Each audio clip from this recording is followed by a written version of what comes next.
Hello, checking.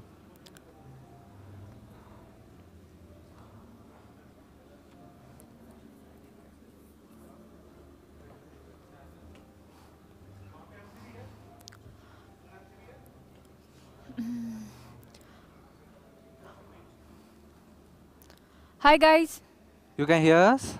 are you here All for the good? workshop? Great. Maybe Great. sure, let's get started. Let's get started. Okay. Hello. Hello. Okay. You can Okay, hear you us, right? guys can come here and sit in the front. We'll just get started.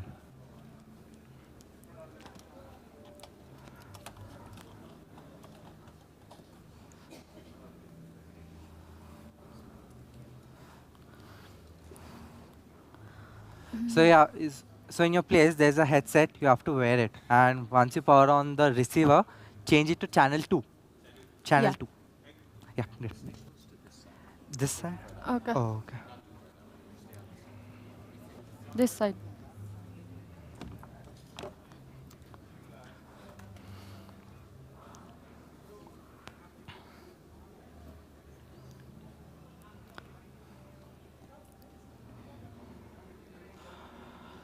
Let's start with this, guys. Let's see.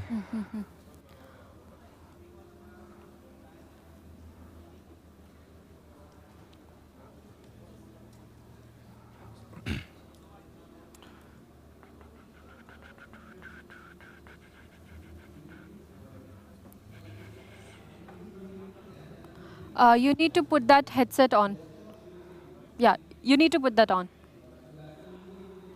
Okay, anyway, I think I'll just get started now. बस एक बार मैं पूछ लूँ कि सब लोग channel number 2 से connected हैं. Good? Yeah.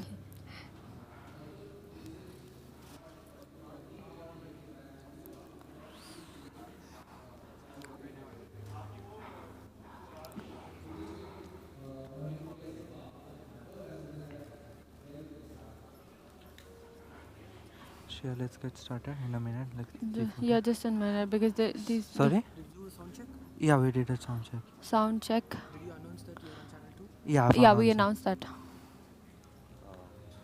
Your main goal, the point where you're standing, no, that will be your end point.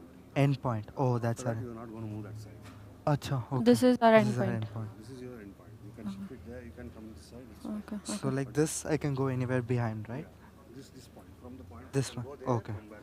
Okay, I'll just speak from here then. Okay. You don't cross that point. Got it, got it. Maybe when you're changing the Okay, okay. slide. You don't cross that side of Okay, chalo guys, I think we can get started. I hope you guys are on channel 2. You are able to hear me? All good? And me? Am I audible? Great. Okay. So, hello everyone, and welcome to the third edition of ETHIndia. It's really great to see you everyone in person after like long 3 years due to the COVID. So here, myself Trilok and my teammate Shriya are here from the team Instead app, and we are going to show you how to build the DeFi dApps on top of Instead app Smart Wallet. So Shriya, I have a question for you. So, so I have a question for you. So I have some idle ETH lying in my wallet. So I was thinking maybe to deposit that in Lido for some rewards. They were mentioning that I'm getting almost 4%. So what do you think? What's your opinion on that? Well, Trilok, you're right. Lido is offering around 4% rewards of staking on your ETH. But how much idle ETH do you have? Around 100. 100 ETH. You're a big man, Trilok. Oh, no. But although, what if I tell you that not just 4%, but using your 100 ETH, you can gain almost as high as 7 to 8% rewards? Whoa, that's really interesting. But how is that even possible? So Trilok, it's possible by using a financial strategy called as leverage. So leverage is when you sort of increase your exposure to some assets. So if you can see that this is how your position will look like. In the first case, this is you just holding your staked ETH, earning the regular 4% APR. And in the second case, you're going almost 2x leverage, earning around 7% APR. Whoa, that's really interesting. But how is this even possible in DeFi, decentralized finance? So in DeFi, this is how you should go. Now, this is you holding your 100 staked ETH. Now you can deposit your 100 staked ETH into Aave. Now, on Aave, you can borrow against your staked ETH up to 72%. So now you borrow some ETH from Aave. You swap this ETH into staked ETH, and now you deposit it back. So as you can see that your collateral has sort of increased, so you can obviously borrow more against your collateral. So you borrow 28 ETH more to sort of go 2x, which is 200 staked ETH. You swap it back, and you deposit it again. So there you have it, your 2x position. Oh, whoa. So like this, I can earn up to 7%. Yes, that's right. But here, if I see, it almost took like 7 transactions. I think it's will be a bit time taking, and for me to research how, I don't think it might be feasible. Well, Trilok, you're right. It is time consuming. And don't just get me started. This is you going just 2x.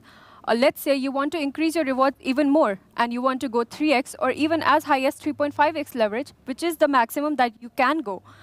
And if you see that it takes you almost 16 transactions to go 3x leverage, but your APR at the same time is going to increase to 10%. And in 3.5x, it's almost as high as 12%. Oh. But I would really like to have more than 11% yield, but I'm not sure if I can do more than 16 transactions. Well, Trilok, so this is where InstaDApp comes into play. InstaDApp provides these complex strategies available to the users in just one click. And such strategies are available on top of so many protocols like Uniswap, Aave, Compound, etc. And you would be shocked to know that InstaDApp is currently managing around 1.7 billion TVL. Whoa, isn't that very huge, guys? Well, it is. So now, let me tell you how you can sort of achieve this strategy available in one click. So to achieve this in one click, we sort of use something called as a flash loan. So now, mind you guys, you will be just doing one transaction, but I will be breaking that down into a set of actions that will be performed sequentially. So this is your action stack. Now, again, we started with 100 staked ETH. Now we flash borrow 100 ETH. We swap this to staked ETH. We deposit the 200 staked ETH that I now have. I borrow 100 ETH. And using the borrowed amount, I pay back the flash loan. Now, since this is a transaction, but it has not happened on-chain, so it has not yet executed. So we need to execute this transaction so that your balance get updated on-chain. So we cast this action stack, and this is how your position looks like in the end. Oh, that's real. Yeah. Oh, that's really cool. So if it's really taking one transaction, I think it's doable. I would love to see how is that even possible. Maybe I would try to go by 3.5x to get maybe the 11% that you were showing in the previous slide. Is that even possible? Well, yes, Trilok. So here's the catch. Now, we just went 2x. Now, even if you have to go as high as 3x or 3.5x, you can see that your APR is increasing, but your number of transactions just stays the same. And that is possible because now you're just taking a higher amount of flash loan. So now, Trilok, I have sort of conceptually explained you how you can achieve this. Will you be able to show our fellow developers how you can code this out? Sure, I think that would be interesting, and everyone is looking forward for that. So, InstaDApp offers a advanced Web3 based online editor that lets you to interact your DeFi right from your browser, and that we call it as Playground. So in the Playground, we have TypeScript and HTML supported too. I guess most of you guys would be using VS Code or some code like editor, right? But what if you had the same visualization for VS Code in your browser? The Playground is built using the same architecture or the same libraries to give you the same VS Code-like feel. And then, have you ever wondered you can import your NPM packages in your browser? It's possible using the ESM automated library import. And not only that, in your browser or in your Playground, you can use natively big number library, Axiom, and then the await, the top level await. I hope in blockchain or DeFi, you guys might have to do a lot of asynchronous calls. That you can do it easily. And then, Okay, Trilok, so I think you can get started. And don't forget to log in using your GitHub or email so you can share me a link and I can cross-check whether you have written the right code. Sure. So let's get started with the demo. So I'll be showing you guys how to code in just like 10 minutes, how to code a leverage strategy. So before that, I'll just give you an understanding of what's Playground and how the Playground is connected with our main application. So this is our main application. This is our instead of main application. So in this application, we have a feature called something as simulation. So when you turn on the simulation, you can actually do all your work, like whatever you want to try it, without really spending. So that means it's like a testnet environment. You're actually converting your main application into your testnet environment. So I've turned on the simulation. Not sure why net. Maybe try reloading. Just a second, guys. Some issue with the internet.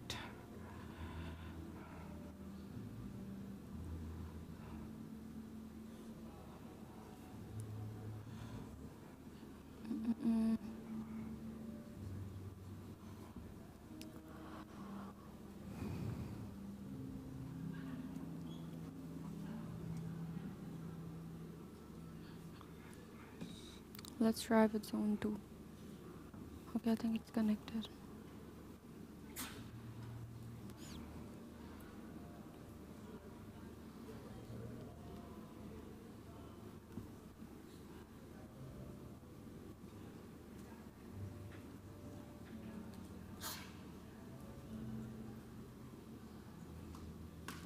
Can you connect with MetaMask?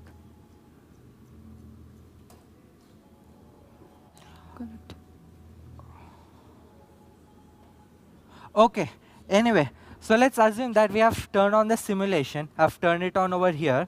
And in the same way, once this has enabled, it will show you that this model, that you can do all this, like all the transactions. Like let's assume that you want to, before using your real funds, maybe someone is like putting real money. Then before doing all the real transactions, you can really test it out on the simulation. So now, the simulation mode has been turned on, and it gives you 1 hour of time to do whatever transaction you want. And then, this is the playground. Top up the balance. And here also, I'll link the simulation. I'll link the main application's simulation with the playground. So I'll connect like this. So once it's connected, both the playground, the code over here, and over here, it's connected. So let's see. So when I go to Aave V2, so do you see any funds over here? No, right? It's currently empty. So now, this is already like the pre-script written that whenever you kind of first time go to it, you'll be able to see this. So what this basically does is that it tries to deposit ETH. This is the ETH address that we use to have a proper convention. And this is the connector. So instead of smart wallet, smart wallet can interact with the protocols using something called as a connector. A connector is an intermediary contract that helps the DSA to interact with the protocol. So the connector has all the logics. Suppose, let's say, you had to give the allowance and then deposit. So the connector handles allowance and the deposit for you. So you just need to call something like this. And also, you guys might be wondering why this is in JavaScript and why not in Solid and how I'm exactly interacting. So the playground is built on top of a DSA Connect SDK. What it does is that you can interact with your DSA Smart Wallet directly with the JavaScript. So you can just write the code. This is the connector that how you're going to interact. So now, here I'm just going to change the amount. Maybe let's take 134. I think 13.45. This is the amount that when I run it,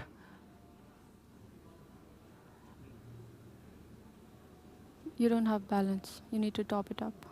OK. I think I don't have a balance. So on simulation, we have a feature that you can get the test funds. And we just call the top up function over here, and then we just put 100. And once that is top up, you will be getting, like, it's like your test tokens. If you have been on a testnet or anywhere, you will be going to the faucet, right? So the same way, we have our own thing called as top up, where you will be able to top up 100. So once this is top up, I'll call it. And now it's showing casted to spells and the transaction hash. So let's see what happens. Now I'll try to reload the DApp.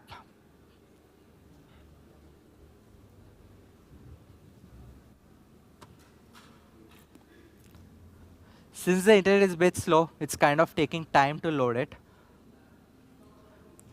So here, if you see, I've deposited whatever the amount that I've entered over here was exactly deposited over here. So you will be able to see. So that's how you can connect the playground with the real app, and then you have a visualization to also look into it. So now, I've explained you what's playground and then what's the main application, how they both are connected. And also one more thing, just to give you a short brief of what are the components there on the playground. So this is the left side is the online editor, right side is the console. If you remember, I've said it supports HTML2. So when I click on the toggle, at the bottom, it shows me the HTML editor, and the right side, the preview of the HTML. So for now, I'll just turn it off. This is the simulation button, where you can connect the simulation with the main app. And then we are supported on 5 chains. Here you can see the 5 chains. Then a person or an owner can own multiple DSA accounts. So since he can own multiple DSA accounts, you can toggle between them. So now, for now, what I'll do is that I'll create one more DSA on our main application to get started with the leverage strategy. So so this is how I'll be creating. I'll be just calling the new over here. And then it will create a new DSA for me. So the new DSA is this, actually. So this is the ID. So you can see the ID over here. And this is my DSA address. And a DSA can have multiple authorities. So this is the address that I'm connected on MetaMask. This is my EOA address, and this is my owner. So my owner, my MetaMask address, controls this DSA. There are different types of authorities also. I'll explain you later when we go on to that slide. So now, I've created a new DSA. Let's see here also if it's there. Here, if you see, it's 358820, and here also 35. Sorry, it's 23 at the end, and it's 23 at the end. So now I'm on the same DSA.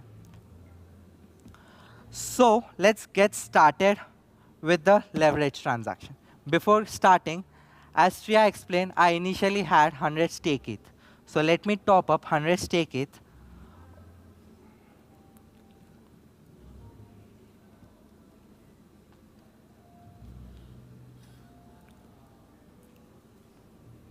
So here it shows me I've added 100 stake ETH. So in my balance, I should be seeing 100. So now we have our requirements set up. Let's get started with the coding. So I have some pre-code written. Those are just like addresses and all the stuff. You can just find it over the Ether scanner anywhere. And the amount that I'm going to start is with the 100.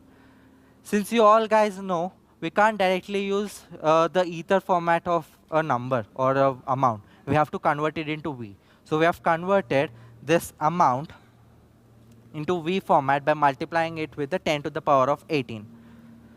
And now the leverage factor. So in the leverage, as we have seen in the diagrams, I'm going to explain you with only the leverage factor of 2. So the leverage factor is 2, the leverage amount. So if you guys see over here, in the leverage factor of 2, the amount was 200 stake ETH. That is, I need to have at the end 200 stake ETH.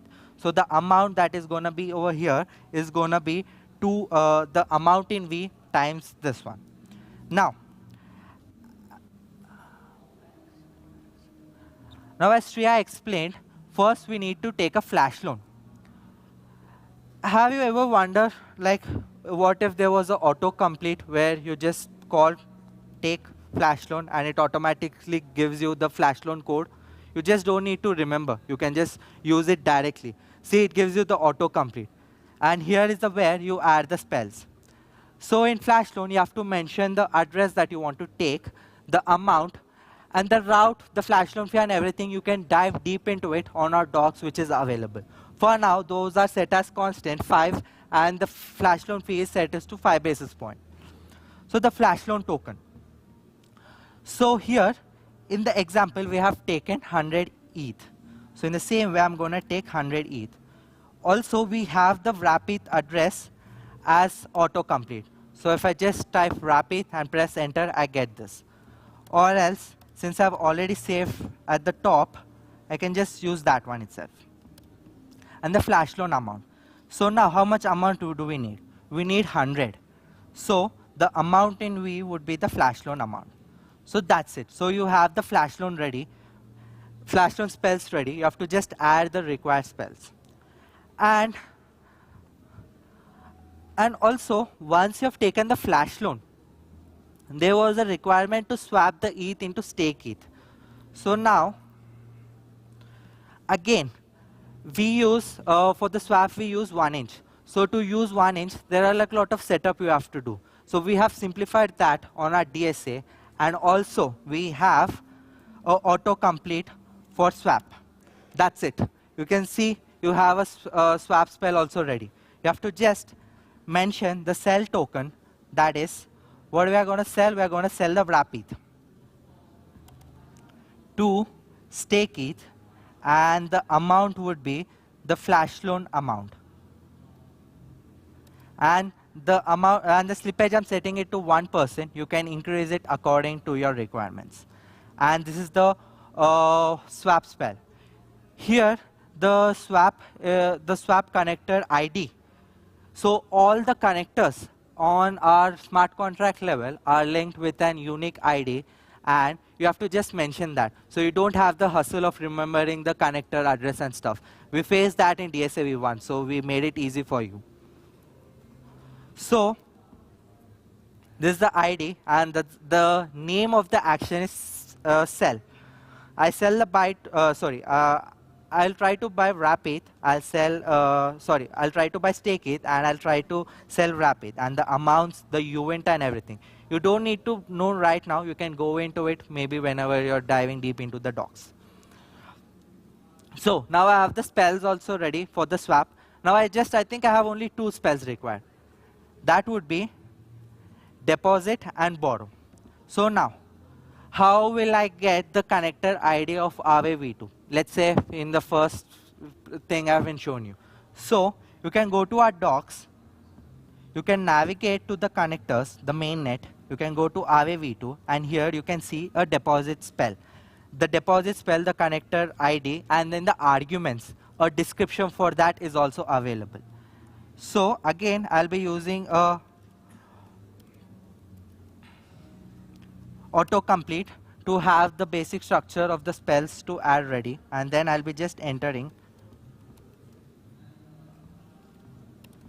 And then I have to deposit. What I'm going to deposit? The stake ETH. Did you guys have any question or anything why here it's 200 and why here it's 100? You had any questions? Maybe we can do it in the Q&A.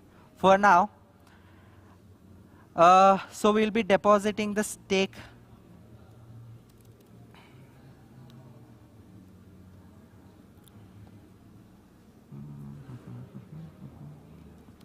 and the amount. So the amount would be the leverage amount. So we are going to deposit 200. And then the set ID and get ID is 0. You can understand them later, maybe once you dive into the docs. Then the other spell that is required is borrow. So I have to borrow 100 ETH so that I can pay back the flash loan. So I'll be again calling add spell autocomplete. I'll be writing Aave V2A borrow, and I'll be just mentioning the parameters.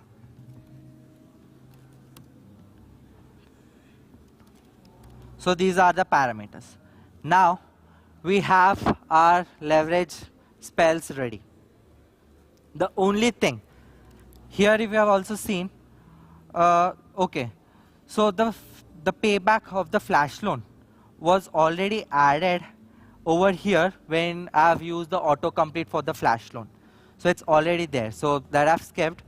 But now since we have our all the spells ready in a sequence for the leverage strategy, now I have to just cast them. So executing the action stack or the spells. So here,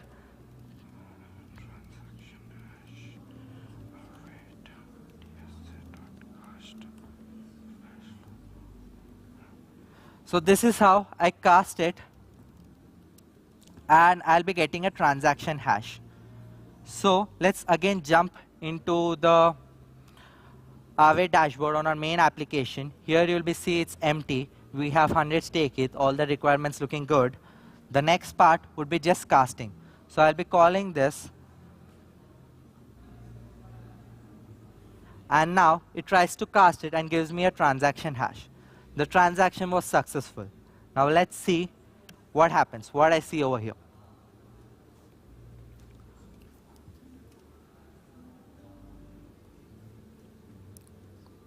So here if you see, 200 stake ETH and 100 ETH, the same thing what Shreya has told you, that how the position would be looking.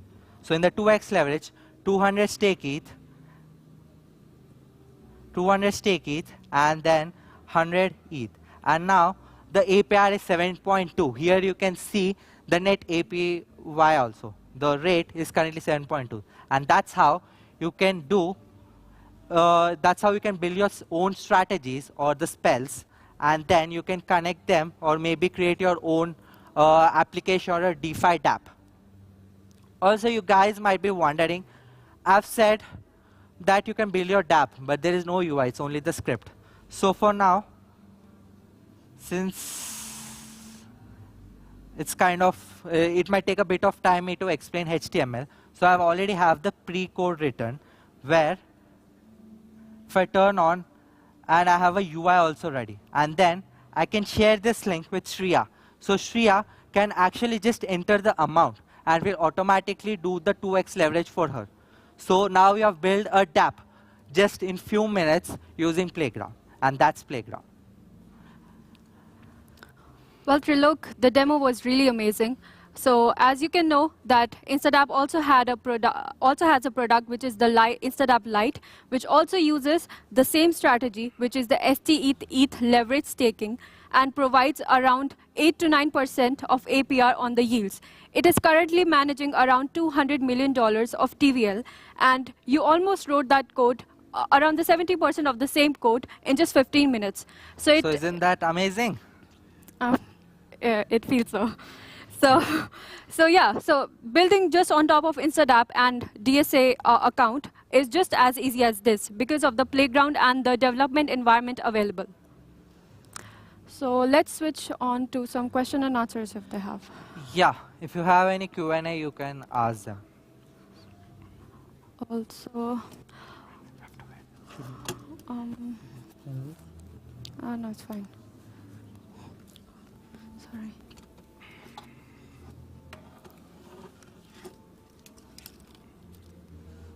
So you guys have any questions? Any doubts? Just a second, let us wear the headset, then you can ask. Yeah.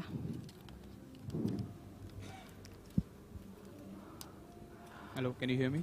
Not Very exactly. faint noise. Can you hear me now? Not exactly, I'm not able to hear. Hello?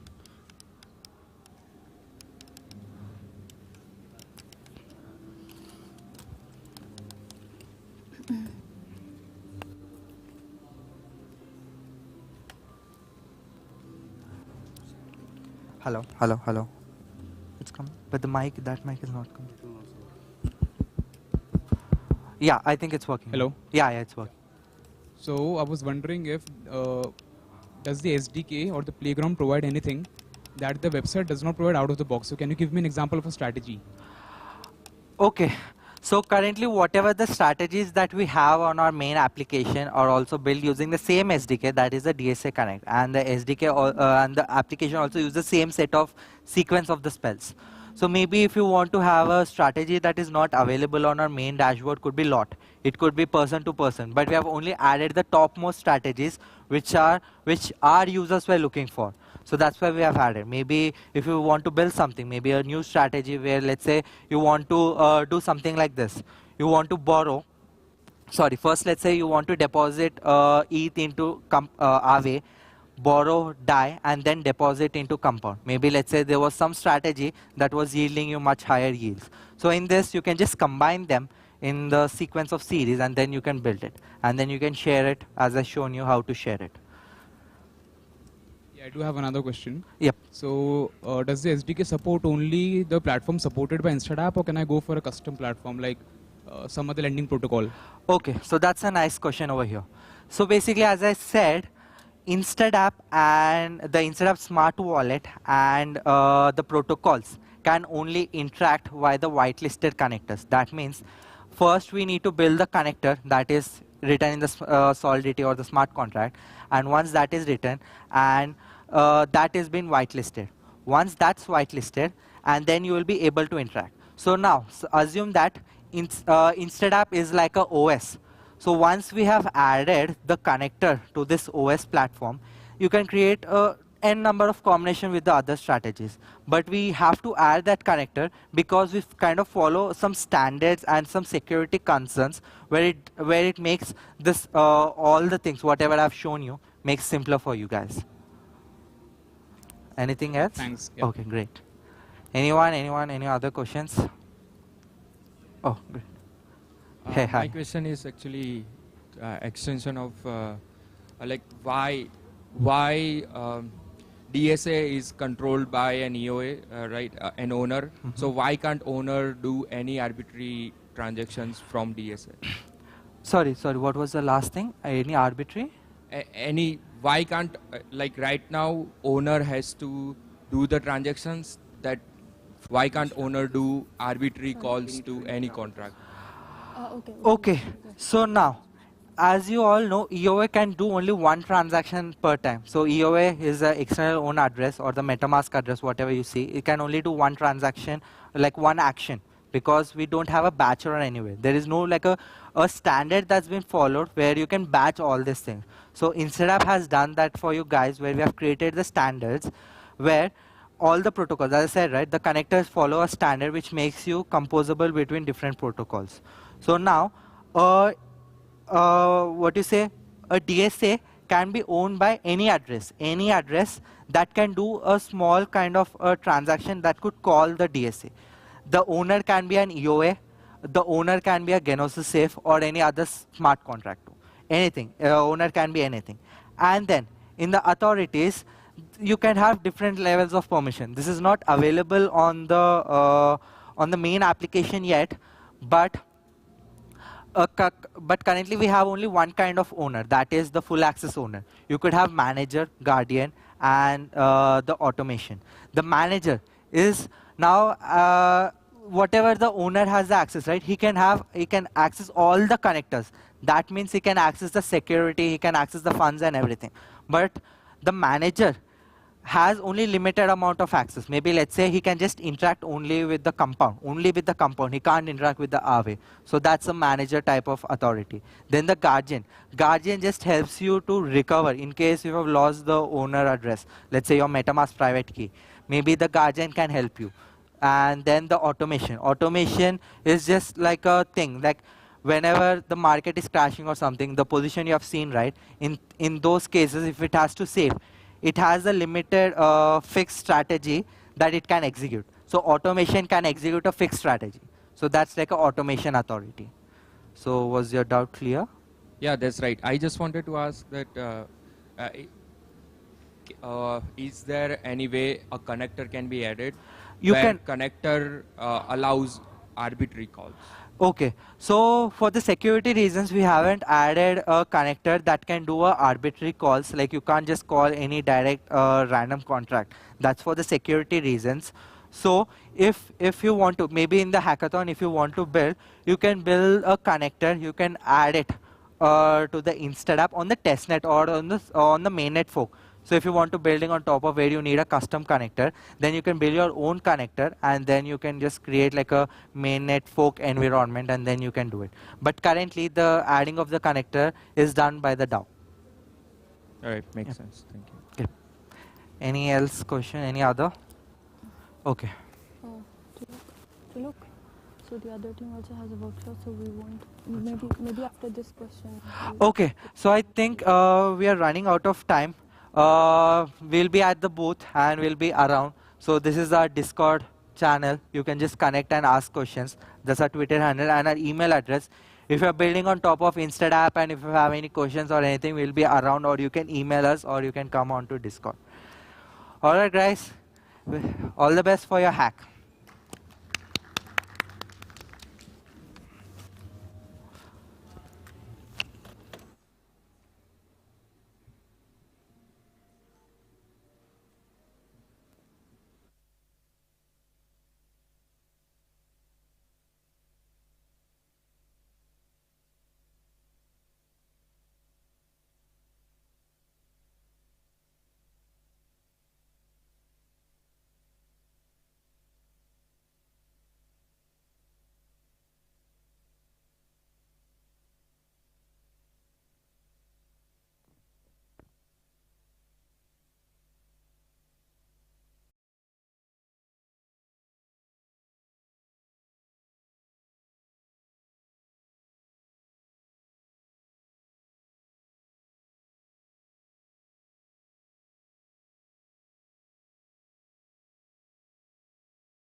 Check check check ಬರ್ತಾ ಇದೆಯಾ? Check check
Can you guys hear me? Give me a thumbs up.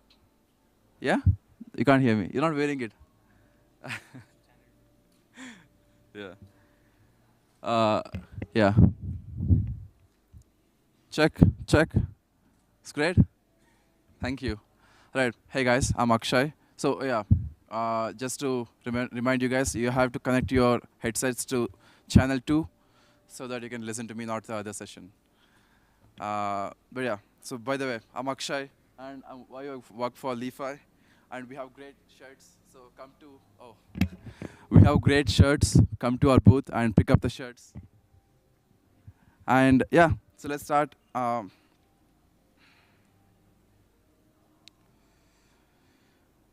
yeah, to begin with, I'm just going to give you a short intro about LI.FI. So LI.FI is a bridge and DEX aggregator. So we're kind of like 1 inch for bridges. If you are bridging from one chain to other chain, we find you the best route through various bridges that we have. We currently have 15 bridges and like countless DEXs inside LI.FI. So for now, I'm going to let you guys scan this for this presentation, as well as all the links that I will have in the presentation. So yeah, after the presentation, you can get the links and while you're hacking as well. So you guys want to scan?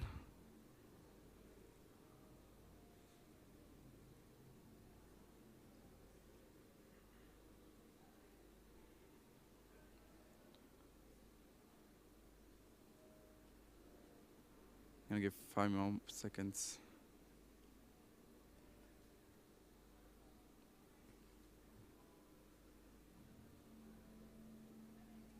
Okay, so these are the links that we're going to be using. I mean, you're going to have to use if you're hacking with LI.FI. So first, of course, the website, and like we have our front end as well. If you want to bridge from any chain to any chain, just like go to transfer2.xyz here, and yeah, we have a crazy UI through which you can bridge from any token on any chain to any token on any chain.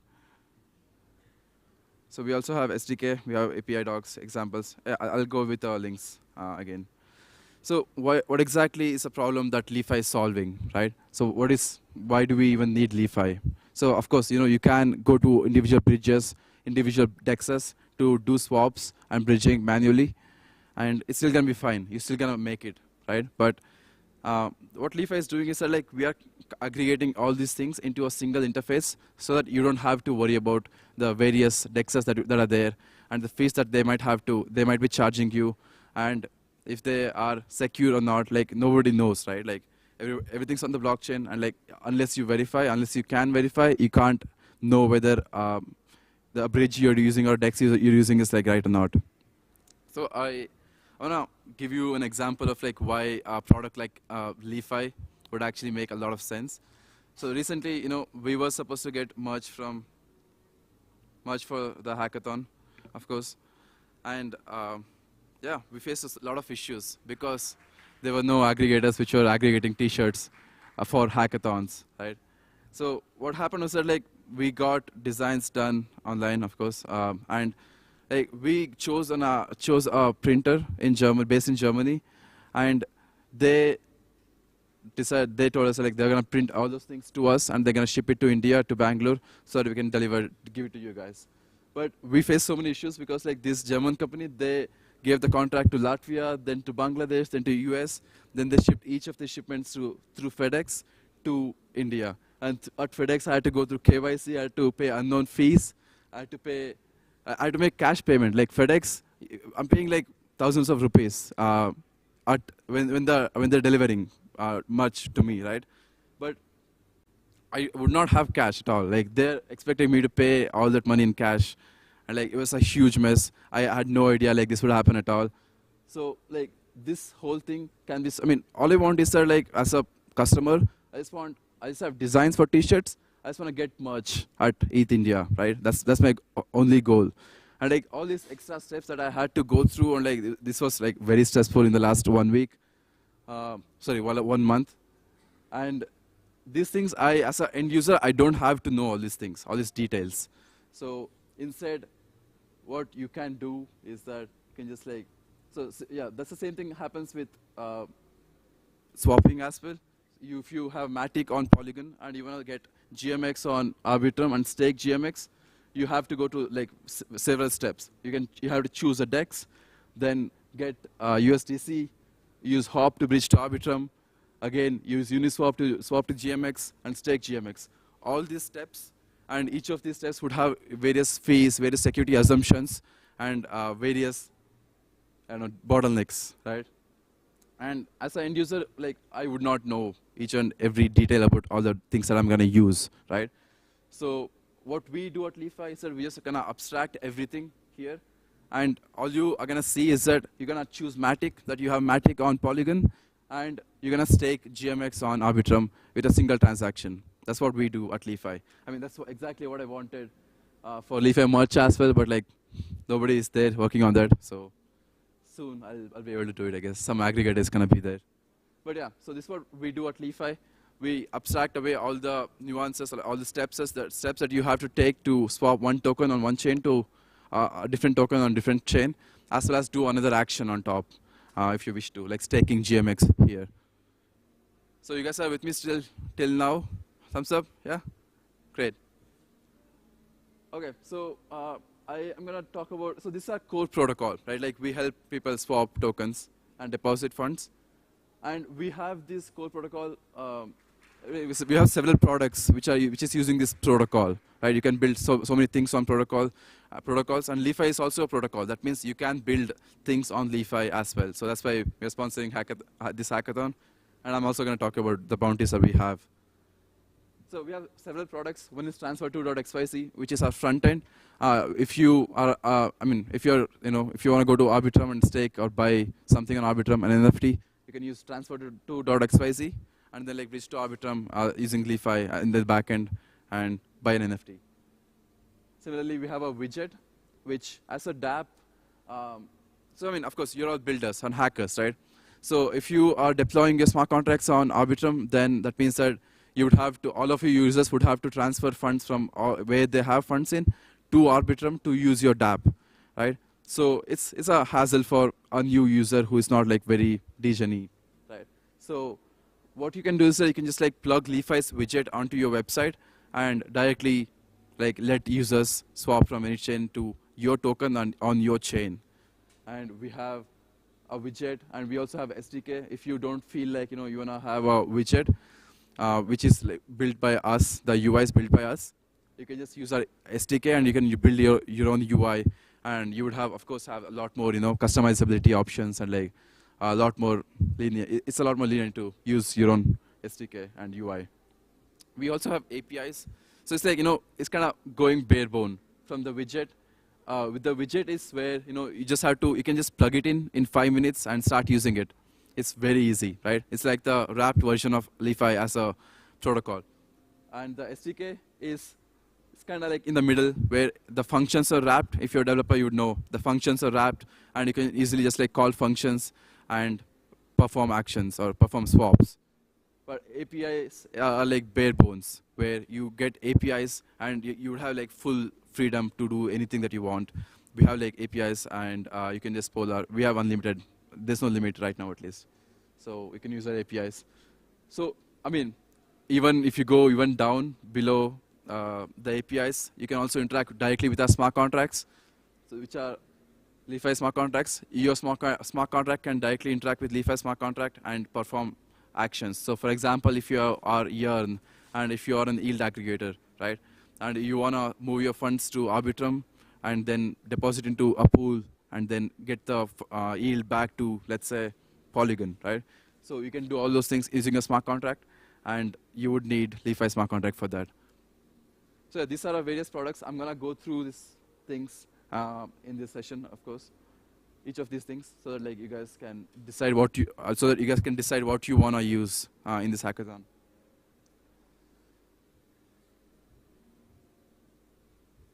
So yeah, I mean, I do want to touch upon the ideas before I dive into anything to build on, so that like you guys have an idea of like what is LI.FI, what can I do with LI.FI, can I build something cool here, and is LI.FI alone enough to build something? If you use LI.FI alone, of course, you can build, just by using LI.FI, you can build so many cool apps, right? And we have bounties which supports, which is gonna, of course, give you, this is not updated.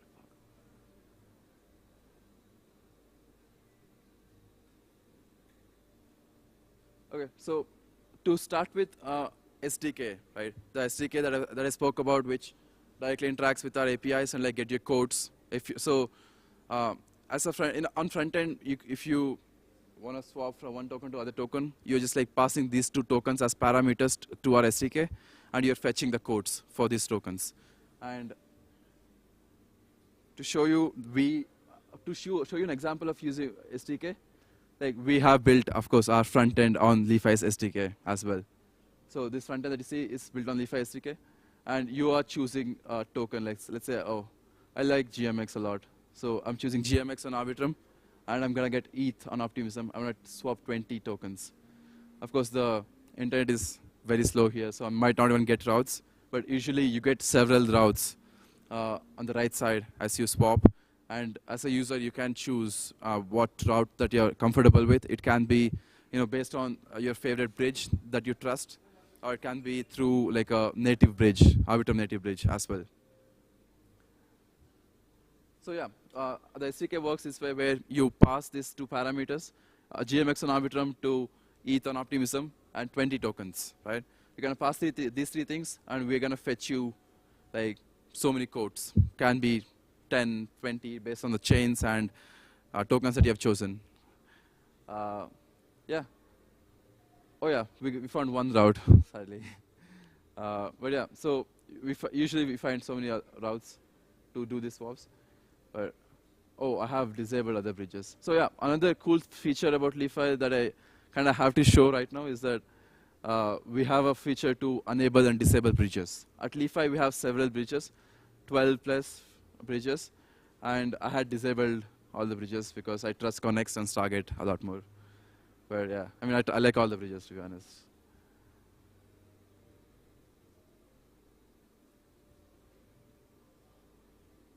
So now we'll get like a lot more routes.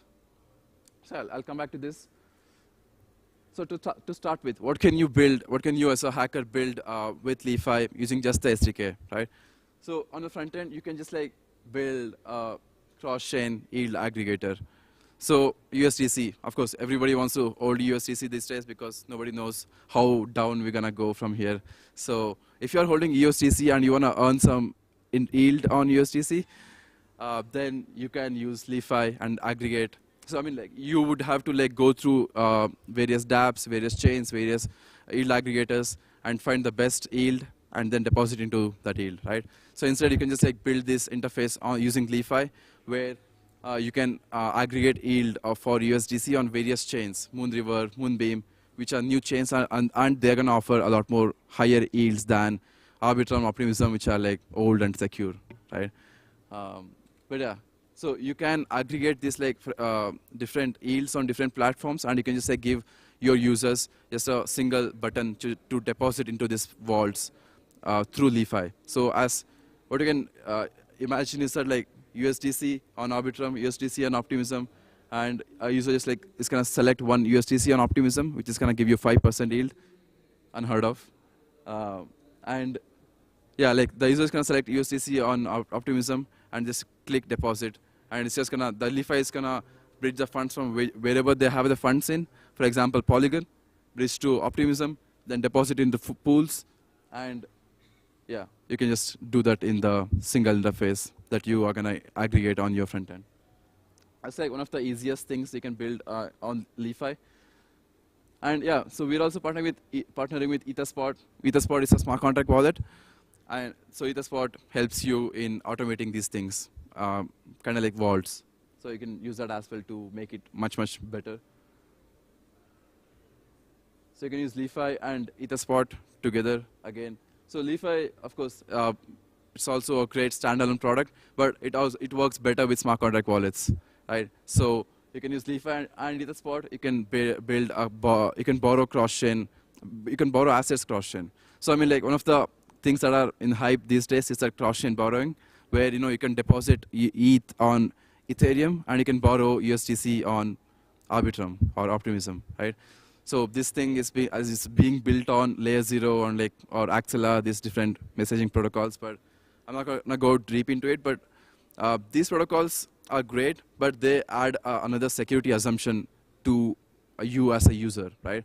So instead, what you can do is that you can still have the exact same experience, but you can build that with Li.Fi and Etherspot with a lot less security assumptions than building on cross-chain, like fully native cross-chain. So yeah, we also have partnered with GoPocket Wallet. So you can, if you wish, you can just build a wallet on your own and integrate Li.Fi and make it cross-chain wallet from day one. And yeah, cross-chain wallets are great. We have a few wallets that have integrated Li.Fi. They are Frontier, they are Omni. These wallets have integrated Li.Fi, and through this, people can do a lot more cross-chain things and deposit into different chains and do a lot more things, yeah, of course. So another thing is multi-hopping. That's something you can build with Li.Fi SDK again, which means that if you, for example, let's say you have funds on Phantom and you want to get your funds on Avalanche, right? So this is very hard because there's not much liquidity between these two chains. So ideally, you would have to go from Phantom to ETH, then to Avalanche. So this is called multi-hopping. You are going through a different chain to go to a different chain. So this thing can be built using Li.Fi, and currently we don't have that. We are trying to have that. So we are offering. So I have to update this. We're offering $2,500 for using SDK plus widget, SDK or widget.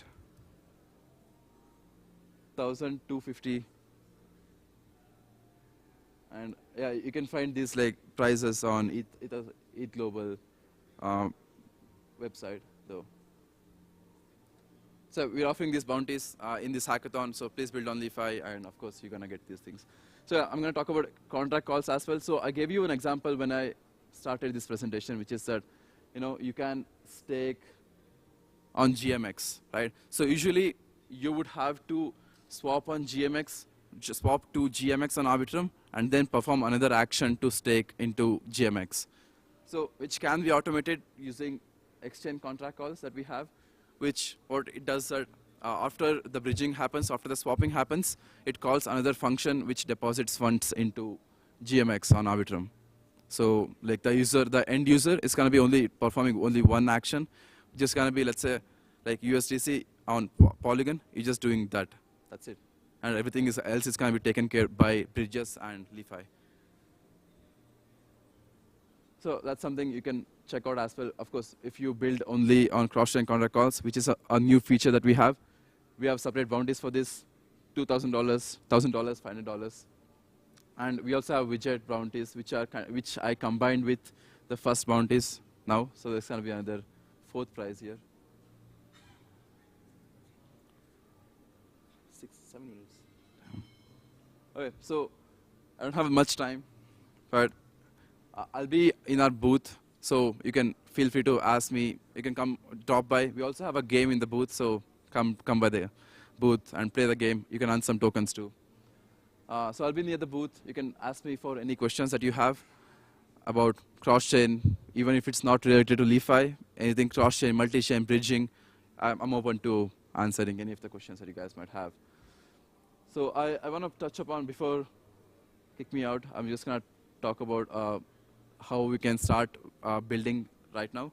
So we have examples. So of course, in this presentation, we have something called, we have widget examples, which are very simple to start with, right?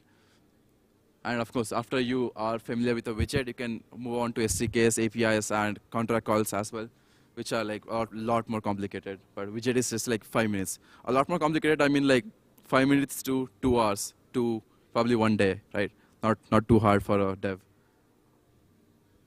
So we have examples. For example, create React app. You can check this out. I use Next.js. And yeah, so this is pretty simple because this widget is also an SDK on JavaScript. It's a JavaScript and TypeScript SDK, and you can import the widget, and you can just plug it in on your UI. It can be anywhere on your UI. So a few things that I want to touch upon since I don't have much time is that this widget is like fully customizable, and you can just like do so many things with this widget because this is kind of stuck. Yeah, so this widget, you can control all the UI elements that you can see on the widget from outside the widget, which is very useful if you are building something like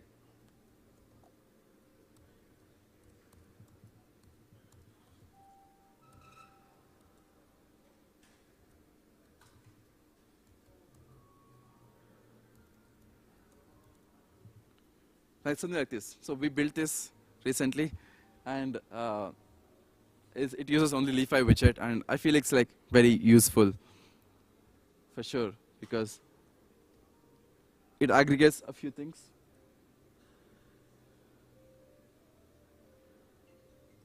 Okay, yeah. So this is like one basic example where I have a few buttons here, if you guys can see. I'm not a great front-end dev, sorry. So what we can do is like I can just control the wallet, control the widget from outside the widget. That means that you can build like a lot more things on top of this. For example, USDC, I can change the token ETH from outside. So I mean, a better version of this is obviously this, which is probably running on one.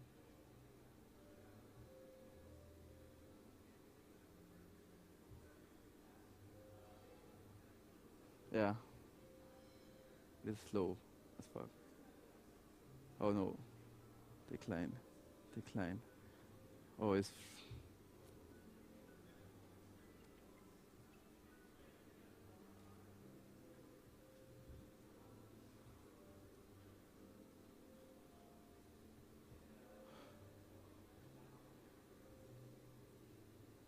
Okay, so this is something that I built, that we built a few weeks back, which is an aggregate. I mean, which is a way to store your friend's address or your centralized exchange address on our dApp, and you can easily send money from any chain that you have to that centralized exchange in a single transaction. So, for example, if you want to add a new wallet, let's say Binance, I trust Binance, and I want to get ETH on Binance, and I have some address.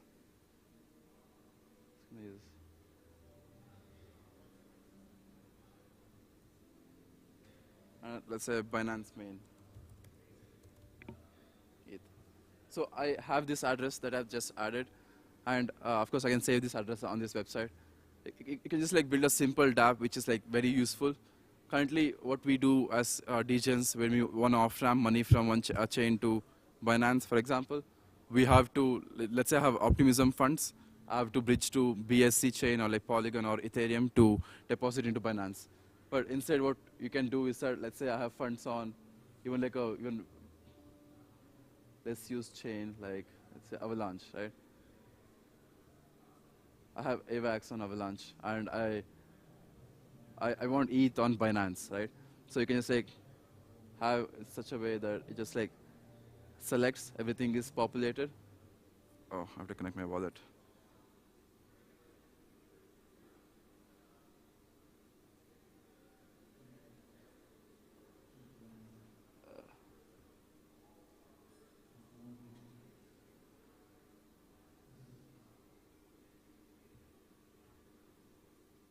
Oh yeah, that's not working. Because I just disconnected my frame wallet, so.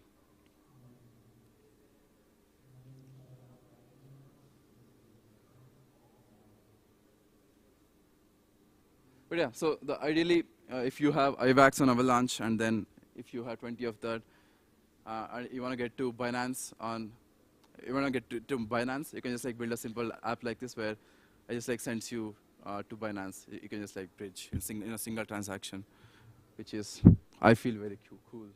So yeah, you can build something like this. It's like a very generic app, and you can also build a app where you can add your friends as receiver addresses and send funds to your friends. That's also something you can build. But yeah, I think I'm happy to answer any of the questions that you guys might have in the booth. Feel free to reach out to me on Telegram at Akshay_Li.FI and Discord. Join our Discord and ask for support as well. I can also show you a few examples that are built using Li.FI. One is that, so recently MetaMask integrated Li.FI to support bridging inside MetaMask. So if you go to portfolio.metamask.io, you can see Li.FI being used in the backend. So these guys use API because MetaMask wants a lot more freedom, right? So MetaMask wanted API, so like they have integrated our APIs. We also have Dodo Exchange using us. They are using our SDK. We also have Superfluid using us. They're using our widget. So we have like 3 examples of different dApps using Li.FI. And if you are building any project and if you aim to deploy on any of the L2 chains or side chains that we support, I mean currently we support EVM. We are gonna expand to non-EVM as well. Feel free to reach out to me, reach out to us. We're gonna help you guys integrate Li.FI into your dApp so that you can help your users onboard in a much, much easier or seamless manner to your chain and use your dApp without much hindrance.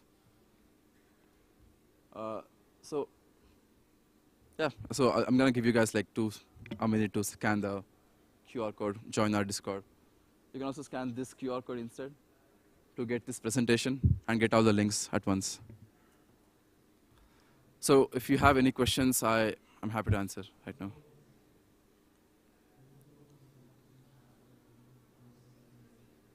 Yeah.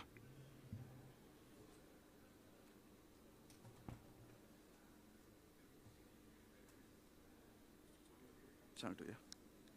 Yeah. Huh? I can't hear him though.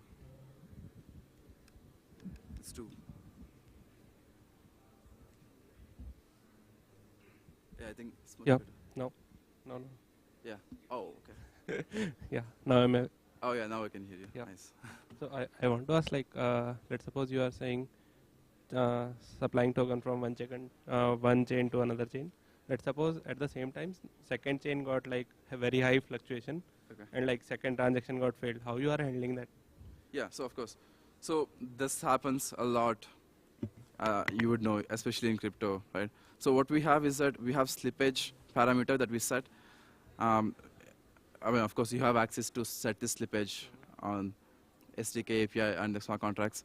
So if you set slippage like 0.5%, the final transaction is gonna, the contract is gonna make sure that the deviation isn't like more than 0.5% for the end token. Yeah, so if it does, that is like Yeah. okay for one chain, but when we are going to another chain, it is not an atomic swap.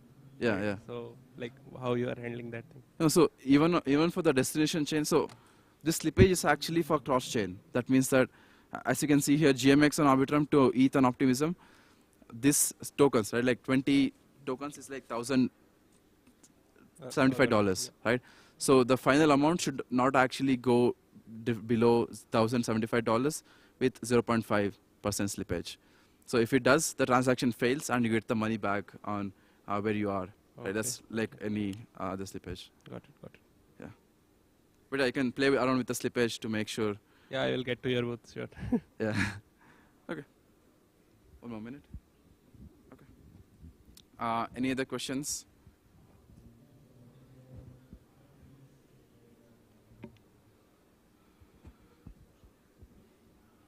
Okay.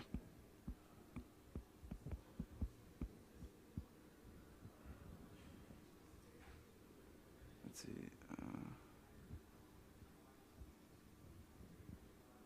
So yeah, I have this link over there as well, and yeah, just like go through these ideas, and you guys can definitely come up with something much more creative for sure.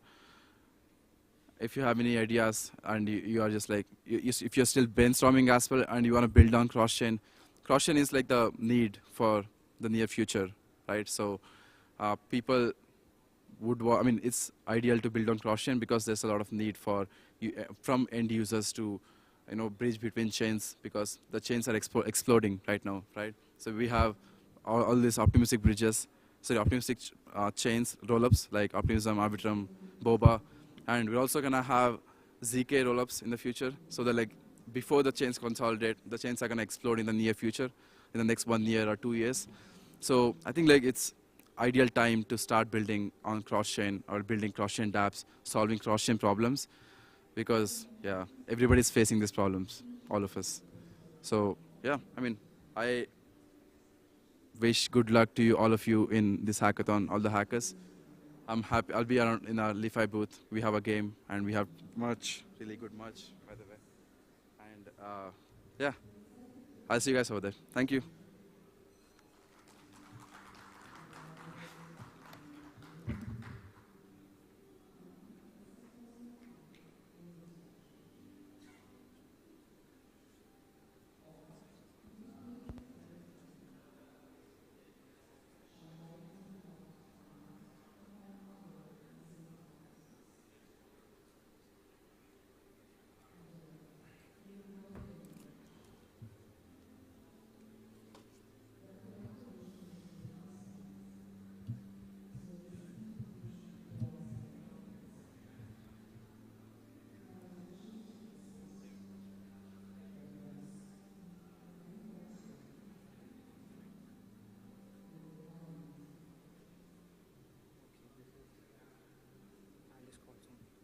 Maybe. Oh, it's not displaying, is it? It's not.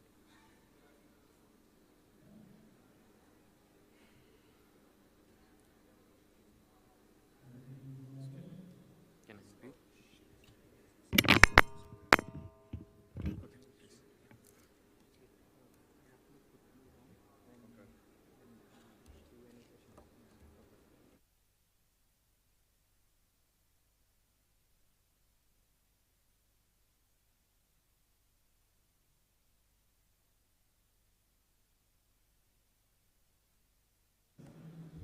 आ गया ये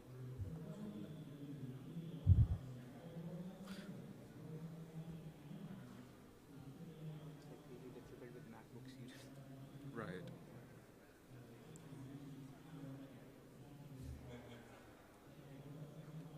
Maybe plug out and put in again.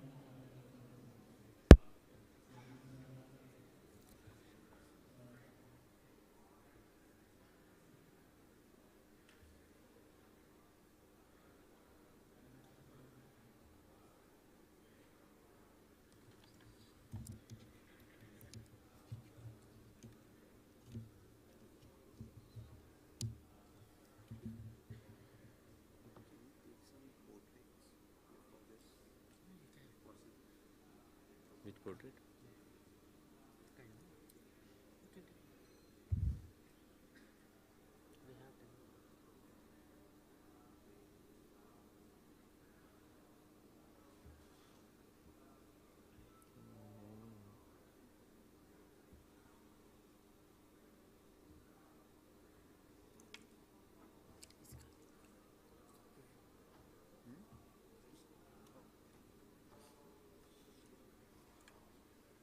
Where is the guy?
Covalent. उसको बुलाना. Like who is? इधर आओ.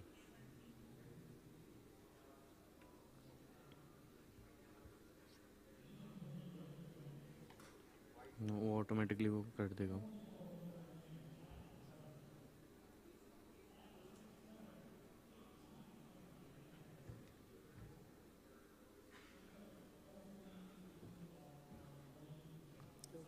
Full करो यार, क्या है ये?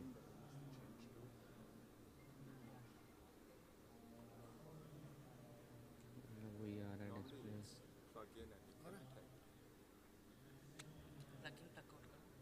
वही कर रहा है, अब देखना पड़ेगा वहाँ पे। वो मैं देख रहा हूँ, यहाँ से करो इसे।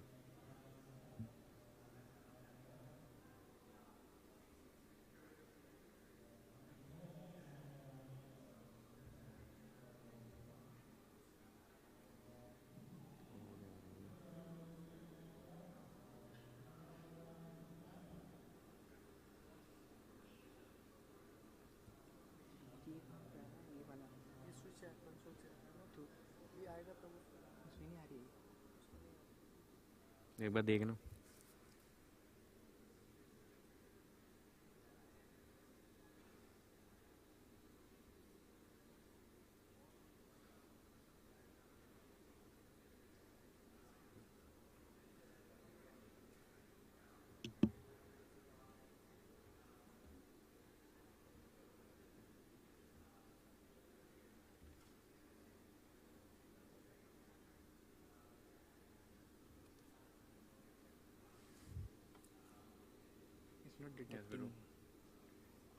या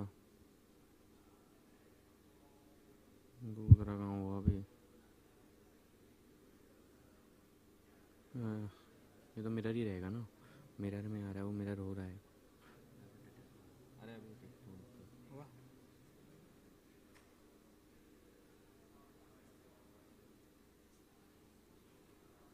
अभी तो वो चल ही रहा था।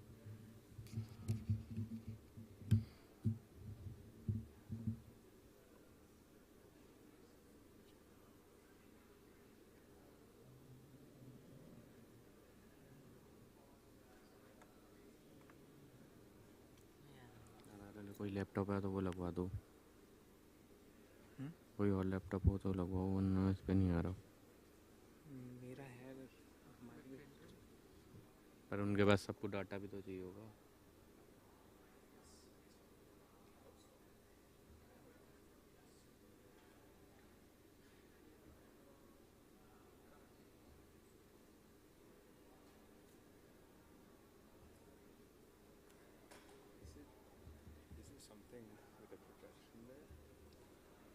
I think so. check if this works. It's detecting that. Is it detecting?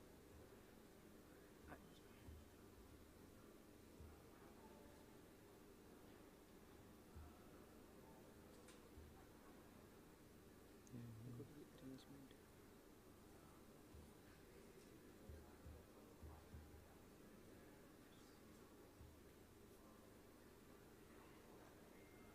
रुक जाओ यार। How about try that laptop? उसमें प्रेजेंटेशन है नहीं है। कुछ डाल के देखो एक बार। आपका डायरेक्ट रेज्यूमे है? See if the laptop works or what's the issue, because I think किधर पे केबल का इशू।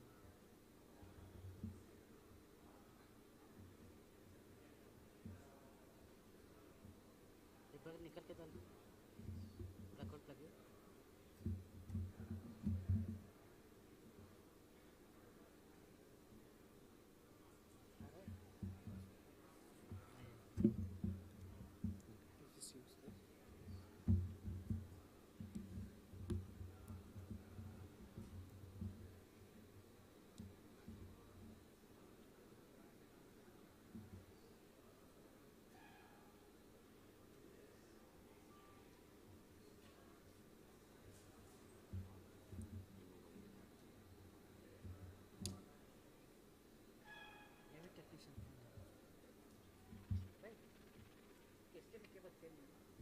ये नहीं, वही है, वही है, वही वही।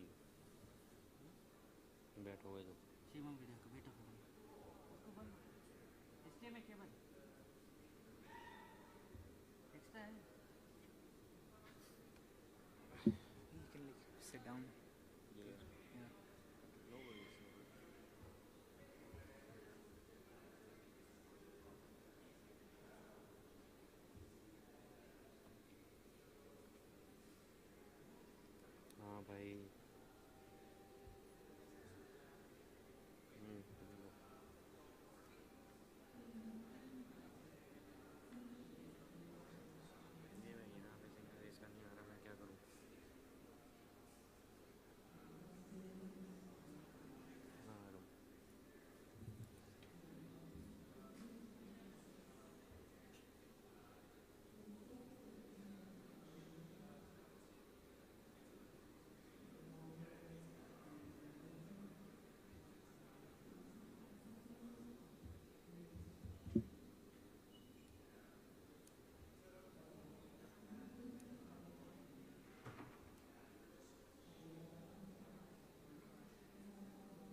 नहीं हो रहा.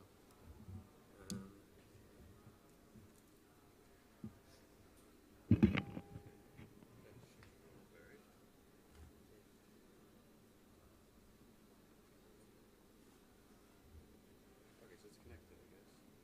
Yeah, it's connected.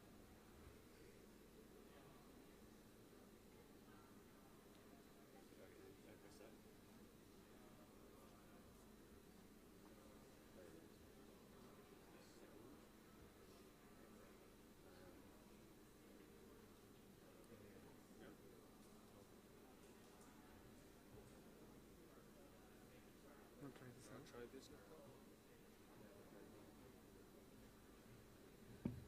Take this left.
Signal नहीं आ रहा है.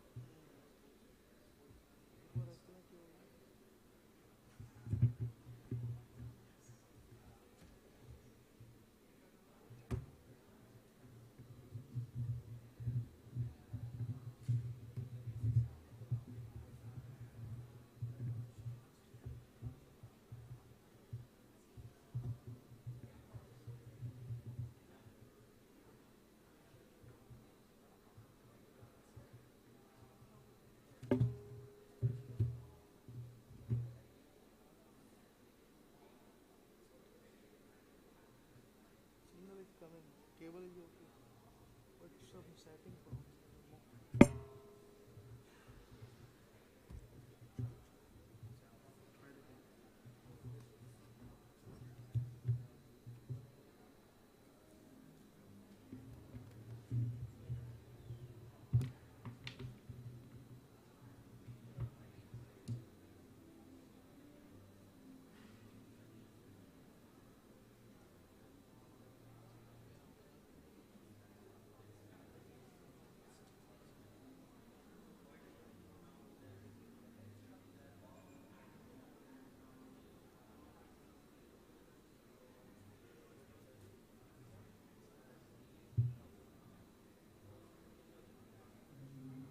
Or maybe in the Windows laptop, if you can give us the access.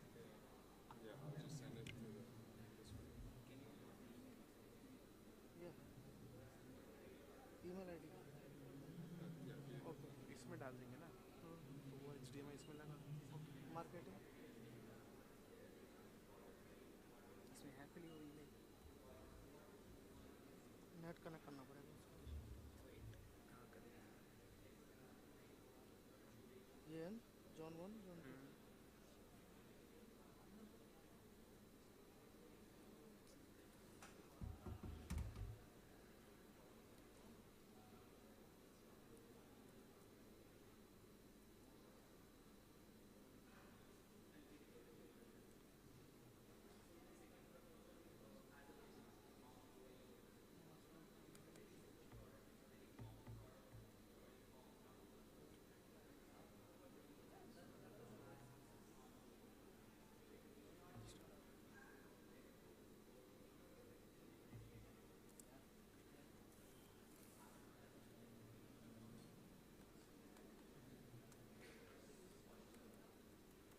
This is not working.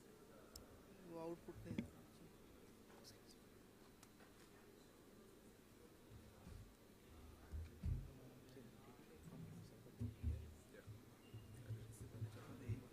नहीं चल रहा है. अभी दूसरा दूसरा लैपटॉप चेंज किया ना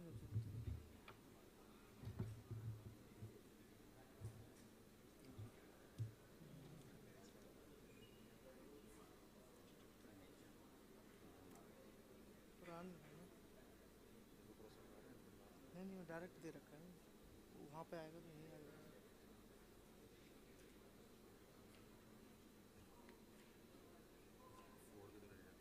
हाँ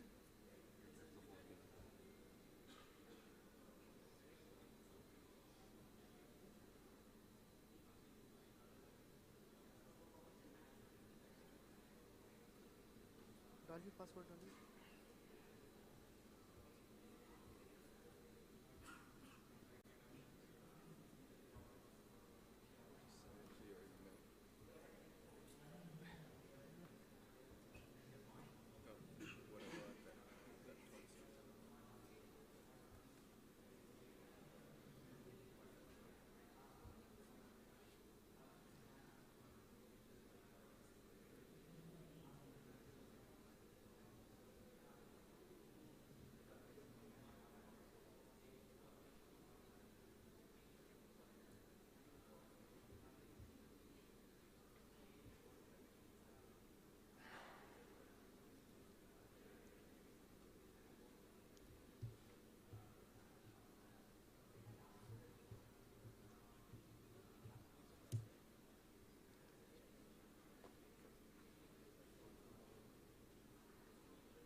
ये लैपटॉप ले रहा है ये लैपटॉप ले रहा है झट से हाँ ये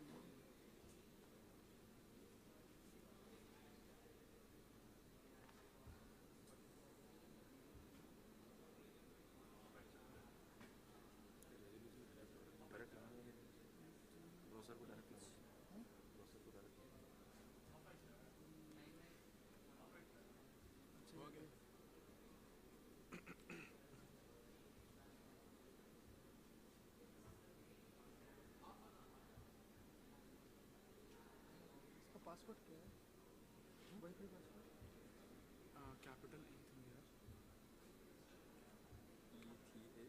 ETHI स्मॉल लेटर बाकी स्मॉल डाला डिटेक्ट तो हो रहा है डिटेक्ट हो गया यहाँ तो डिटेक्ट हो रहा है डायरेक्ट फ्यूचर में लगा the current issue फ्यूचर में होगा what's the reason it's not detecting the HDMI okay the so computer the issues isn't with the Mac the HDMI is it's with the Mac only it's with the Mac only. Good thing I don't know the Mac. I have Linux, it'll take 5 minutes, but you know it'll work. but still you need an HDMI I need HDMI. yes Yes. I mean I can stand with my screen and go look. Do you guys have a clicker? Because come on. So you can just like you have your laptop here. Okay. Okay. Great. ऐसा तो नहीं RGB link नहीं ले रहा हूँ वही नहीं लगा 4 के पकड़ रहा है कैप्चर कार्ड कौन सा वाला लगा है वहाँ देखो ना Is this the first Mac that it's with, or like did it work with Mac before this? Yeah, it did. Now it didn't. It worked on like the first two, but now So it's possible to move this presentation to yeah trying it out present from there, but the internet's being shitty. yeah Yeah. You guys have local SIM cards? I'm just trying it Because out the data limits here are very high. As in, India? like, the amount of data you get here every day, I get the month. मेरा wifi use करना है मेरा नहीं पहुंच wifi रहा use करना I mean, you had free data here for a year now. क्या है मेरे मेल कीजिए भाई bro can you email this to me when you Email started, it yeah, it was Marketing? like unlimited data 50. marketing Now it charges around हाँ around $9 for like limited data for a month. That's, I pay $20 a month, and I have 12 gigs. That's it. Yeah. Yeah. Welcome to the Netherlands. That's how much data costs there. It's expensive. I hate it.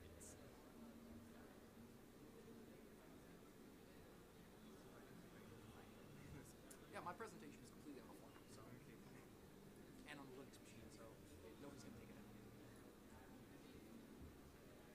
Okay, so we're one talk behind.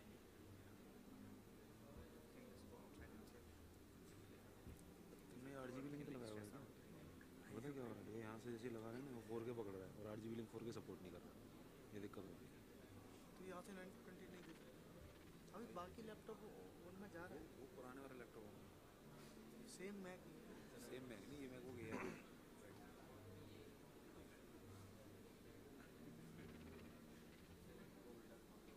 लगा दिया, can't connect सब कर लिया। All good sir, for you थोड़ी सी दिक्कत है, like screen problem है। Mac is not connected. Mac is not connected. For some We tried reason, all it three connected months. for like first 2 times. Mac is not connected. Mail. Is someone from production team here? Bro, Okay, connect what's the scaled भी दे दिया What's the email? marketing. उसके लिए जैसे भी RGB link यहाँ से जो तक पहले 4K ideally 4K RGB link support नहीं है। अभी you know that we have set up a new Wi-Fi connection here. Marketing. So it's not I'll try to share the information, but don't share it anywhere. SHI. VAM. Video, VIDU. VIDU. Type करना होगा। Video.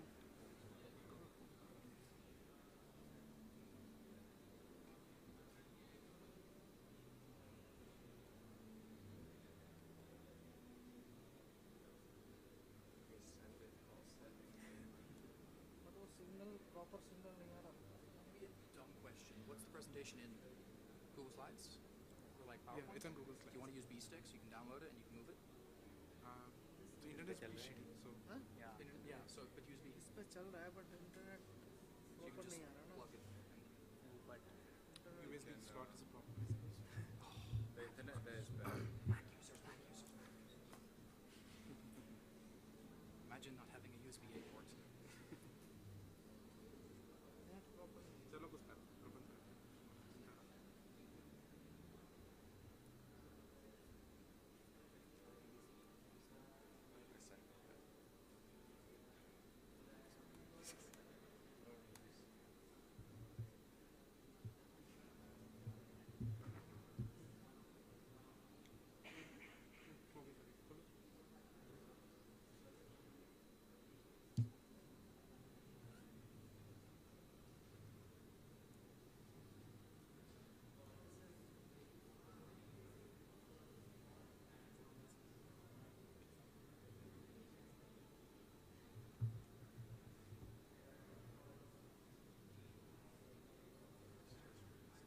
can we have like another laptop here?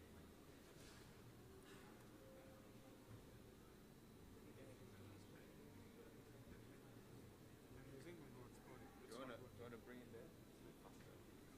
It's tested. Come. No, I give him. Okay. Let's use the phone.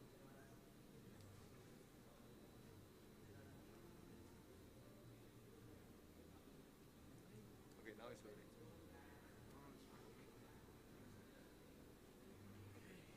Sign. It's working. It's working. Oh, that's it. He did it.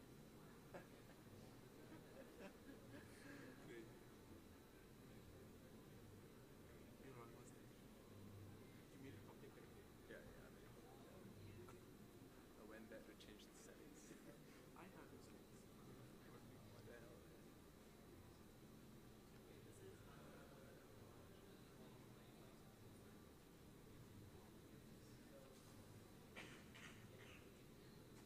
Can we connect with the phone?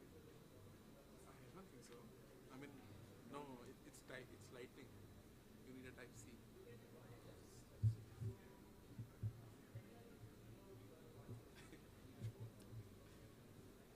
Oh, sorry.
But it's open in Google Slides, right? So you have to export it. Export it. File export as. Yeah, but Oh, that takes time and it downloads it. अपना mail ID है तो If you need data, it might still take time. so the mail ID, he forgot his password. Okay. Let me log in. your mail ID is login.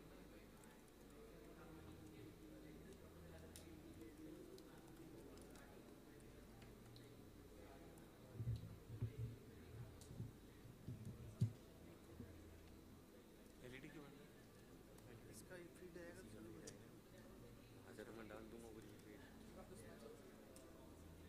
फिर पहले के laptop का पहले के 3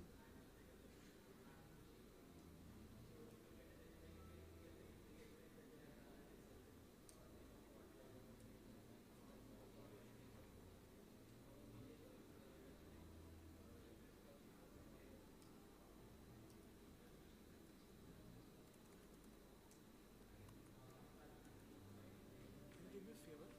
Yeah. Can you email this to my other email ID? Yep. It's your only game.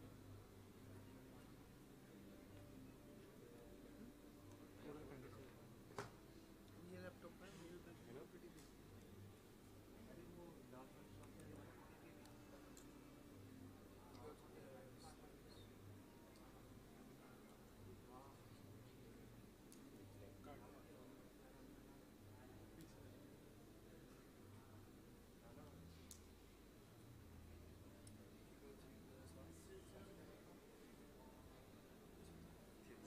This is your slides, right?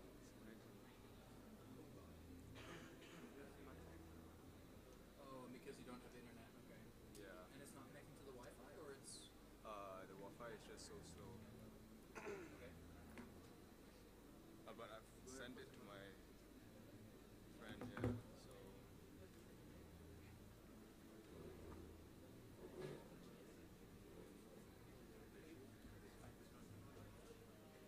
Just this, or? Yeah, just okay. Previous three. Okay. Are you sound? Oh, I don't know. I got it. You can hear?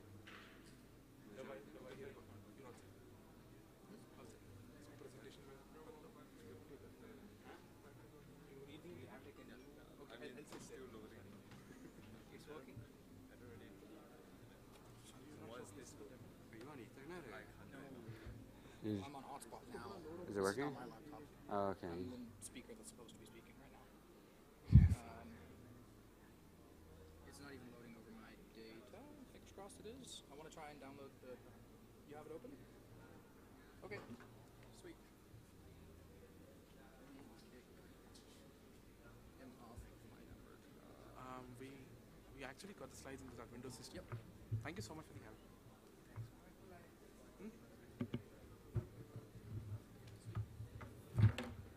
I know. Okay, thanks, man.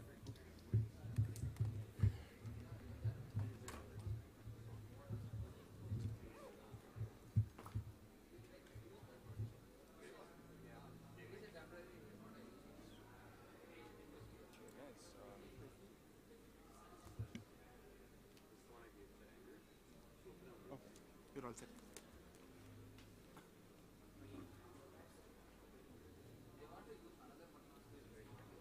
Can you repeat me? Sorry?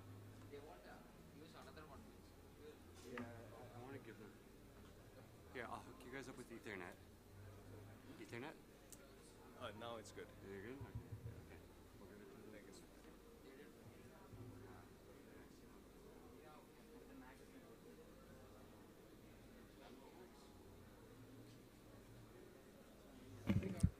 Hi guys, can you guys hear me? We can switch to channel 2.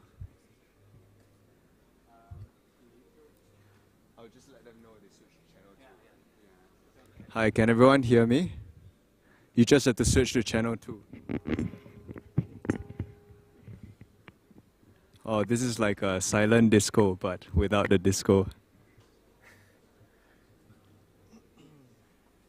Okay, sorry for the intense delay. There was a problem with the HDMI cable, but hope you guys are all fine and having a good time here at ETHIndia. So I'm part of Covalent. Covalent is a data API service, and we provide blockchain data to more than 40 blockchains, close to 50 now. So today, I'm just going to give you a quick introduction to what is Covalent, how you can start building on it, and what kind of data you can get. Before we begin, if you scan this QR code, you receive a free Covalent-themed ETHIndia NFT. So, yeah, there's no reason not to do so. You just need to sign up and register. You get a free API key. You can start calling and using our API, and you also get this NFT. So please go for it.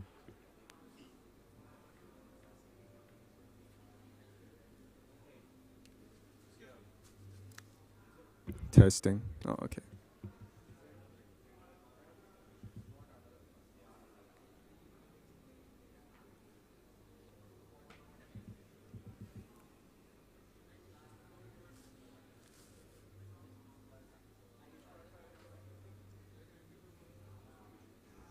Okay, awesome. So, as many of you all know, the future is looking multi-chain. In fact, right now it's already multi-chain. And we believe that by 2025, there will be dozens of blockchain, layer 1, layer 2 app chains, etc. And there will be a problem, however, from a perspective of a dev, which is that we're going to have a data challenge, right? Unless you're working purely in one ecosystem, you will probably need multi-chain data. And multi-chain data right now is difficult to access, right? They are mostly stored in point query form. If you host your own node, obviously, like that's terabytes upon terabytes of data, and that's really difficult. And most of the data is not aggregated. Hosted on smart contracts, and even if you call using web3.js or ethers.js, they are point query little small Lego bricks. So it's hard for you to get the high level picture, right? And most of the time, if you are querying using some sort of SQL database, the queries can be really, really complex. So we've kind of abstracted that away from you as a dev, right? Especially if you've already built, spent all your time and energy on UX, UI, on your backend, Solidity, code, whatever, and you just need a quick way to get on-chain data onto your front end or any other kind of client. Covalent is a solution for you, right? It's a single REST, traditional REST API, which allows you to get all kinds of blockchain data like balances, transactions, NFT data. It's queryable from the cloud. You can use all sorts of environments to call it. Technically, it's no code required, right? We even have a feature where it allows you to download everything in CSV. So it's super convenient for the analyst friends if you just want to download the data, put it on Google Sheets or whatever. And it enables you to go multi-chain in a matter of minutes. How does it work? So obviously, the blockchains host the data themselves. And then exposed to us via RPC nodes, right? Covalent is almost like the data layer. We host full archival nodes of every single chain, and then we aggregate the data, package them up into a standardized model, and we serve them up to you in a REST API form. So it's really simple for you when you use it, and it's used to power all sorts of applications. So on top of the fact that it'll make your life simpler, we are also used by over 40 plus developers and more than 3,000 projects out there right now. So yeah, I'm sure you guys are dying to know how you can get started. So everything is our docs. You can just check out how to use the API from our documentation. We have an API reference, which allows you to call the API directly from your browser. Typically, I would be exploring this, but because the Wi-Fi is a bit flaky right now, I would just be skipping that, and maybe I'll show you a little bit about what the response looks like using some of the slides here. And also, we have also built out, code templates that enable you to just code along or quickly drag and drop code snippets into front end, like React front end or something, to see what kind of data you can get. So this one, for those of you who are familiar with Postman, right, getting all sorts of data through this lovely interface, we have built out this Postman collection that enables you to sample all of our endpoints from the comfort of your Postman workspace. So you just go to this URL, covalenthq.postman.co, and you will be able to find this collection here, and it has all our endpoints with the chain ID, with the wallet addresses pre-configured. So all you need to do is to press the send button, and you'll be able to like save the response to study it in the future. You'll be able to see the response structure. Does it have the data that you need, etc. Right? So it's probably a bit small for you to see here, but there are 4 categories of data that we provide in general. There's balances data, and that includes NFT balances as well. There's NFT data, there's also transactions data, and what we call base. So that allows you to get like all log events of smart contracts, for instance, right? And also XY equals to K, which is the DEX data. So you can get all the liquidity pools, you can get all the amount of 7-day liquidity in a time series, you can get 30-day fees, etc. So if you're looking for inspiration, you can build NFT marketplace very easily, and that's just a matter of a couple of API calls. All the data is there, right? You don't have to, I guess, make 50 or 100 queries, which is what you will be doing if you're using the likes of JSON RPC. You can build, a DeFi portfolio trackers like Zappa, right? Which allows you to see all your token balances and more. So all these are the endpoints that allows that.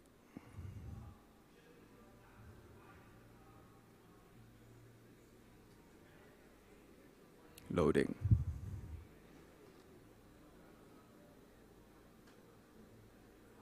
You can build the likes of wallets. In fact, our balances endpoint is one of the most popular endpoints that we have that allows you to very quickly get all your token balances as well as NFT balances, as well as the NFT metadata, which is all where all the images, etc. are stored. You can build sites like CoinGecko, which has, the top tokens, the amount of liquidity, etc. So now for this hackathon, we have also a pretty juicy prize for you guys. So we have a 10,000 USDT or USDC prize pool, and the top 3 prizes get respectively 3K, 2K, and 1K. And then we have the $4,000 prize pool for the remaining projects. And all you have to do to qualify for the prize pool is to make a meaningful call to our API. And as long, of course, to qualify for the top prizes, you have to have a good use case. Your use case has to be novel. The problem that you're trying to solve should be a genuine and good problem, of course. And we also judge on the quality of your implementation. But of course, given this to be a hackathon environment, most of the time we are judging on the quality of the idea itself, right? So yeah, and then you need to use the Covalent API. Yeah, typically I would try to give a quick demo. And if I'm connected, okay, I am connected to the internet. Let me just...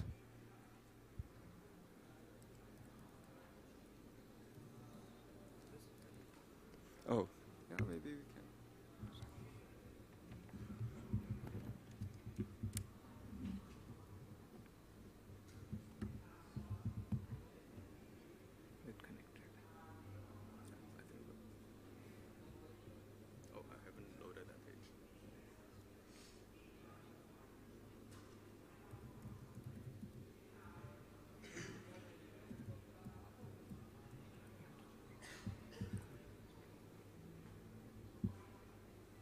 Okay, hopefully it allows me to call something without an API key here. Oh, there we go. We have the response here. Let's open it up. I need a JSON formatter. I wouldn't get you to suffer through that. But if you see here, this is the sample response of our balances endpoint. All it is one query. The query string passes in the chain ID, which in this case is 1, and then the address, it resolves the ENS, which is demo.eth, but you can of course put any address here. And then it gets you the token holdings of this address. And as you can see, this address actually holds 122 tokens, 123 including the 0. So, and each of these items are all the information you need about the token, USDT, and this is the contract address of USDT, and this is the balances in Wei. And all you need to do to get the ETH is to take 10 to the take that and divide by 10 to the power of the contract decimal here. And it also holds some frontier token, this amount of frontier token, some native token ETH, right? Fairly straightforward. You can get the historical portfolio value of any address. So that will allow you to build the chart with ups and downs of all the tokens that you hold. You can get all the NFT holders of a particular collection as of any block height, right? So that's very useful if you are doing on-chain NFT analytics of, let's say, who are the token holders of Pudgy Penguins as of January this year, right? And you compare it to now, maybe. And so for NFTs, you can get all the NFT transactions. You pass in a NFT contract address, and it will give you all the, all the transfers of the NFT that is made. So of course, get all the transactions, etc., etc. Now, just one final thing before I wrap up.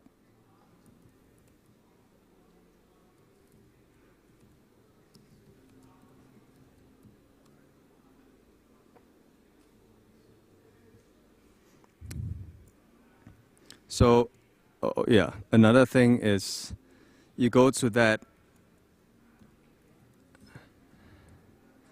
I believe it's this URL. I need to sign in. But if you go to that URL, you will be able to fork the Covalent Postman collection, which is a super neat tool, the one that I mentioned just now. So we also have built a Web3 resources, which is like a starter pack for you to quickly integrate it into your app. So this is like a React library. We have built out a couple of components, right? So for token balances, you see that this is the simple React component that will just input in the address, and it gets you all the token holdings. So it is a component here that you can plug and play. This is a ERC20 transfers component. You see all the transfers made of all these ERC20 tokens. This is a token holders component. And this is a transactions component. You pass in the address, you see all the transactions of this wallet. So each of these are built just simply using one endpoint, one call, right?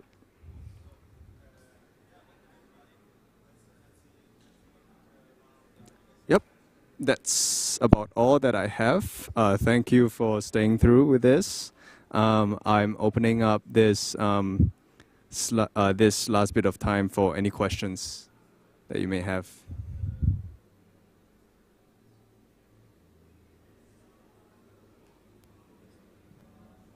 If not, for those of you who have just arrived, you can still scan this to get the free Covalent at ETHIndia NFT.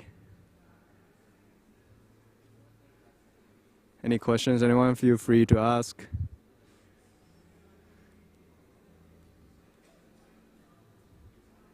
All good? Okay. Thank you, guys.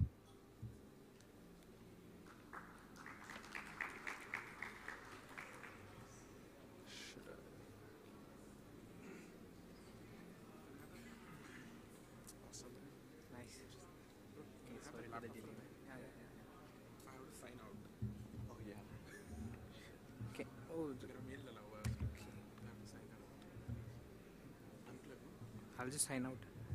Let me see. If you can just unplug and give it to me for a while. Okay. Let me just refresh and try. No, bro, it's in the guest one. It's okay. Okay.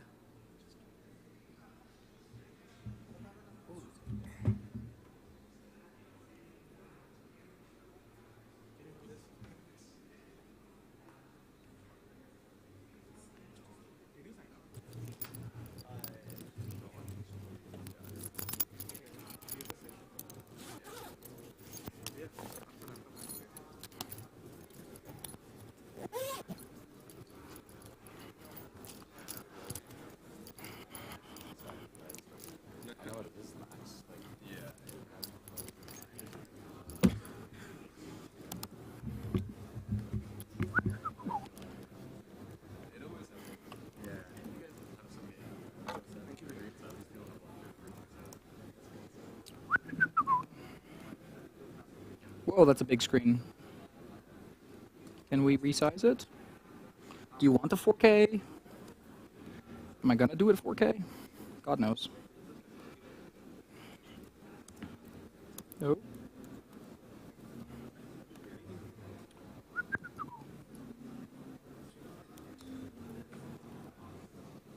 Do we have a visual working screen? Maybe?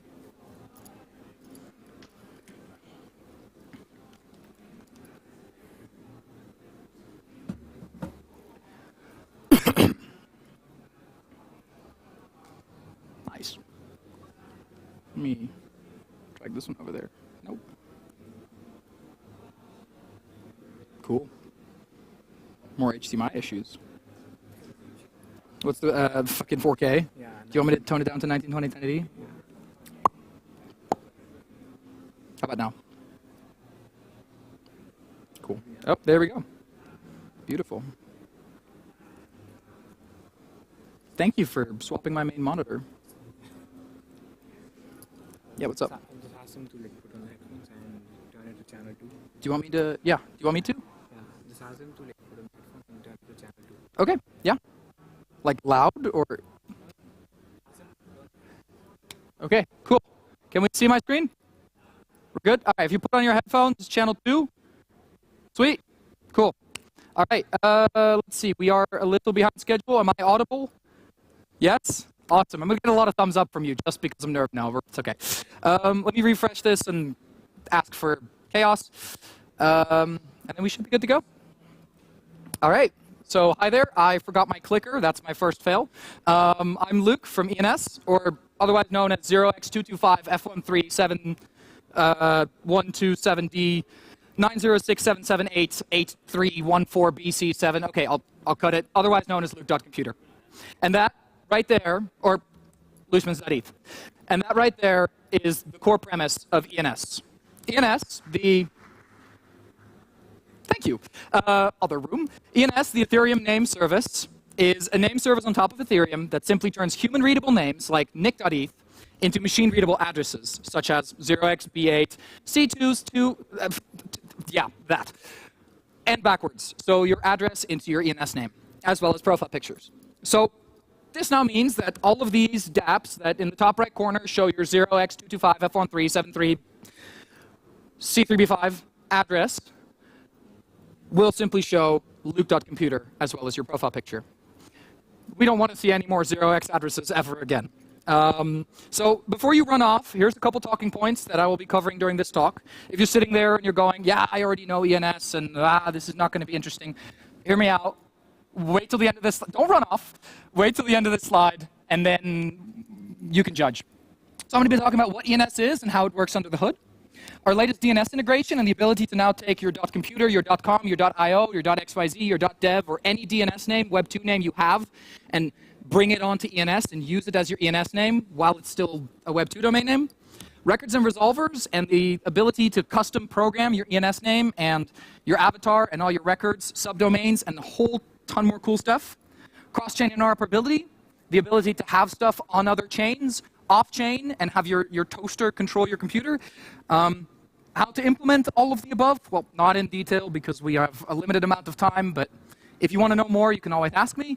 And how to get your first ENS. So before all of that, I want to cover some milestones. These numbers are a little out of date. We've gone above and beyond after these, but we've had 2.75 million ENS names registered recently. 506 official, in quotation marks, integrations. These are integrations that I'm in group chats with. These are integrations that are on our website and all that cool stuff, but there's a ton more sites out there using ENS. If you say, okay, you know, we have a bit of a bigger project, we're taking off, we've got VC funding or something along those lines, and you want to integrate with ENS and you need help, or you just need someone to hold your hand and make sure you don't blow up, I don't know, things, message me.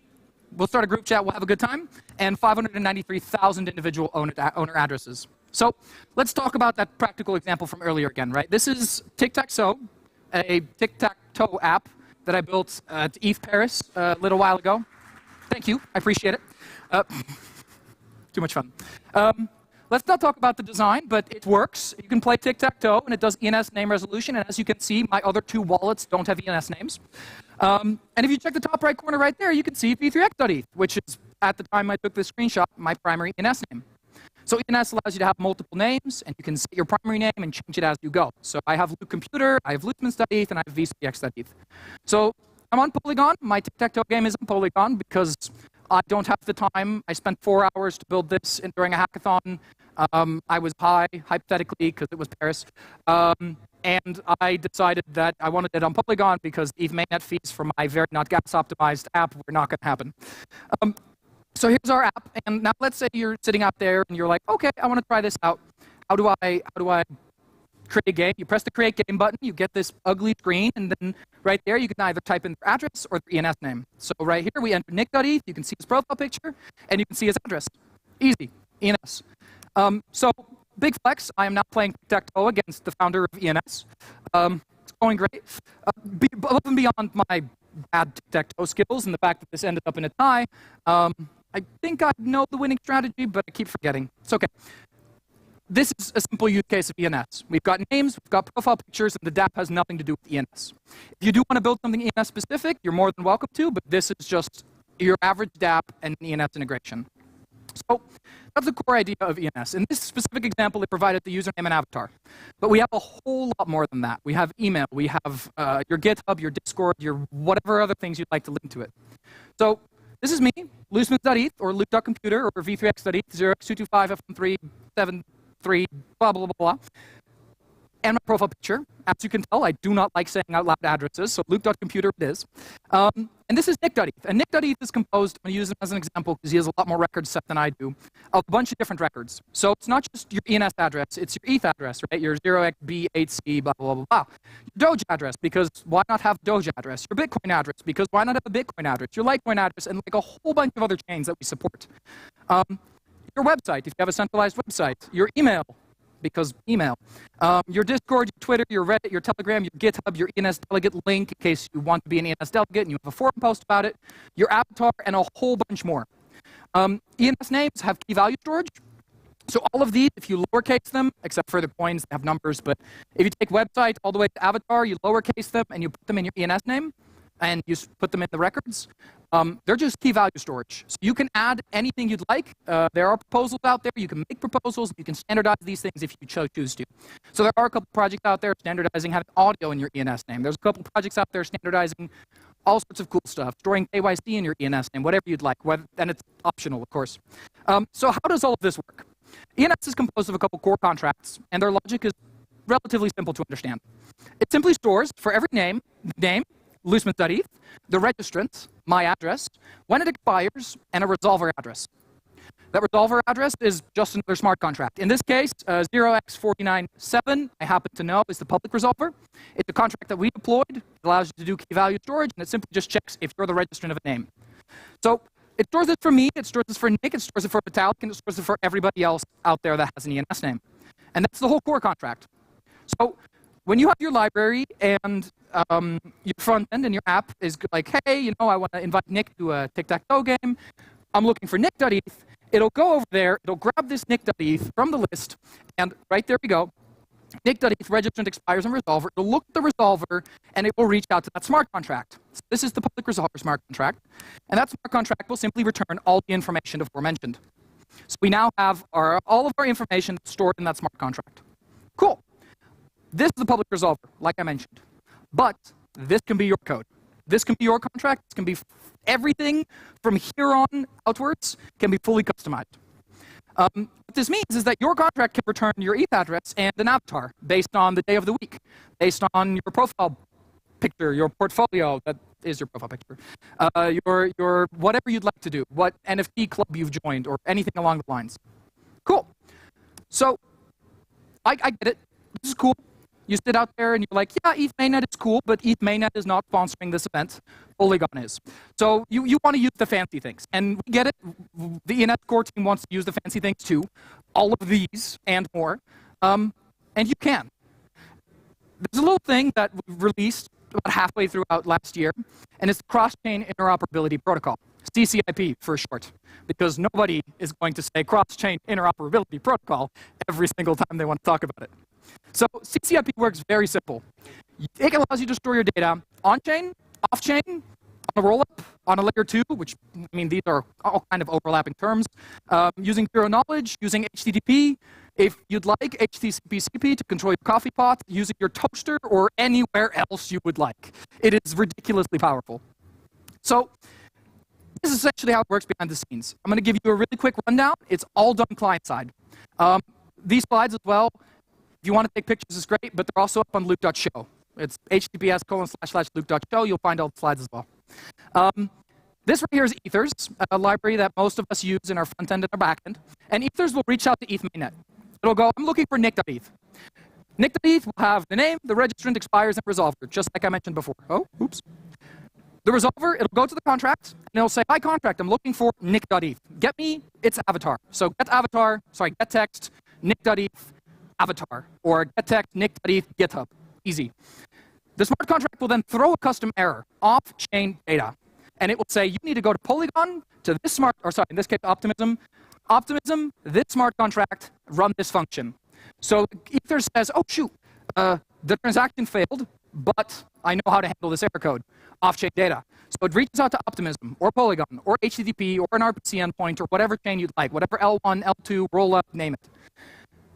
Optimism, or a B2B chain, or any other network that you'd like, will then execute a function, return some data, look it up in a database, God knows what, it's all up to you. Run your code over there, so if you run a registrar on Optimism, or if you run subdomains, your DAO is based on Polygon, all of that, and then it will return with, oh yeah, by the way, this is his avatar, and send you the URL. IPFS, Arweave, regular HTTP. Same goes for addresses, for Bitcoin, for Litecoin, for all of the other cool stuff. So I recently built a centralized version of this, which contacts a centralized API endpoint on one of my servers, and it is twitter.ngo. So I made subdomains of twitter.ngo. This was another 48-hour, quickly coded it together because I felt like it project.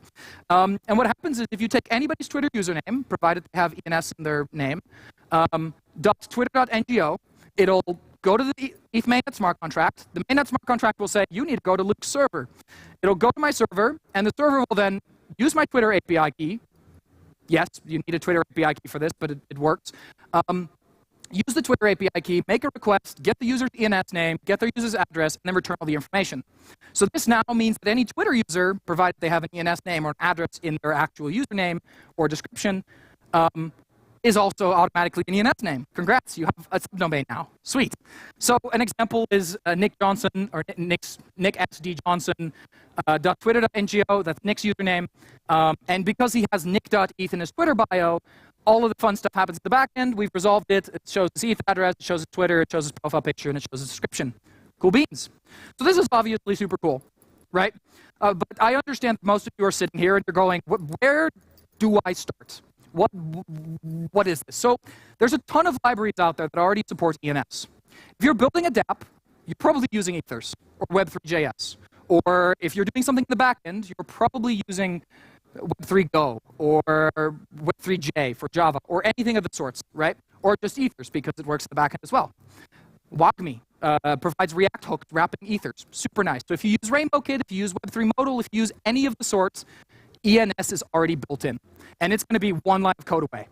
So all you do is, for any of these cool libraries, and there are more than this, these are just ones I have worked with to make sure CCIP, DNS, and all of the other cool stuff is integrated.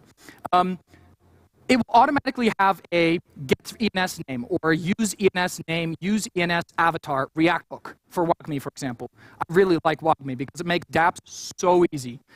You simply just, for forward resolution, you simply just say use ENS address v3x.eth in case I try and invite v3x.eth to a game, and it'll just output 0x225f1373 blah, blah, blah, blah. Cool. If I do it with Ethers, it's provider.resolve name, and there's a bunch more code examples in our docs. If you want to do reverse resolution, so showing your avatar and profile picture, look up address or use ENS name, and it will simply just work. It's that easy. And there's a ton more ways to do this. Use ENS avatar, etc., etc., etc.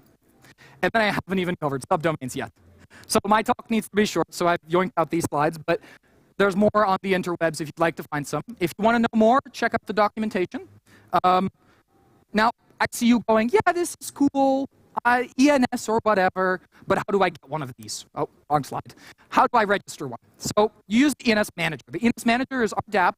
It's both available decentralized and centralized, ENS.domains, and it allows you to register ENS names. But ENS is fully on-chain, and we are a true public good, meaning all the money spent goes back into the community, goes back into the ecosystem, and back into other public goods.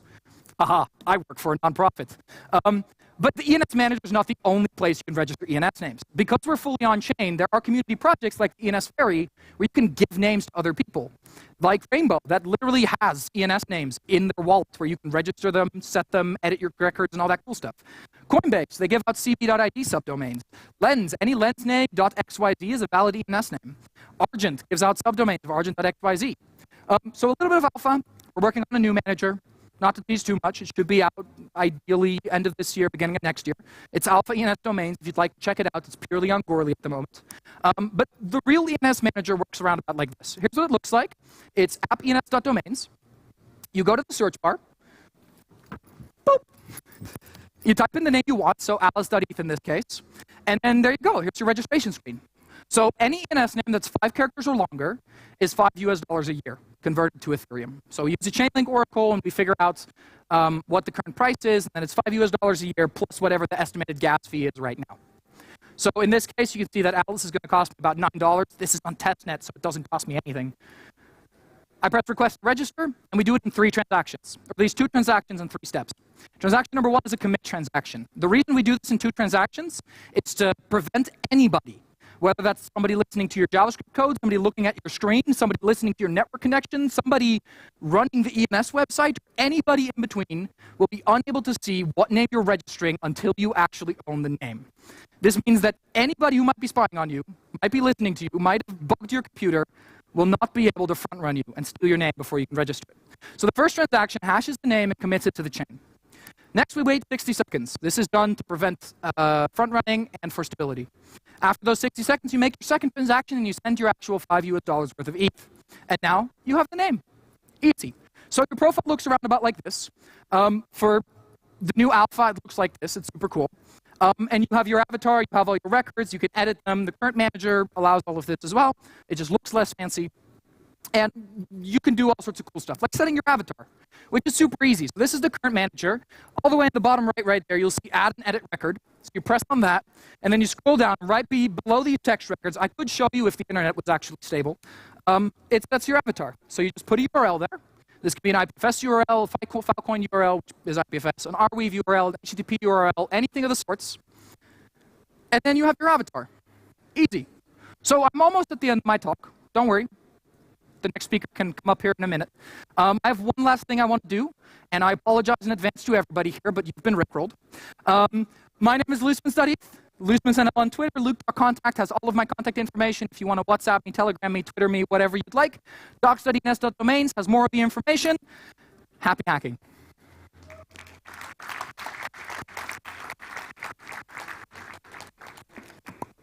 Sweet. Ah.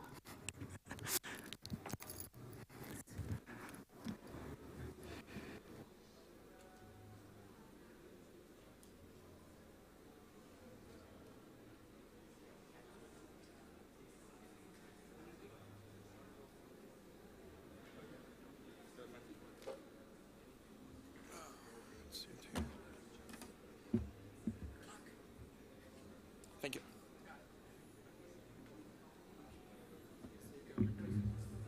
Linux.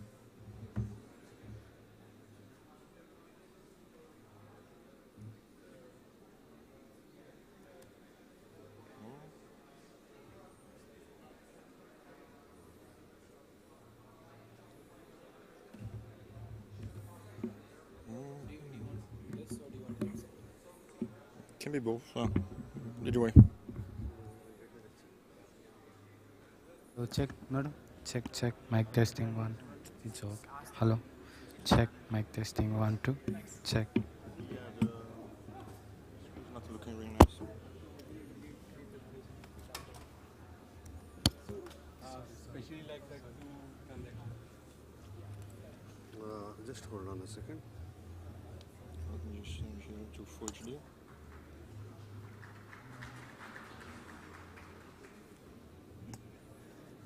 No, it's not the problem.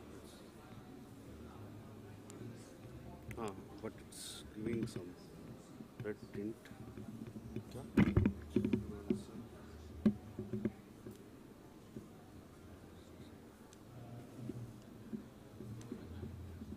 that window?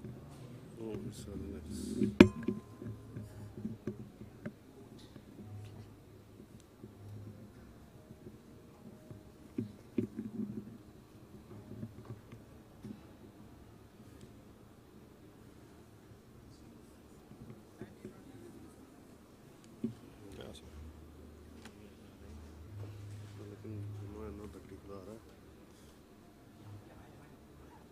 Is that color any option to color change?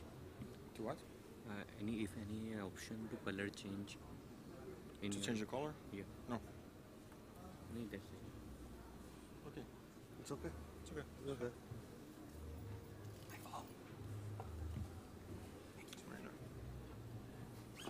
Okay, so that one. One forward. Then just step down. Come here. Just turn down. Turn back, sir.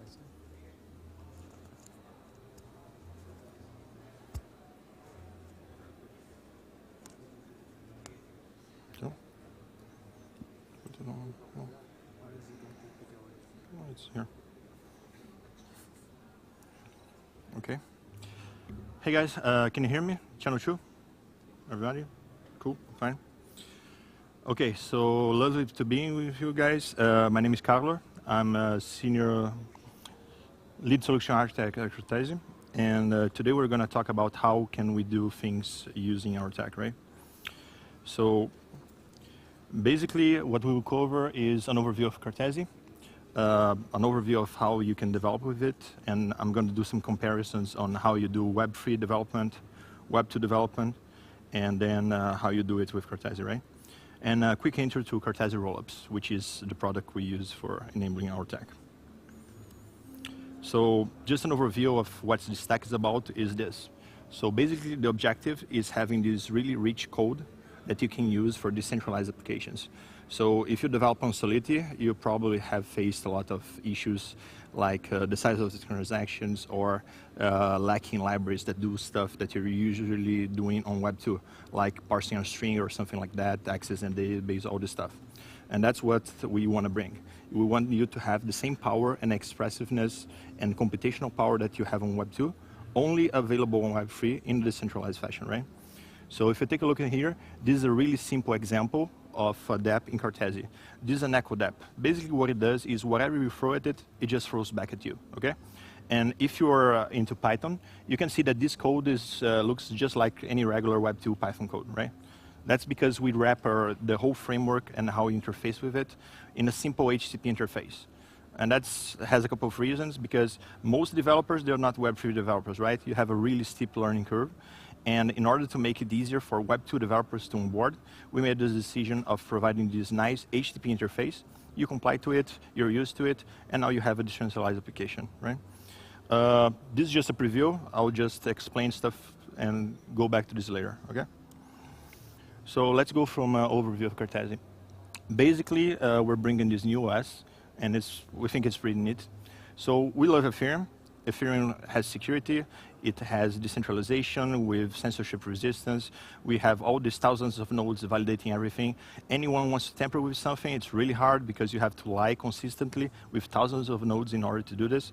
But Ethereum also has its drawbacks, right?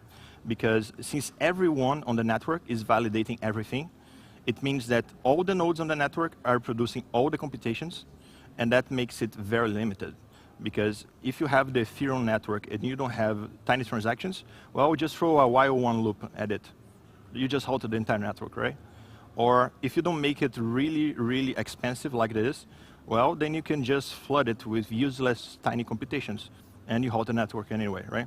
So the idea on Cartesi is, can we get these really nice security guarantees of the blockchain, but enable really, really large computations, and also bring better tooling for development, and that's what we go for, okay? So how do we do this? Well, basically, what we do is have this special VM, we call it the Cartesi machine, and this Cartesi machine provides a Linux runtime environment. And the computations that happen inside the Cartesi machine are secured by the blockchain, right? So this Cartesi machine is based on RISC-V, and what happens here is RISC-V is an open hardware specification done by the guys at Berkeley, and it's really similar to what we have on our computers or on our cell phones, right? And because of that, it's compatible with Linux. And another thing we do is that, unlike in Ethereum, in which everything is running on the same VM, so the AVM basically is running all the applications. If some applications use more resources, using a lot of things, the other ones lose it. We have a VM per application. So a VM per application with a regular processor and Linux, well, we just enable a lot of things for you to use in there. And the Cartesi machine, in order to do this, needs to be deterministic, so we put a lot of effort on making this RISC-V-based machine deterministic, like clock, floating point instructions, all the stuff that could generate entropy. We just had to make it deterministic. And yeah, as I was saying, to reach this stage in which you have a lot of computational resources, what happens is we rely on local consensus. And we have a roll-up solution on top of it. So what happens is that, unlike in Ethereum, in which everyone on the network is validating everything, on Cartesi we have different sets of validators per application.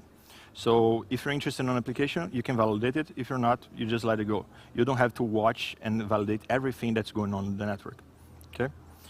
And as I said, so consensus is basically really strong on Ethereum and others, because if you want to tamper with a computation, it's really hard to lie, because you have a really large amount of nodes.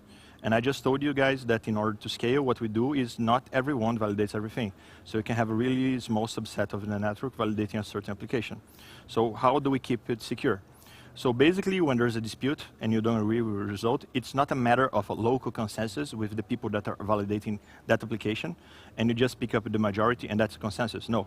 What we have is a dispute protocol. We call it the verification game, in which whenever there's a dispute, what we do is basically the people that are disputing, since they are running the same application on the same Cartesi machine and it's deterministic, they should reach the same result.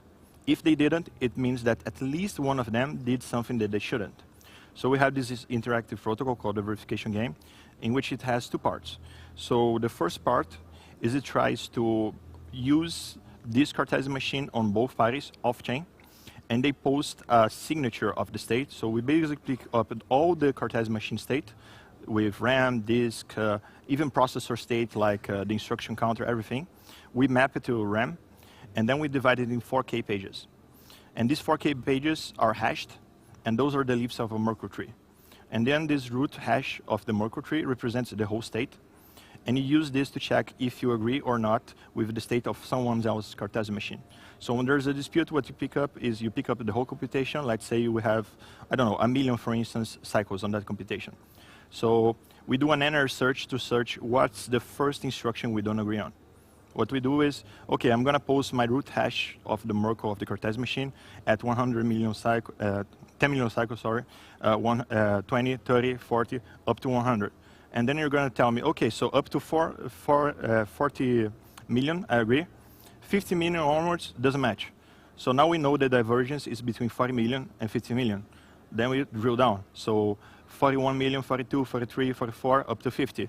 And we go there, and each time we divide the search space by 10. So in logarithmic number of interactions, I'll know it's instruction 43,003,007 that we don't agree. Cool. Now we know the instruction we don't agree. But who did it right? Because I'm claiming something, you're claiming something else. That's the real special part. So what we did, and this is the second part of the process, is whenever we reach that instruction, it's not my word against yours. We just pick up that instruction, and we have an on-chain implementation of the Cartesi machine. So we had this huge effort of making an on-chain set of contracts that can emulate each instruction of the Cartesi machine. And this on-chain emulator is the one that actually picks up that instruction and executes it. So it's not me, it's not you, it's the thousands of nodes on Ethereum or whatever base blockchain we're using that are going to say who did the execution right. So this way we can have a really tiny set of validators and computations, really large ones, but still maintain the guarantees of the strong guarantees of security of the blockchain, right? So, as I said, it's an optimistic loop solution in which we build. So basically, we do all these computations inside the Cartesi machine, and from time to time, we just pick up the signature of the Cartesi machine and put it on chain. If someone disputes it, okay, there's the verification game. If not, we move on. That's set on stone, and you can keep up the computation for the next stuff. So how's the development of this? So you guys are used to Web 2. Web 2 is really simple. You have a browser. You use some framework like, I don't know, Angular or React or whatever you want, the tools, HTML, CSS, JavaScript as base technologies. And you do these nice interfaces. And then you interact with a backend, right? Generally using HTTP or HTTPS. And then you have a service. This service might use a database, might use someone else's API, this kind of stuff, right? Really simple. Now when we go to Web 3, we still have a similar front end, but now we need a special library to interact with the blockchain. Generally, we have something that implements the JSON RPC protocol, so Ethers, Web3.js, something else. And then instead of talking to a backend, this guy is actually talking to the blockchain, like a node on Ethereum, or maybe a broker like Infura or Alchemy or something like that, right? And as you guys know, you have multiple limitations in processing all this stuff. It's hard, very hard to look for data. That's why we have services like the Graph and stuff like this, which are very popular, help you on the indexing, this kind of thing. And how does it look when you develop with Cartesi? Well, basically, you still have your front end in which you use whatever technology you want. So if you have a browser, you can still use Angular, Vue, or React, all this stuff. And then you have a set of libraries to interact with the framework, right? And this framework there, then it has a real nice machinery, which takes all the abstraction of the verification game, of all this stuff from you. And inside the Cartesi machine, we actually wrap, as I told you guys, all the framework on an HTTP interface. So we have this HTTP dispatcher service, which is the one that you're talking to when you're developing your application. So from your development point of view, you're just talking to a HTTP interface, and that's it. You don't have to care about the blockchain, about reorgs, about any of that. We take care of that for you, okay? So just going a bit deeper on how this works. So those libraries I said, they basically use 3 different interfaces. So we still need a JSON RPC to talk to the blockchain, because whenever you're trying to reproduce a computation, well, you need the inputs, right? So you have a data availability problem if you're not using the blockchain. Let's say I'm storing my input on IPFS, for instance. And then you say, I cannot do your computation. Why? I don't have the inputs.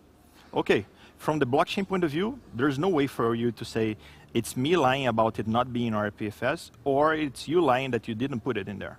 So that's why we need a JSON RPC interface, and we provide inputs through the blockchain. The second interface we use, is a HTTP REST interface, and that's used for something equivalent to Ethereum calls, right?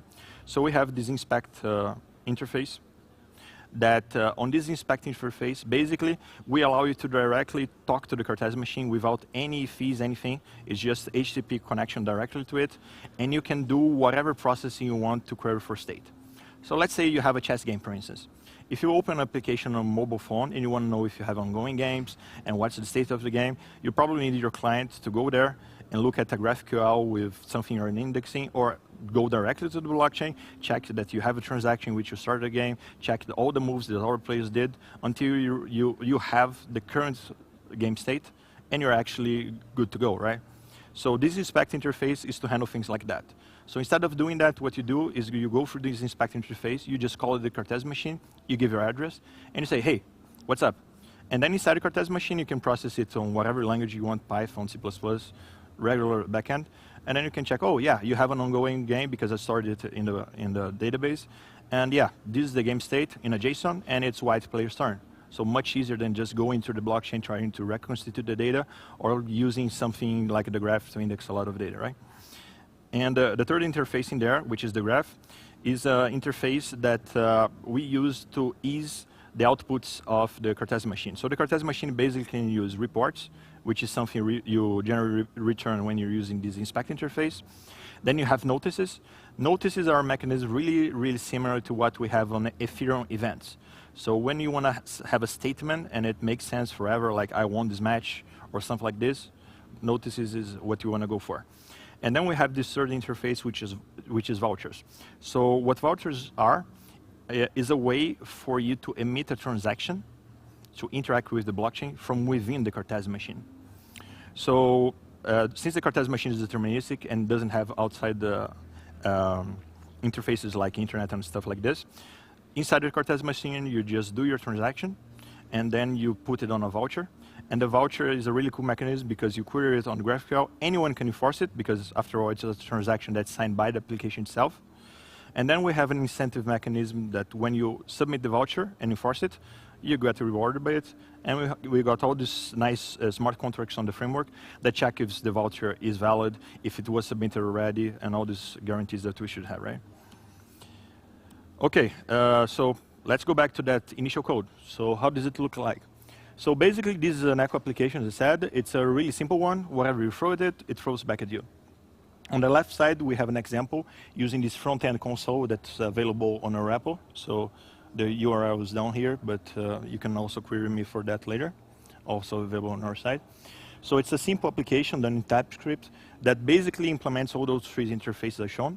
And on the right side, we have a basic echo application written in Python. So that's the actual decentralized code, right? So what we have in here, if you take a look, is first we start using this front end and sending a payload. So hello there. So from the blockchain point of view, we don't know what it is. It's just a binary output, binary input, but your application knows that's a string, right? So inside your application, that's regular Python code, as I said. So we're importing OS because, after all, it's a Linux machine. And that service that I mentioned that has all the wrappers in HTTP interfaces, well, basically this server is listening somewhere, and we settle an environment variable with it. So we're using OS environment to load up that variable, and we also use requests. So people familiar with Python know it's a really well-known HTTP library, right? And okay, using that OS, now we're picking up that environment variable, so we know where to connect on the Cartesi HTTP servers. And now we have this dictionary here in which we settle advanced state and map it to a method called handle advanced, and inspect state and map it to handle inspect.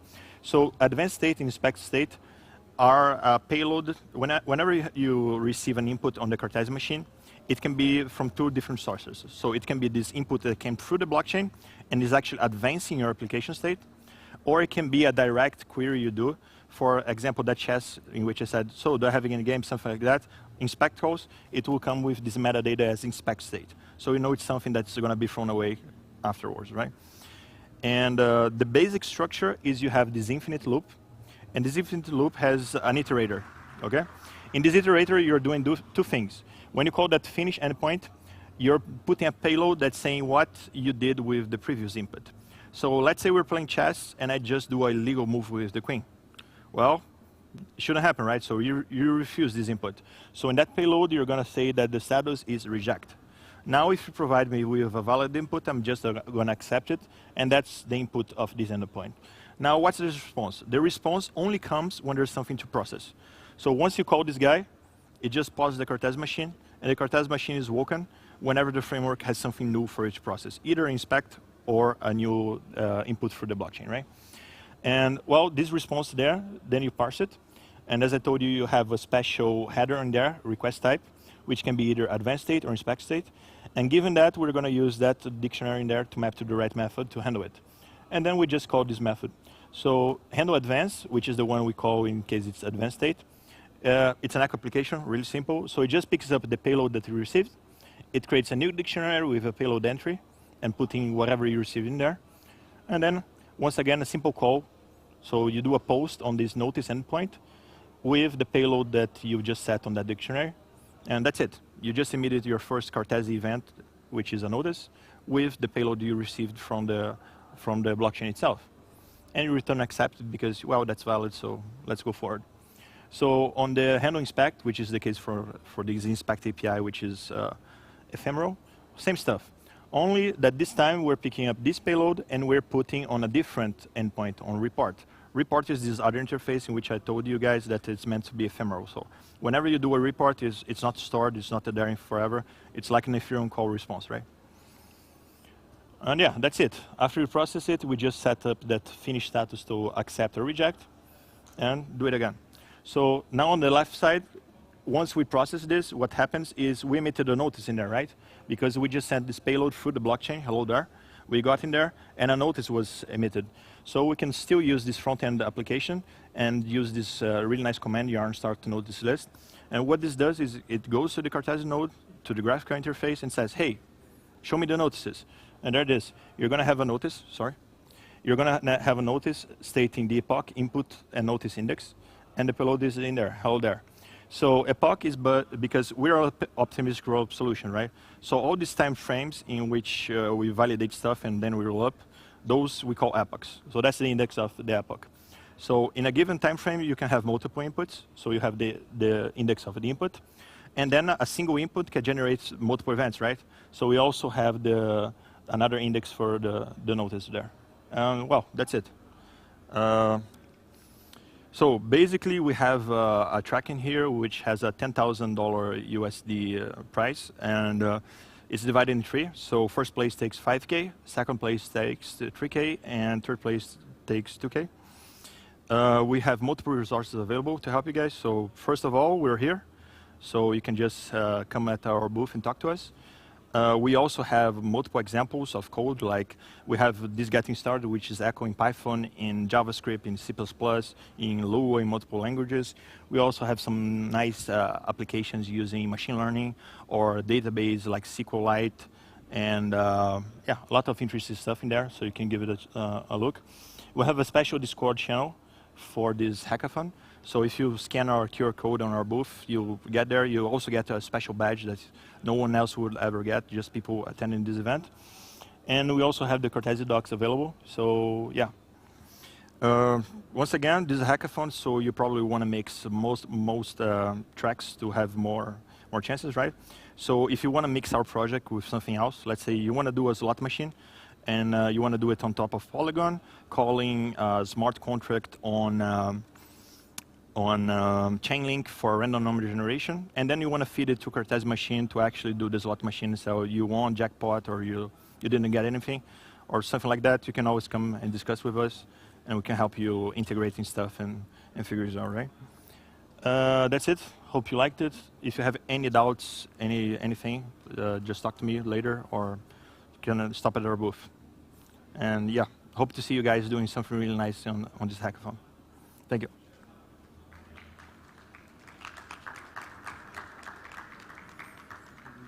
access of yours. Can you tell me? Yeah, sure.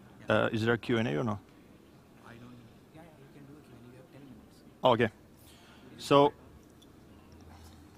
Put it on so you can see. Yeah. Sure. So guys, it seems like we have like 10 minutes for Q&A. If someone has a question, doubt, or anything.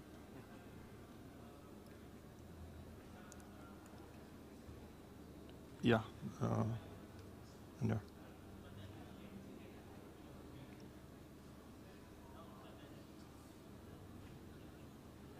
Yeah, sure.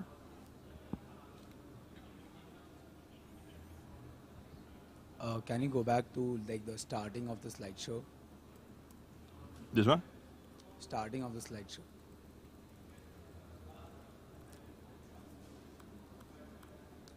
Next slide, next slide. The flow charts. This one? Yeah, this one. Okay. So let's say for the Ethereum network, right? It is more secure because you need more nodes to, like, there are many people, right? So you need more than at least half of the chain to for the request to get through, right? Yeah, basically when you reach consensus, exactly. it's true, and you need most of the network. So Yeah. with Cartesi, we have different, for different CMs, we have different computers.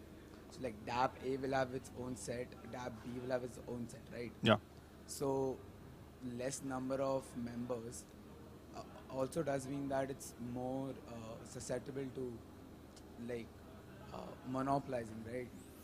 Yeah, as I said, if we just use consensus, so like I'm playing poker with you and two other guys, right?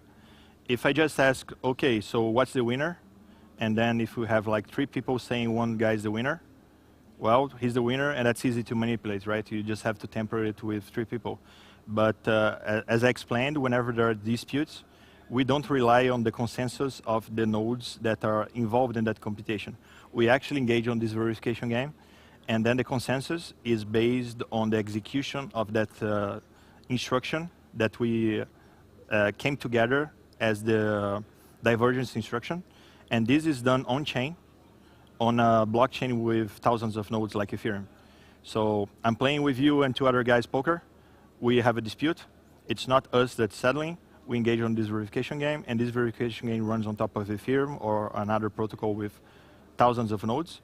And then even if the 3 of you are lying, but I'm telling the truth, I can still enforce the truth. So what's really nice on this protocol of ours is that you don't need, the security guarantees is not most of the nodes, it's at least one. So a single party can enforce the correct result.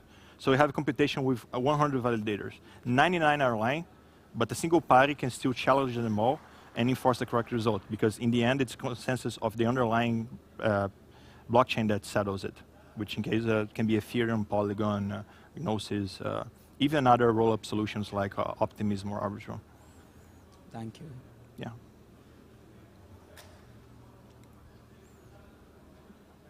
Anyone else wants? Okay.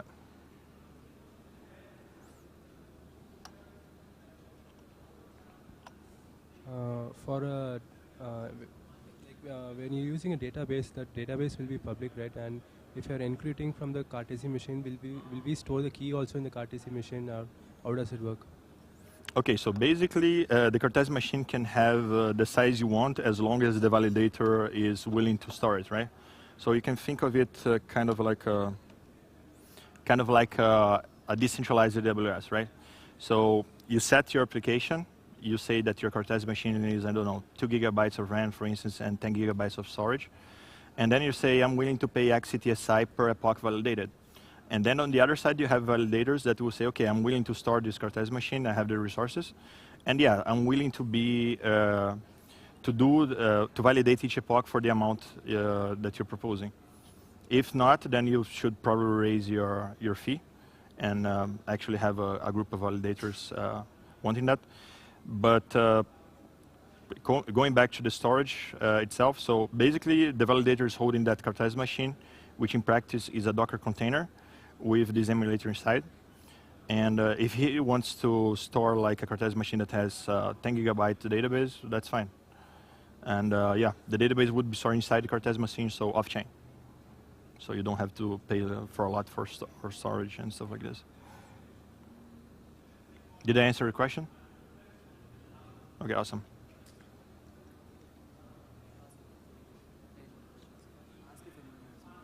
Anyone else got a question? Anything? Okay, awesome. It was great talking to you guys, and well, looking forward to whatever you're building. Have fun.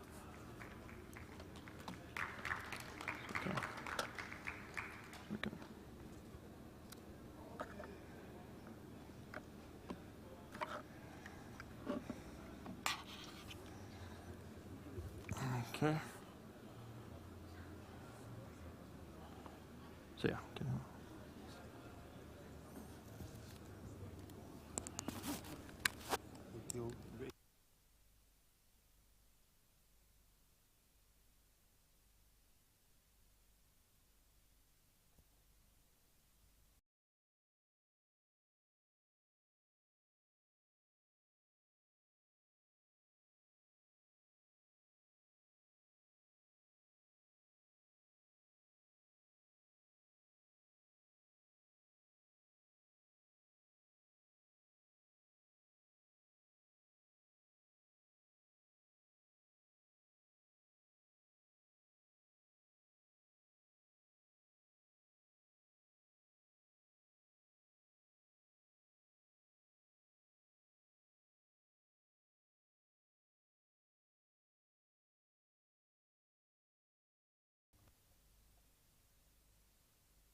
Drink in this case. Okay, so Can you open it for the full screen? yes. Hey guys. Can we have full screen over here? Can we have full screen over here? Now? Okay. Can you hear us? Fine. Yeah, full screen. Yeah, exactly. I did that. I don't know how to do it. Wait.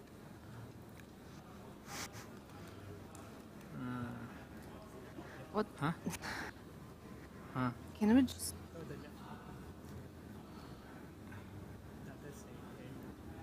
What do you want to do? Ah, it's in broad. This one. Oh. Thank you. And the full screen? That one would be. Yeah, this is like. And we need to. Yep. Oh, cool. So Cool. when can you just? Yeah. Yep. Great. All right. Can we start? Yep. Hello, everyone. Can you hear me well?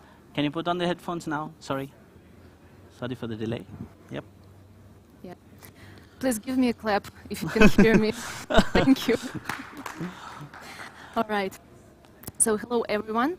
My name is Alexandra, and I'm from the Etherspot team. Thanks for attending our workshop today, and we are going to tell you how to improve and simplify the user experience of your dApp, and also how to go cross-chain. Let's start. All right, so why did we decide to create Etherspot? Well, obviously we faced some issues that we would like to be able to solve. For example, the complex Web3 user experience for average users. Let's imagine that you are an average crypto user and you want to take part in some staking program, let's say, of KlimaDAO. And it requires to stake Klima tokens, which are based on Polygon. But you currently have only tokens on Gnosis chain. So what options do you have? First of all, you can go to the exchange, right, and just purchase some tokens. But at the same time, you already have some crypto tokens in your wallet, and why do you need to purchase more? So another step, you can, for example, find some bridging solutions and try to bridge your tokens. But again, it requires additional steps. At the same time, when you are interacting with different blockchains, you have to switch RPC network in your wallet or even add it. So it's also quite annoying. And at the same time, when you perform any transactions, you have to sign it every time after each transaction. Well, I can say that, like, for not advanced users, it can be a showstopper because you have to perform a lot of actions. Another example, let's say that you would like to perform the cross-chain swap, and you need to have a gas tokens on the destination chain. Otherwise, yes, you can complete the cross-chain swap, but then you will be stuck because without gas tokens, you are not able to operate on any blockchain. Another thing is that onboarding to self-custody is hard at the moment. So recently, I reinstalled my Chrome browser, and I realized that I need to submit seed phrases to be able to get access to my wallet. But then I totally forgot where I saved them, and like I lost 12 phrases, I lost access to my wallet, and so there is no option to recovery. I lost my funds, but fortunately it was just, you know, one of my testing wallets, and I didn't have a lot of tokens there. But in any case, it's quite an unpleasant situation, and I think that any user can be in the same situation. And also, it's generally accepted that hard wallets are more secure than any other wallets. But you know that they are not quite user-friendly, and at the same time, not all of the users can afford to get these wallets. So obviously, these are not all of the issues that we faced with, but I believe that they are the most relevant at the moment according to the market situation. Next one. So we have a solution for you. It's Etherspot. Etherspot, it's an account abstraction SDK that can deliver a frictionless Web3 user experience. So it means that users don't need to switch or add RPC networks in the wallet. At the same time, it enables asset management on multiple VM chains. And also, you can see here the screenshot of the tweet from one influencer. And here he shows how a typical DeFi app works today, and at the same time, how he thinks it should work. And actually, the second picture is what Etherspot can provide you with. With our batch transactions, Etherspot can batch several transactions into one, and for users, it will be just one-click action. And let's look back to my example with cross-chain swaps. Well, I mentioned that users have to get some gas tokens on the destination chain, but with Etherspot it's not needed because users can pay for transactions with any token. It can be stablecoin or any other token. Next one. All right. And also Etherspot can deliver an easy onboarding to self-custody for your users. So they can get access to the smart wallets via their social media accounts or, for example, email address. And it means that they don't need to set up these seed phrases, keep them somewhere. And there is a recovery option as well, because they can just get access via their social media accounts as well. Smart wallets are more secure than hard wallets because you can simply lose the USB stick itself. And you will lose your funds. Next one. Well, Etherspot has a lot of outstanding features like transaction batching, sponsored transactions, meta transactions, multi-chain NFT support, fiat on and off-ramp support, and it's without KYC for users up to 1,000 euros per day. And we have quite a friendly environment for developers. We have updated documentation. You can find it on our website. And in case you have any questions, you can just simply reach out to our dev team, for example, on Discord or Telegram, and they will be able to help you. But I will share the links later.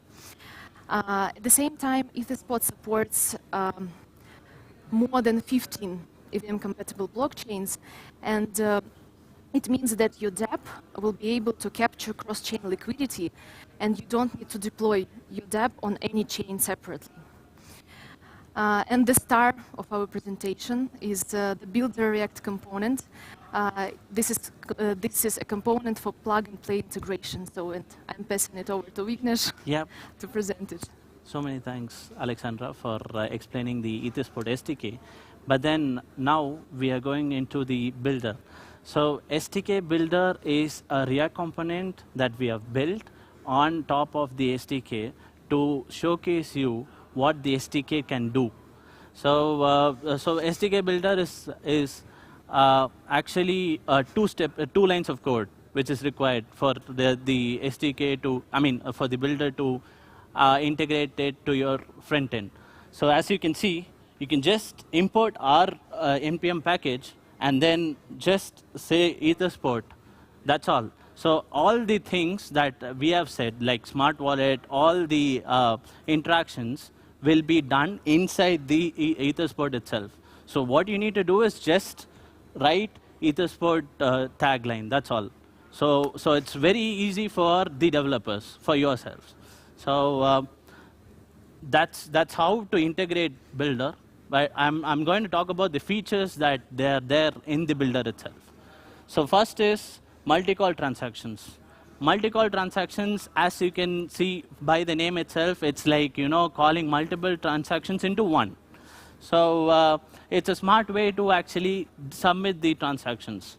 So what I did on the this one screenshot is, from USD, I'm actually swapping to Aave, and it's for 2 USDC. And again, I'm actually starting the multi-call, and the Aave is actually pre-selected because you are actually receiving the Aave. And how much you're receiving is actually on the this one offer that you get over here. So if it is 0.03 Aave, then 0.03 is the remaining one, which is already there. Then you can actually use that 0.03 on the next step itself, without even executing the transaction on the blockchain. So this one can be done via multi-call transactions. So one of our testers actually did it, and you can see the transaction details where he actually sent 2 USDC, but at the end he received 2.7 USDC on the same chain itself. So he got like 0.7 USDC more than what he sent. So it's actually kind of, if you know persons in share market and all, it's actually trading that you give, and you can get profit out of it also. But this is just just an example. But then it depends on the luck and the share markets. Like that time, the offers was like this, so he got it. But then it depends on the luck, guys. So this is just this one illustration. But then You can do lots more into this itself, like an innovation. So next one is shared sessions. In this, the React component, when you actually sign one transaction, I mean, when you sign from Keybase to your contract call for deploying the smart contract, you are just signing it once, and you are actually accessing it for 15 different chains. If you actually kind of switch network also, it's going to access the other chain without even asking you next sign. So it's just about that. So we have actually built a ClimaDAO example for you to illustrate custom contract interaction. So stake into SClima from any of the assets which are there in XTI or BNB or whatever the thing is. So first what happens is you have to select the from asset, and then SClima is automatically selected because it's a ClimaDAO contract.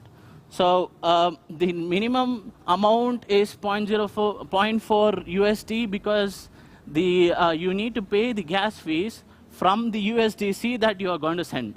You don't have to actually have the native token on the Polygon itself.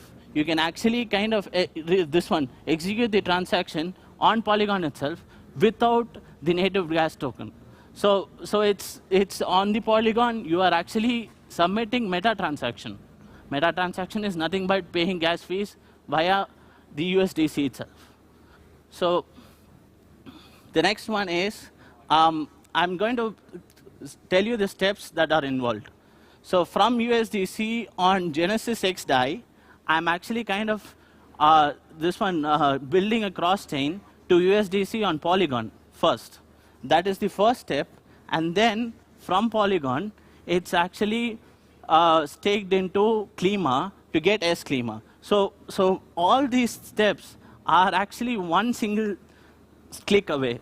So that's what is the ClimaDAO example. But then I would say this is the custom contract interaction that you have to give. So for example, you would have the contract API yourself, which is there in the blockchain itself, and you would have the contract address, which is also there in the blockchain itself. What you need to do is just register the contract in the SDK itself so that you can actually call the method under that contract execution. For example, for let's say staking or yield protocol or something like that. So you can call the contract function using these steps alone. So what you get at the end would be the transaction request, which is like to and data, which needs to be sent. That's all. That's all is the steps for the custom contract interaction. So the next one is, so we are open for innovation. So if you feel like you can do something else also, you are open to actually submit a PR under this website. I mean this GitHub repo itself. This GitHub repo is actually open source. Everything that I've talked about before is actually available inside this Git repo itself. So you can just scan the QR code to get the URL, and then you can actually see the source code of the package itself, which I have said before. So that's really helpful for you, for the developers, and I think that you can actually do it pretty well. So this is Etherspot Playground. Etherspot Playground is something that we have built so that we will demonstrate the SDK examples in the website itself. So you can just go into the website, and what it does is every functionality that it is there on the SDK has been illustrated with the code examples itself. So you just need to create an SDK inside it, and you can test it. So it is also available on testnets. So please test it once, and then you can do whatever you want. So we are also running bounties in this hackathon.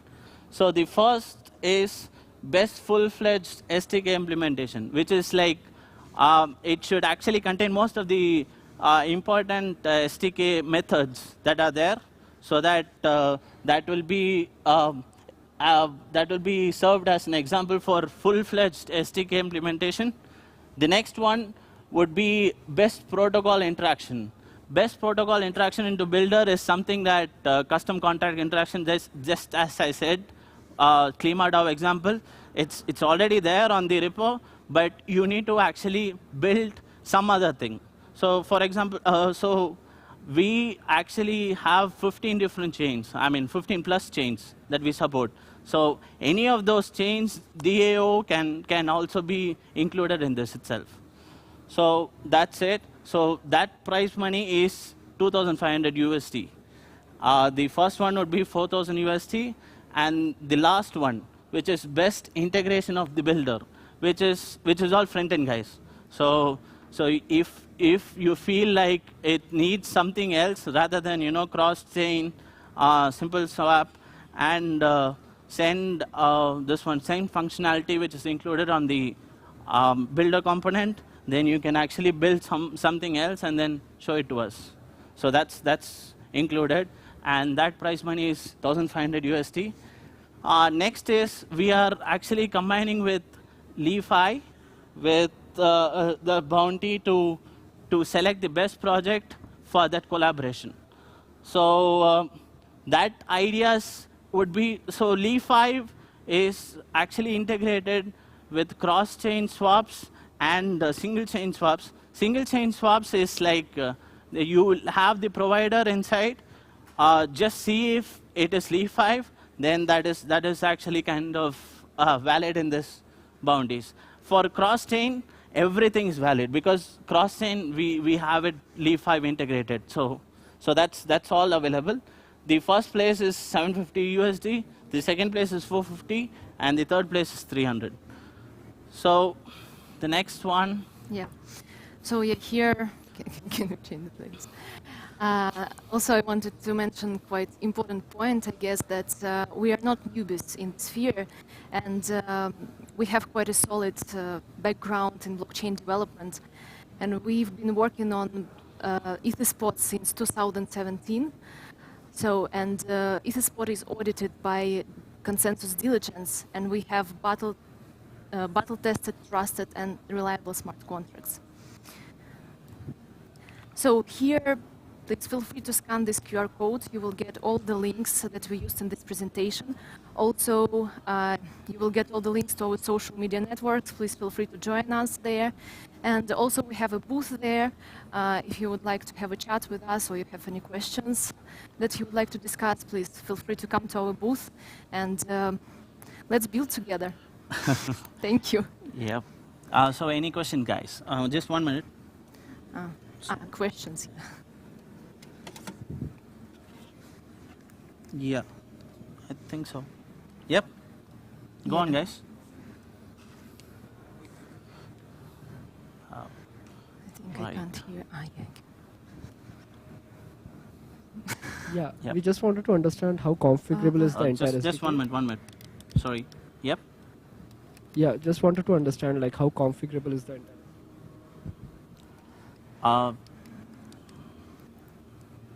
Volume.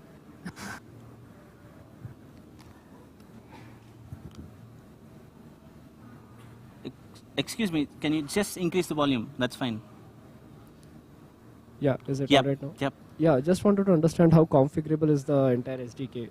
How comfortable is the entire Configurable, SDK? configurable. Sorry? Configurable. Configurable. Okay. So the thing is, we are all open source. So whatever the parameters that are there as default is actually changeable, right? Because we are open source in the first place, and the SDK configurations are all available on the docs that if you need.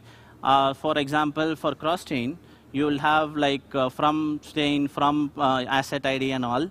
That will be there on the docs itself. So please just look at the playground and the documentation for all the details. Or if not, please come to the booth. I'll settle all the doubts that are there. I mean, on the this one configurations and all.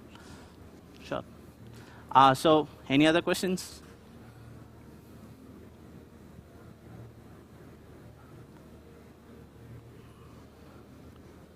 Yeah, all good?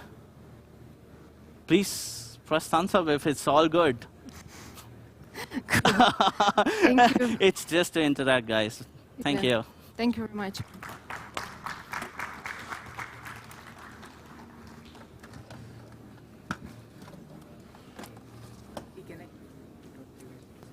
Yeah.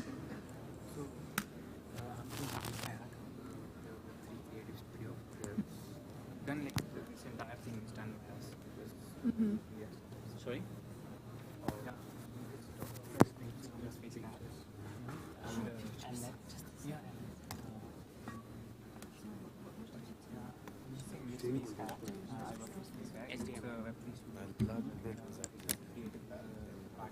अच्छा land cable है internet से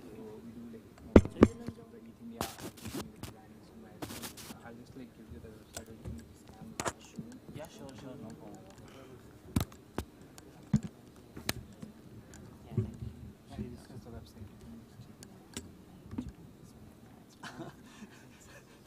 Sorry, over here. Thank you. Maybe can I write down the name of the company just in case it doesn't work? Space SPA. Space? Kayak. K-A-Y-A-K. K-A-Y-A-K. I'll be set up with all. K-A-Y-A-K. I'm sorry. Yeah, you can do it. That's fine. That's fine. Is there anyone else from the organization?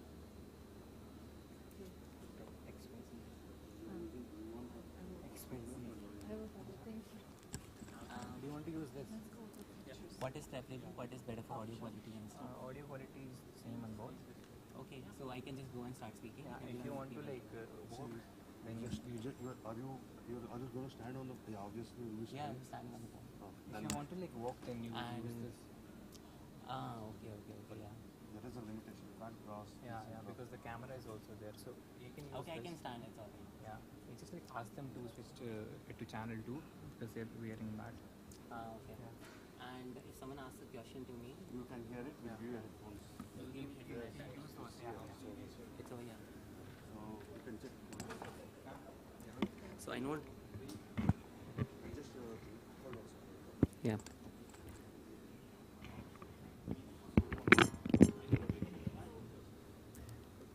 Right. Hello, check. Hey everyone, can you hear me? Okay, great. Everyone here, can you switch to Workshop 2 so that you would be able to hear me on the headphone? Switch your headphones to Workshop 2. And thanks for being here. With the limited internet that we have, I won't be able to play my slides in full mode, but we'll make do with this. I don't have a LAN connection. The laptop does not have. Yeah. All right.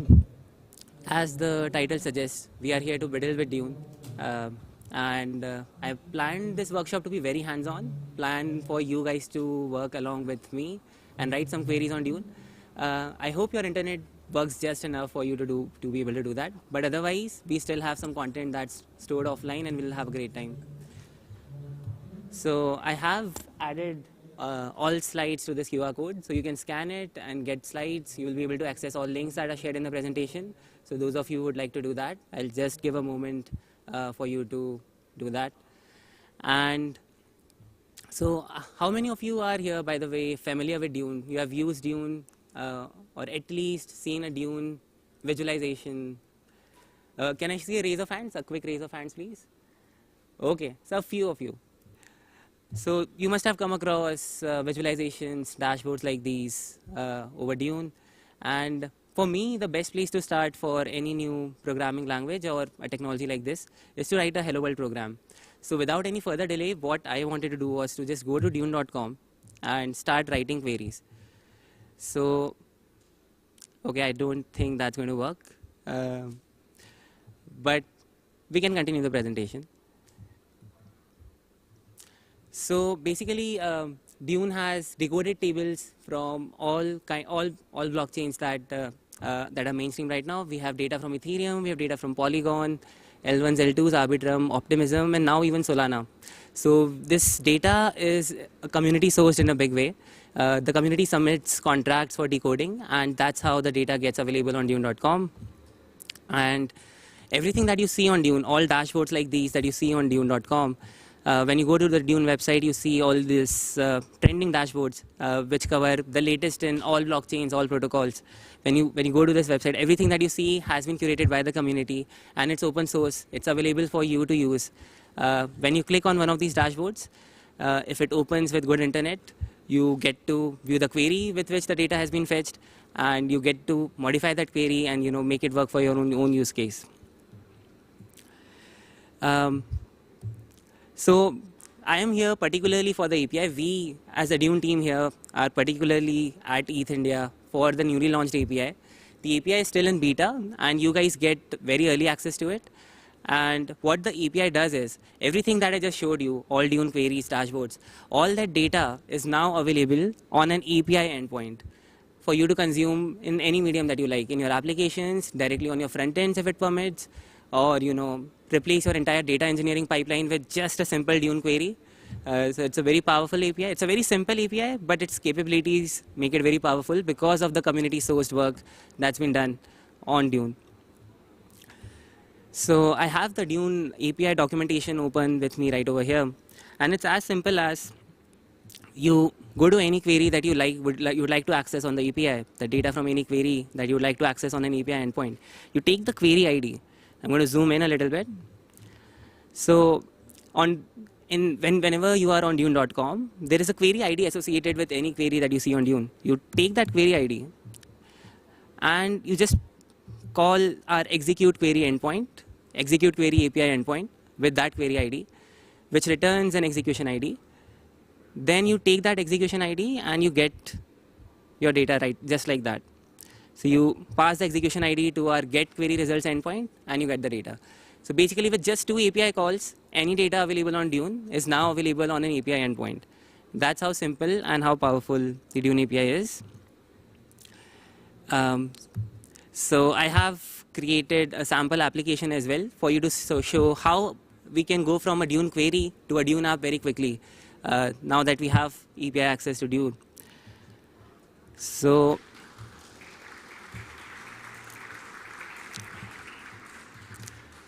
if the internet works just fine, what I'm going to do is, this GitHub repository, by the way, is publicly available and it is linked in the presentation as well. This is the link to the GitHub repository. I'm going to try to fetch this code and just show you how you can use the same code to run any query and quickly build an application on Dune. So I am going to make another folder. I'm going to call it ETHIndia. And I'm going to go into this folder and I'm going to clone this repository. And I'm going to give it a few seconds with the current internet that we have and come back to the presentation. So while the code is being fetched on the terminal, I'll quickly go over the steps that you need to follow to get an API key for yourself. So we have specially prepared a hacker guide for ETHIndia hackers. You can again get it if you have scanned the presentation already. You already have the link. Otherwise, there's another QR code here. You can scan it and you will get the hacker guide we have prepared specially for you guys. And it has all the details for you to get started, different ideas with which you can get started, and most importantly, how you can get an API key. So there's a form, a short form that you'll need to fill up, and we'll quickly set you up. You'll find the API key in your email shortly after you fill up the form. And after which, we also have bounties. I'm going to talk more about that. So I can see the code has been fetched, the code for the Dune app template that I've just prepared. So I'm going to show you the steps that are needed to quickly spin up a Dune application using this template that you see right in front of me. I'm going to open this code in VS Code. So this little part over here is something that developers might be able to follow more easily. But any of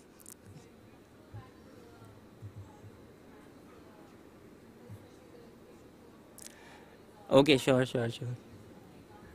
Yeah. So I'm also going to try to zoom in a little bit. Yeah, so you can see now? Fantastic. So what I did here was, there is this link to GitHub repository, which is also in the presentation. I'll again share the QR code to the presentation, so you will have all the links in place. So what I did is, I just clicked on code on GitHub. I just copied this Git URL, and I cloned it into my local system, right? This is pretty much all I've done. And to open the code in VS Code, I've written this little line. I'm going to move a little quickly, so those of you who are not developers might miss a few steps, but we have our booth right here. Please come to us. Right now we are a little bit crunch on time, so I'm going to move a little faster. But please come to us. We are here to help you. We'll get you across any step that you're stuck on. We are here to help you build with the Dune API. Right? So, yeah, so I opened this code in my VS Code, and I trust the authors. I'm the author. And I'm going to quickly copy this environment variable file. So there is a environment.example file which you need to copy to just pass the API key to the application. So I'm just going to create a new file. I'm going to call it .env, and I'm going to paste this over here. So I have my API key stored with me right now in the Dune folder.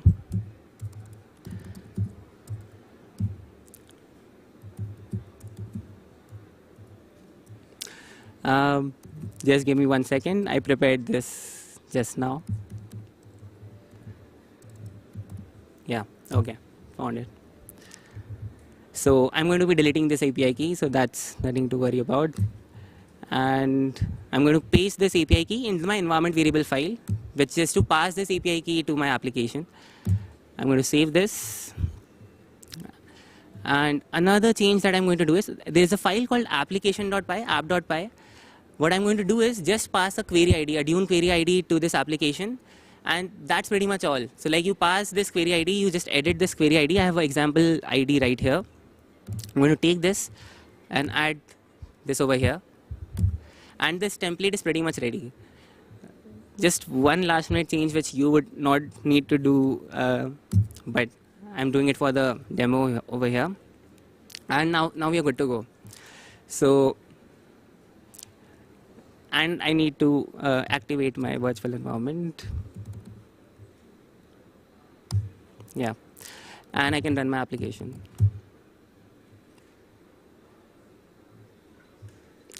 I ran into an error over here. Let me try to debug this.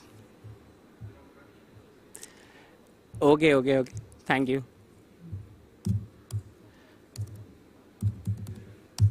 Yeah, now we're good. Yeah, now it works. Fantastic.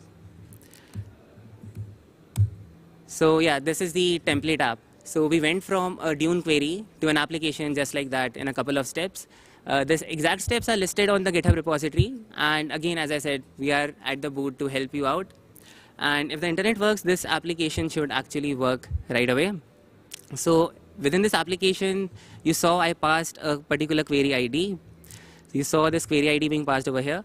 So I'll quickly show you what this query actually does. So I have this query open at dune.com with me right here. So this is a query that fetches the total amount of US dollars spent by any particular address in their entire transaction history on Ethereum. This is what this query does. So it takes an argument as an address, as any wallet address on the Ethereum blockchain, and it gets you the total amount spent in US dollars. So the details of this query are something that if you want to learn about, you can again come to our booth and we'll definitely explain you. But right now you can consider this as a black box. The good part about the API is, that you do not need to understand these queries. You do not need to understand SQL. All this work has been done by a community. You take the query ID, you get that data on an API endpoint just like that. So all the work that has been done by the community, you get access to it and build interfaces on top of it with the API. So I'm going to quickly show you how this works in the Dune interface. I'm going to take a random address. So 0x5sub.eth, it's an address that belongs to one of my friends. And while I wait for this Etherscan link to load, I'm going to go back to my application. OK, this is loaded. Fantastic. And I'm going to, so when I paste this address here and I run this query, it just fetches the data for me. It fetches the total amount of US dollars penned by this address on the Ethereum blockchain and all their transactions, the sum total of all their amount. So right now it's in the Dune interface, it's on the Dune.com interface. And the same thing is now available to us on an application. And this is taking a little while extra. It's quicker than this, again, because of the internet, as we all know, the internet situation right now. So coming back to my presentation, I'll come back to the application and show you when the results are loaded. But coming back to the presentation, yes, we have $10,000 of bounties on offer. 5 applications, 5 top applicants to this bounty will get $2,000 each. And we have some swag for collection. So you can come to the booth and see the swag that we have. And we are very serious about our swag. What you see here is available only for this event. It would never be available again. We in fact have a page dedicated to how serious we are about our swag. You can check dune.com/lookbook to have a look over that. And so that's about the bounties, and I'm going to come back to the application. Well, it's still running because I suppose the internet. Coming back to a presentation again. So I've also attached a link to our Discord. That's the best place for you to get into the Dune community. It's super active with not just our community team, but the community of wizards we have built, the data analysts who use Dune every day. So many of them are using this for their full-time jobs now. And they're all hanging out on our Discord. You can come and start playing around with Dune, playing around with the Dune API, and you would find us there. And you can follow us on YouTube as well as Twitter. So YouTube particularly, we are releasing some really good content. Andrew Hong, if any of you are in the Web3 data space, you probably follow Andrew Hong. He has recently joined us full time and he's going to be releasing some amazing content on our YouTube channel. So stay subscribed there. Follow us on Twitter. Give us a shout out while you're building at ETHIndia using the Dune API. And we'll retweet you and we'll follow you back. And with that, let me come back. Yeah, so the connection was aborted because I guess it took too long. So if you want to have a real demo of this application and the things that were actually planned for this workshop, you can, of course, come to the workshop, come to the booth. We would be there for all 3 days. If you guys keep coming to the booth, I'll be hanging out there late until night. I'll be there building with you, hacking with you. So our team is here. We have our champion community wizard, 0x Boxer, aka Florian, over here, who has built the Dune community from ground up. Come say hi to him. Come say hi to David, Bell, and me. We are all at the Dune booth. And with that, I think I'll open for questions because with limited internet, I don't think I can actually do more demos. So those of you who might have some questions about Dune, any kind, Dune or the Dune API, we're open to taking them. And you can raise your hands and someone will help you out.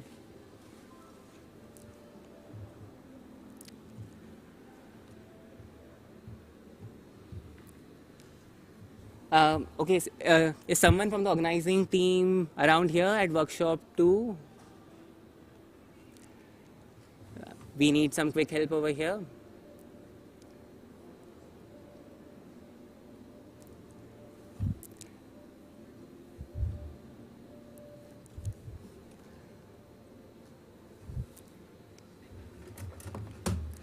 I can just use this. Audience questions, someone will go around the audience and take the mic or something? Okay.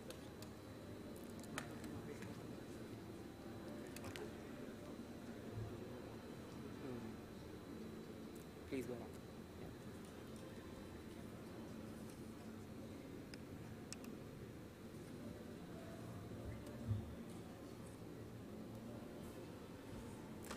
around. Yeah, can you raise your hands again, please?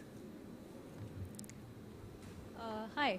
So what is the source of your data and do you publish it? I mean, I did see Etherscan on there, so I guess that's one of them, but what about the others? Yes, yes. So the thing about data from blockchains is it's all openly available. So this data is nothing that Dune is curating. It's available on blockchains openly. What Dune is doing is it's just making it easy for you to access it. That's all we are doing. So Etherscan is one UI on top of the same data. So if the internet was working, I would have actually gone to Etherscan and shown you how the same data is available on Dune and Etherscan and perhaps on many different platforms. We're just building a UI on top of these chains. So this is a completely new paradigm for data, and Dune is just trying to make it super easy to have it in a place where you can analyze all this data in a very simple way. Like you don't even need to install anything. You can be on any system. You just need a browser. You go to dune.com and you can start analyzing blockchain data straight from blockchains, guys. So does that answer your question? Thank you.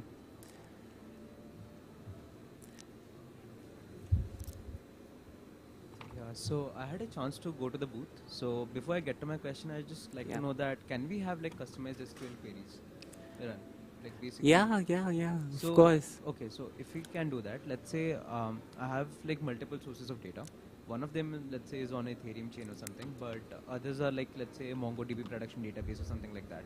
So does Dune have a facility where I can use like, let's say, DB like MongoDB along with like some chains to analyze all those things at one place, or will I have to do that separately? Yeah, absolutely. So this is where our API comes in, right? So before I continue my answer, I'll just check with the organizing team. So I have to use the same mic, or is there a different mic with the headphone? I'll use the same mic. I need to be here. Or I can walk around and it still works. Does it still work? Or okay, I'll stick with my mic. All right. So of course, this is where the API comes in. So you can combine data from Dune. You can take it out to an API endpoint. You can get it into the into a medium that you're familiar with. It could be Tableau. It could be any database. It could be a MongoDB database that you want to get that data into. So our data is organized in SQL format. So it will need some work for you to combine data from two sources. One is NoSQL and one is SQL. But yes, it's possible. And in fact, we are here to help you with just that. So come to our booth and we'll help you out. We'll fix you up. I'll just go to my second question there on. Yeah. So from what I heard, you can basically use Dune also as a data engineering platform, like to set up pipelines and all, right? So I didn't see that in the demo, so maybe I can come to the booth. And No. I'll just give a quick answer to that as well. So what I meant by that was, currently, if you have to source data from chains, you have to build very sophisticated engineering infrastructure. So those of you who are developers here, you would know how much pain that is. So what Dune does is, if you want very customized data, you want some exact data that you want from chains and nothing else, you can simply write a SQL query instead of building that entire infrastructure. Now that gets outsourced to Dune. So Dune is taking care of building your engineering team and engineering infrastructure. You just write the query, you get the data into your own database using that. And of course, again, for implementational details, come to our booth. Happy to answer. I think you also touched about multiple chains. So I'll drop a quick note on that as well. So some of you had questions already about do we support data from different chains and do we support cross-chain data? So on dune.com, you will find something called Dune Engine V2, which is especially meant for cross-chain data analysis. You can actually combine data from Ethereum and Polygon. If people have addresses across chains, which is similar addresses across chains, you can get their transaction data across chains in a single query, in a single table. So this is also super powerful, and we would love for you guys to explore that as well. So it is possible to do cross-chain analysis. It is possible to take Dune's data and combine it with off-chain data. Everything's possible, and we are excited to see what hackers here build with the API now that all of this is possible. All right, next question, please.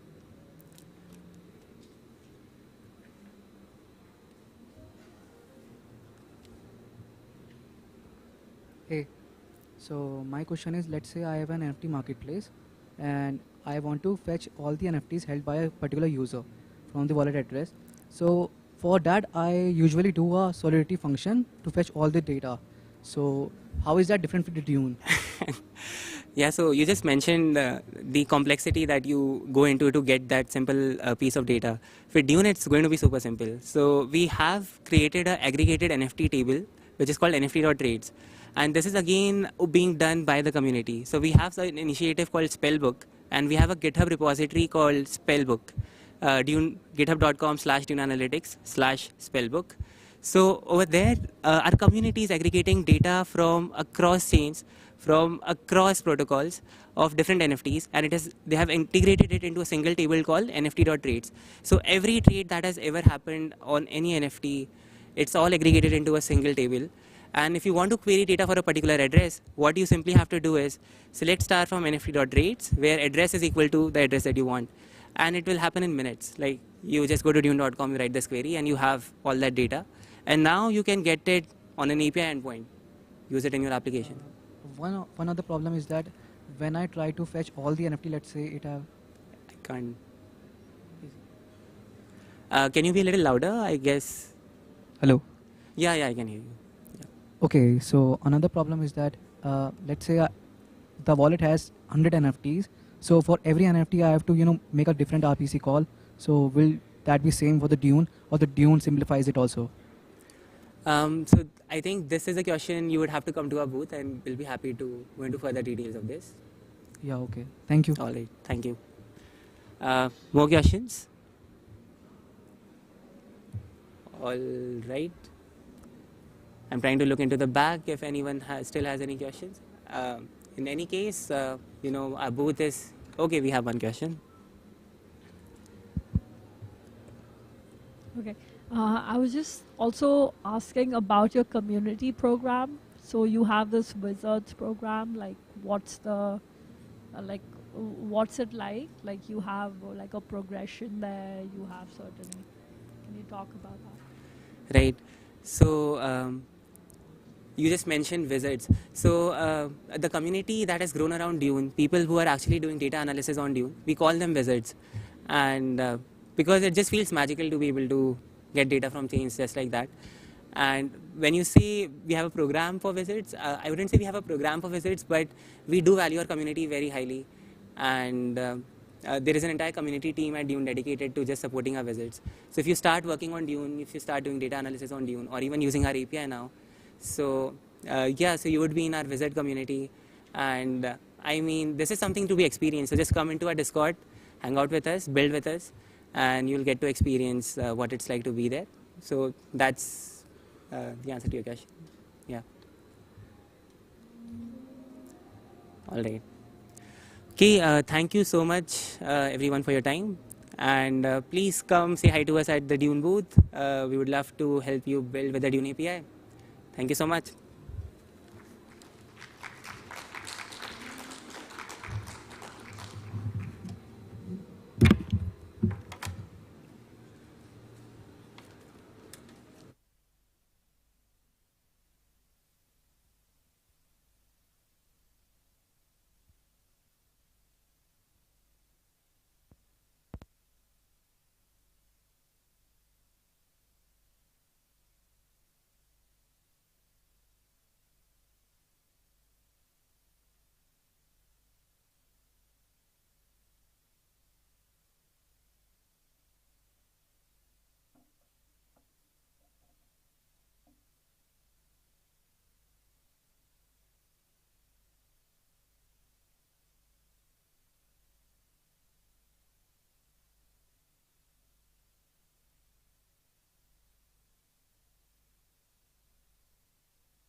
Yeah, this one. Oh no, that's HDMI.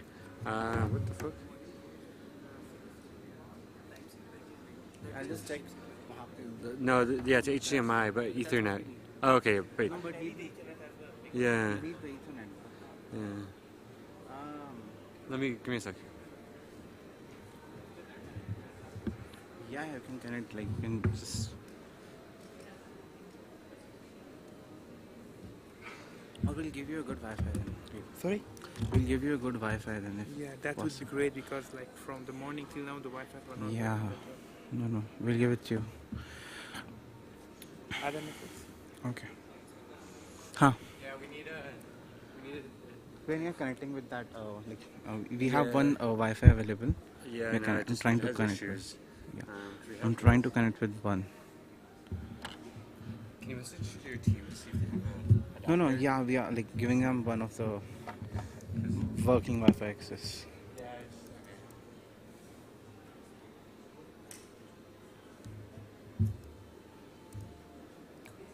Okay. You want to allow or don't allow? Yeah, we can allow like no. All right.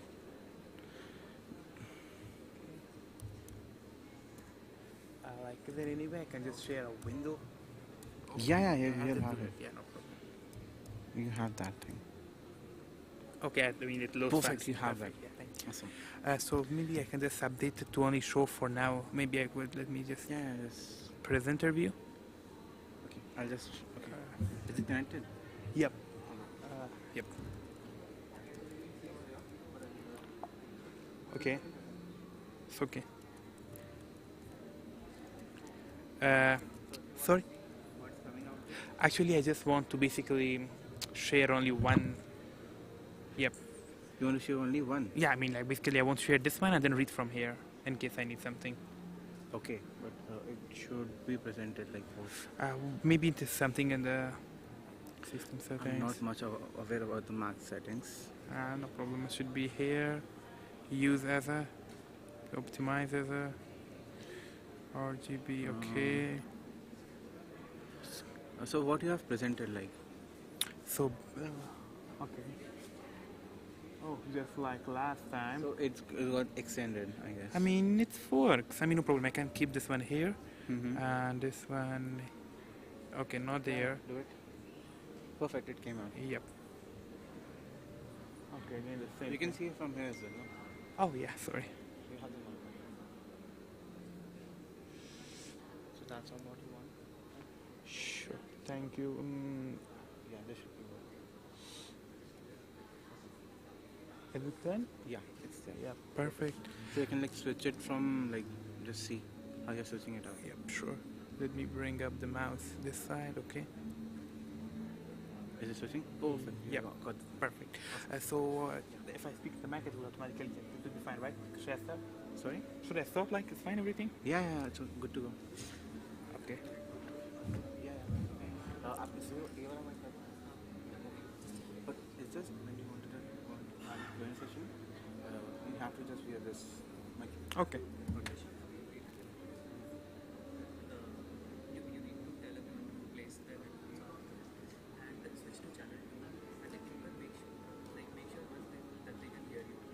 Can you fill them like? I'll do it. Yep. Is it on?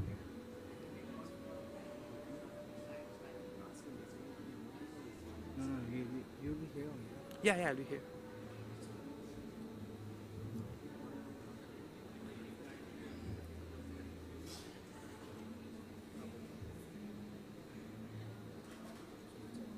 Yeah, please go. Guys, put your headphones on for listening and make sure that you are on channel 2. Can you just confirm if I'm audible? Sure. Thank you. Yeah, so hi everyone, I'm Sahal and I work as a developer advocate at LI.FI, and today I'll be leading a workshop on building the future of video with LI.FI.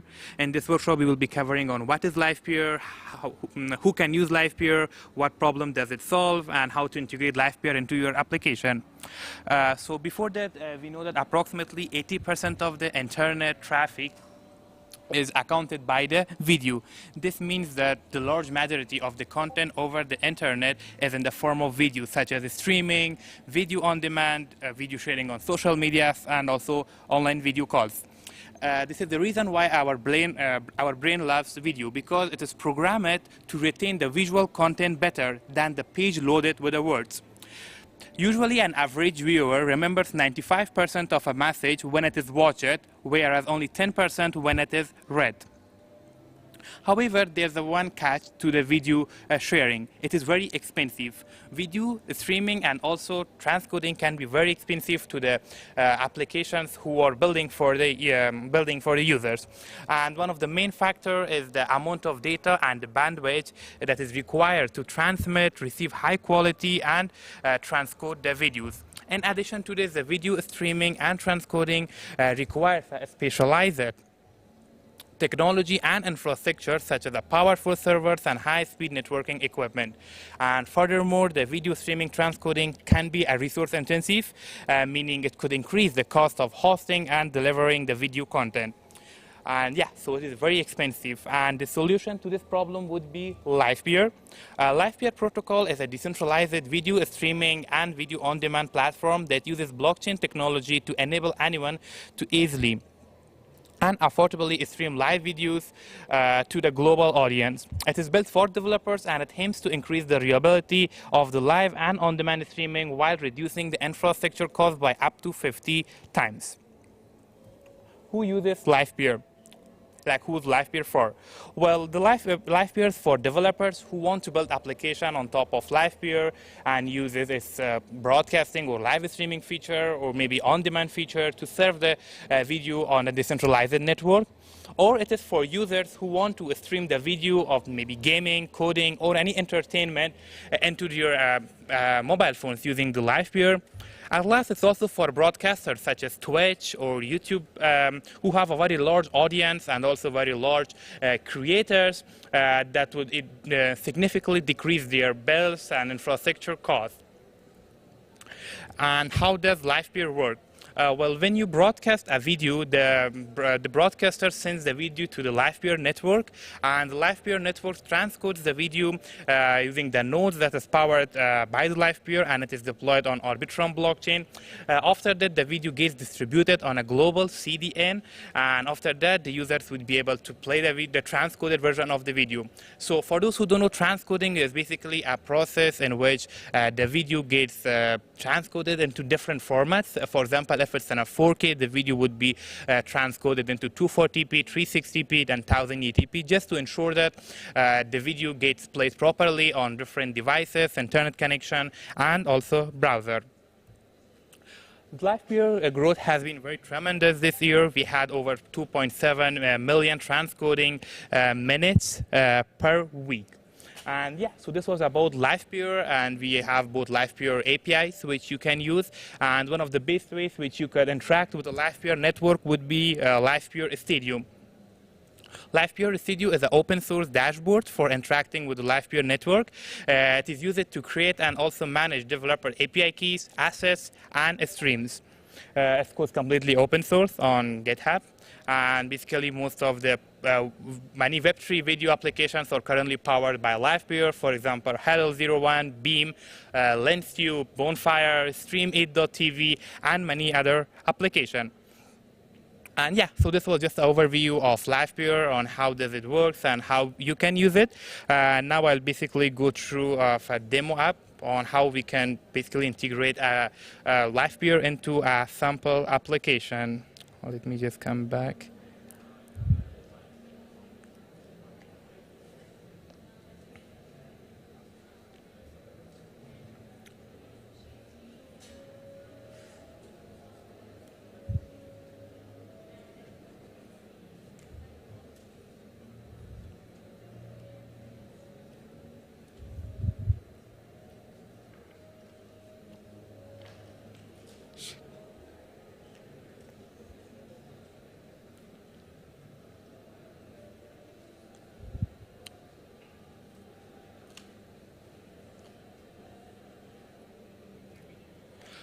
Excuse me.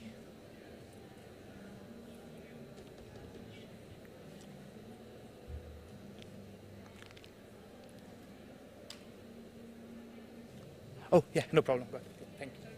Yeah, got it.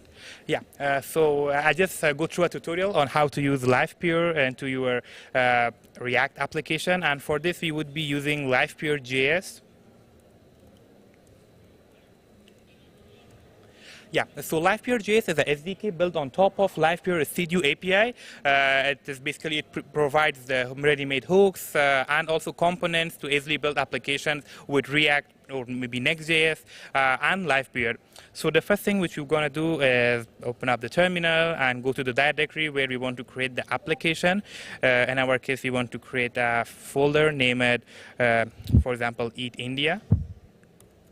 And then inside of the folder, we want to create a React application. So I'll just say npx create a React app, and then dot, which would create it inside of this folder. So this will create as a sample React application. And until it's completed, we can go to the livepure.studio, which I mentioned it earlier. And here you have to go ahead and create an account. It's pretty easy. And you would basically have a transcoding minutes of 1,000. Basically, I think it is enough for many of the projects. But if you go over it, you can basically pay, which is like very negotiable amount, like 0.001 per minute. But yeah, once you are here in the LivePure Studio, you can go to the developers and click on create the API key. You want to name anything for your API key, and then also allow cars. And here I want to allow from everywhere, and also give a full API access to the API. And then we want to create it and then copy the token ID here for now. And now let's see if so now the React application is completed. We can open it in the VS Code.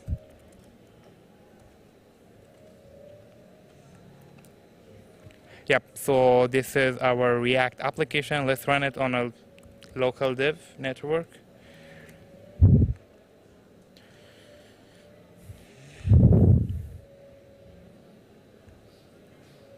Yeah, so now the application is running. What we want to do is we want to install the LivePure.js, which you can do by running npm I livepure/react. And this will basically install LivePure.js into our application. Until it's completed, we want to do a little cleanup into our application. So I would delete the app.js, app.css, the test files, the logo here, and also here. And index.js, I would just remove the last port here, and yeah, that's it. Coming back to the app.js, I would remove logo and app.css. So we want to create a very simple React application. And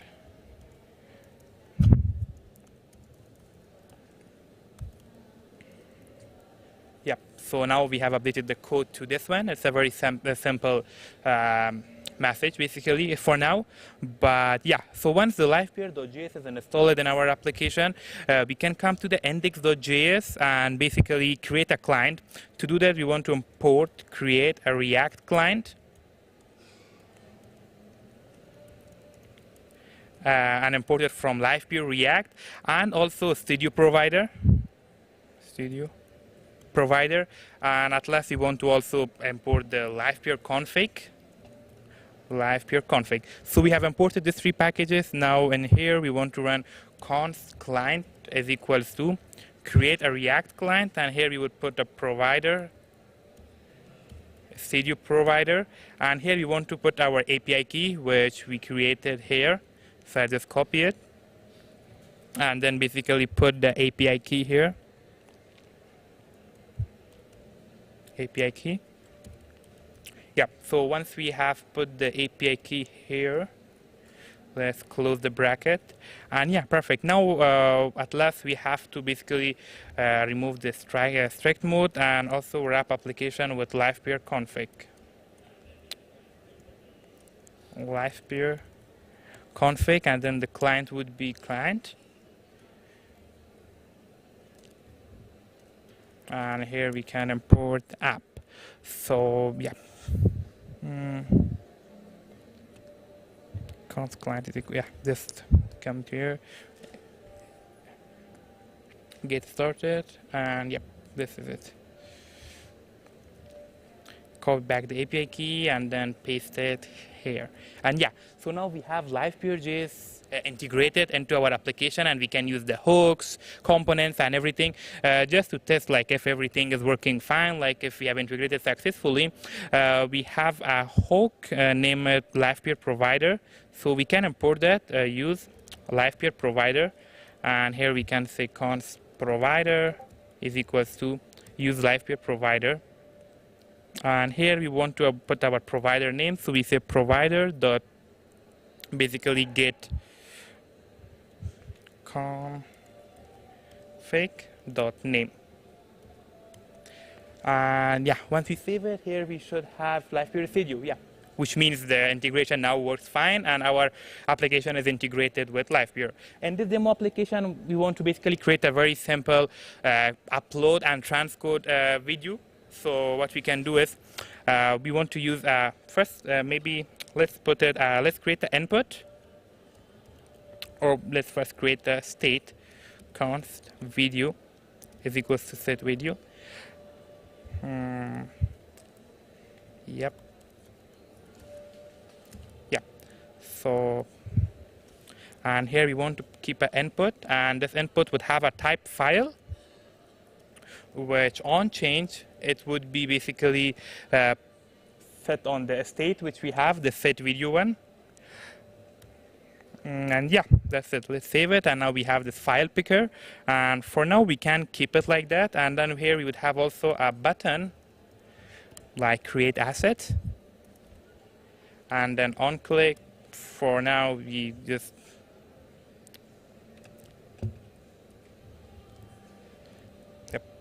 yeah, for now we can keep it like this. Yeah, so we have a file input and also a button. So here what we want to do is we want to basically import the use create asset, which is an asset to create a video on the LivePeer network. So we say const is equals to use create asset, and here we want to put our video. So in my case it's going to be, for example, sources, and in the sources we want to keep it like it's an array. So since we have only one video, so I just put it this way, and here we at last we'll have a name. For example, maybe we can keep this one video dot name, and also at last we want to also put the file. So we say file is equals to video dot name. Yep. So this would create an asset for us, this hook, and just to make sure that we get the correct responses, you would also add a few. We add a match weight, and we put it like on create asset. And then we would also add a data that you'd get in response. We'll have assets, this one, and maybe progress if in case we need it. And yeah, so pretty much this is the hook which we want to use. And here on the button click, we can say if the video is not there, you can disable it. Oops.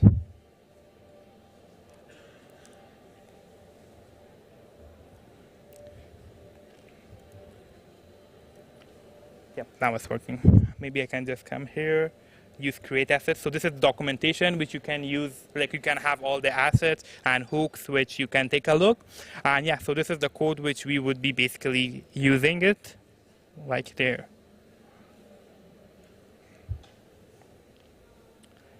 Missing colon, okay.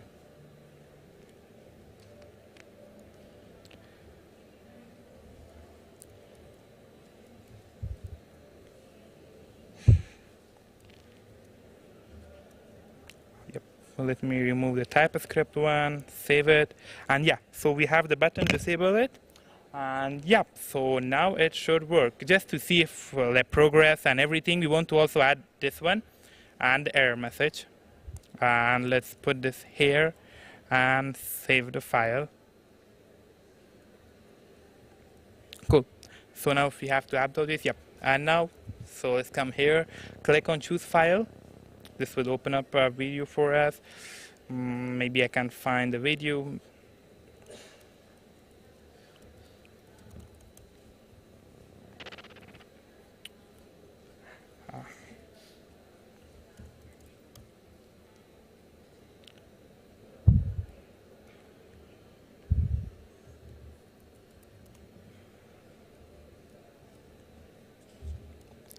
rwave.net/.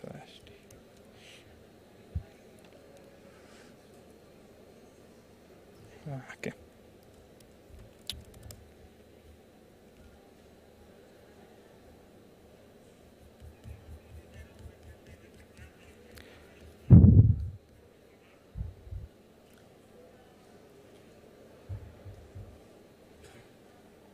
Okay, we don't have a demo video. I don't have a demo video to upload it, but basically, it's once you choose a video. Okay, yep, got it. So we have a video now. Once you have the video, you can click on Create Asset, and this would basically upload the video to the Li.FI network and transcode it. And once we have the video back, it would basically show us here. So currently, it's been an uploading process. We can come back here, close this, and go to Assets.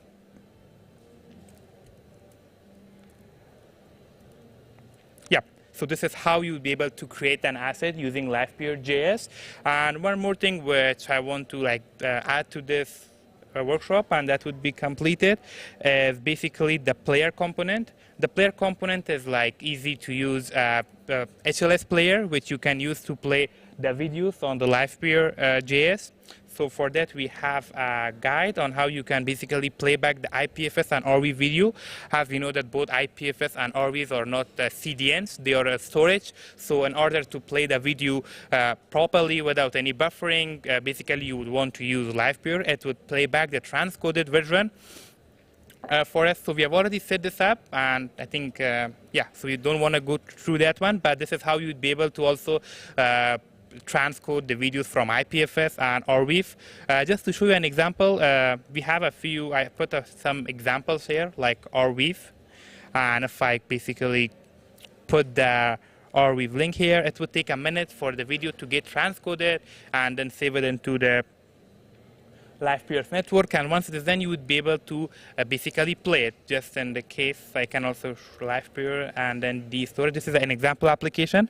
So for example, if I want to play this video, the video would be played actually. So this is how the Li.FI transcoded. It would play any type of video on either on IPFS and RWeave. So this is an example with the RWeave that any size, it could be transcoded and then play back the most optimal version. Similarly, like this one or this one. I think due to bad internet, they don't play it, but yeah, it should work actually. And yeah, so this is regarding the Li.FI. I hope you understand on how to use them. And yeah, let me know if you have any questions.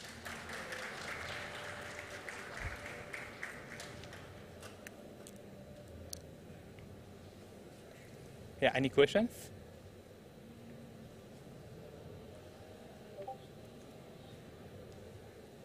Cool. So I think we don't have any questions, which is good, but we are at the Li.FI booth. If you need any support during tomorrow or the after tomorrow, we would be there. And yeah, thank you very much.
go back or something.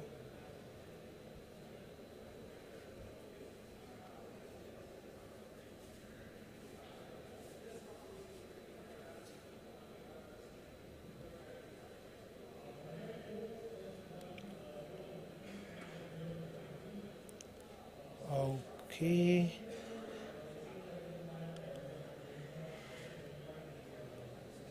Some people are there.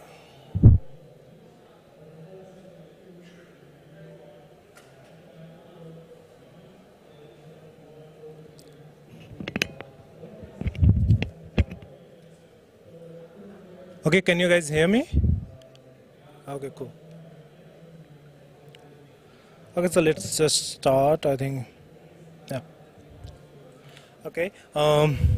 So my name is Aniket and I am from the Remix team. Remix ID. I hope some of you have been worked on that.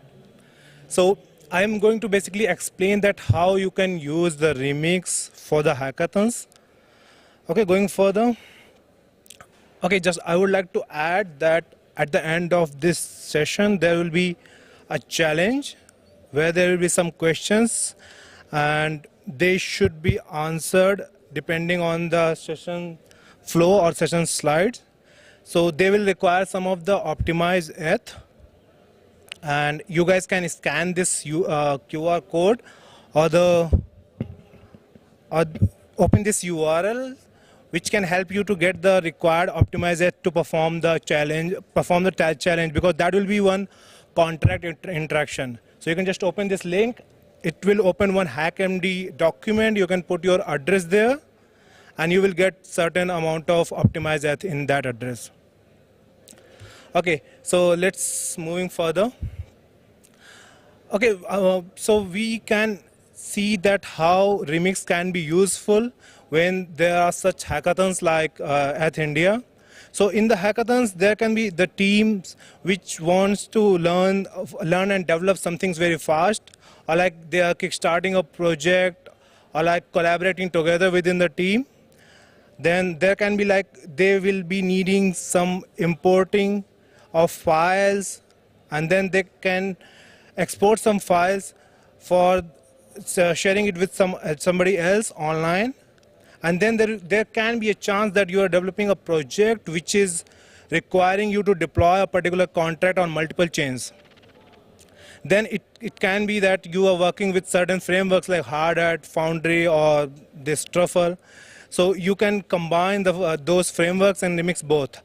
And at the end, there can be a way where you can just share one UI for your smart contract, and it can help maybe your judge for that your code is working on something. So let's moving on these things one by one. Okay, so this is the latest Remix ID home page. This is the first page you see when you just land on Remix ID. And you will see that Remix provides you certain default workspace with certain list of files so that you can just quickly start with your development. So there are some contracts, there are some JS files, there are some test files in Solidity and JS also. And if you are like very beginner and you are just starting the things with the Web3 world, you can just go to this Learn section where there is this Remix Basics, and you can just click on Get Started. It will take you to a plugin called LearnEth. There you can basically check out the Remix Basics. There are multiple tutorials. You can go through them one by one. And apart from the Remix, there are other tutorials, so you can just check them in the Remix itself. There can be like Solidity beginner course, or like you can develop the ERC20 token or the one NFT. And then so I would just detail out that how this course work. If you will go inside a course, inside a Solidity beginner course, so what will happen? There is some description given for a particular concept. Like here on screen, you can see that there is a detail about that how you can use the enum in your smart contract. And then after giving that theoretical detail, there will be one particular assignment on the bottom of it, which will ask you to perform certain step on the Remix ID itself. and then it will basically require you to write some code. So you can just write that code and check your answer. So there is this button which basically helps you to check your answer is right or not. Otherwise, if you are just stuck and couldn't find any answer, you can just click on show answer. And if you are very, very new and you don't even have come across with the Remix ID before, so you are using a plugin, so you can always go through these plugin documentation here. You can see there is this caret icon, you can say, and then there is this documentation link. So you can just go to that documentation and you can check that how you can use that plugin. Also, if there is a green check mark on the top of a Remix plugin, it means that Remix maintains this plugin. Remix is like maintaining the code of it, and they are doing everything here and there. It is not an external plugin or developed by any third party. So this is a plugin maintained by Remix. Moving further, if you are just starting with a project, so you can see on the home tab of Remix, there is this section which says Get Started Project Templates. So there are particular templates. You can see here there are blank template, and then this default Remix template. There is this ERC20 template and ERC721 templates. So you can just quickly click on one of the card, and it will just load a set of files for you along with the contract. So here I am showing the example for ERC20. So it will just add a mytoken.sol contract which will be having the ERC20 code.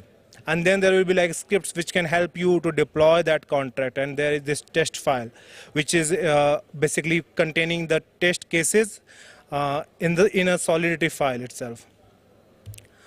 Moving further, so this was one way that you can just create a workspace which is already there. But if you just want to customize your templates, your workspace templates, so you can just use these icons here. There is this plus icon, and then this create workspace icon will also open if you will click on this hamburger.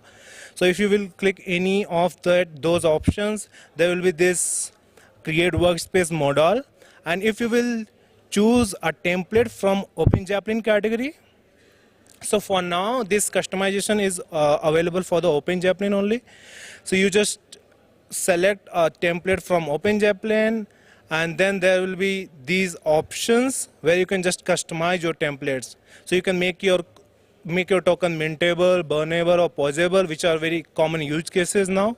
And then you can also decide if your contract can be upgradable or not. So you can just select one type of contract upgradability here. And you can further click on OK, and yeah, here you can select the option, and this will just load the updated contract code in your workspace. Okay, then during a hackathon, you need to work within a team, so you may be collaborating on a project. So Remix supports some of the Git operations within the browser itself. So let's talk about the cloning. So you can just quickly click on this hamburger icon, and there will be this clone option which you can click on, and then there will be this modal where you can just put your GitHub repository link, and it will just quickly load all the files from that repository in the Remix File Explorer plugin. So this is very quick. You can use it anytime during the hackathon. Coming to okay, so when you are working with the Git, you are definitely working with lots of the branches. So that is also provided within the Remix. You will see this Git section, Git branch section on the bottom of File Explorer plugin on the Remix. And then once you click on it, it will show all of your branches which are there on your Git repository. So you can just quickly switch between them.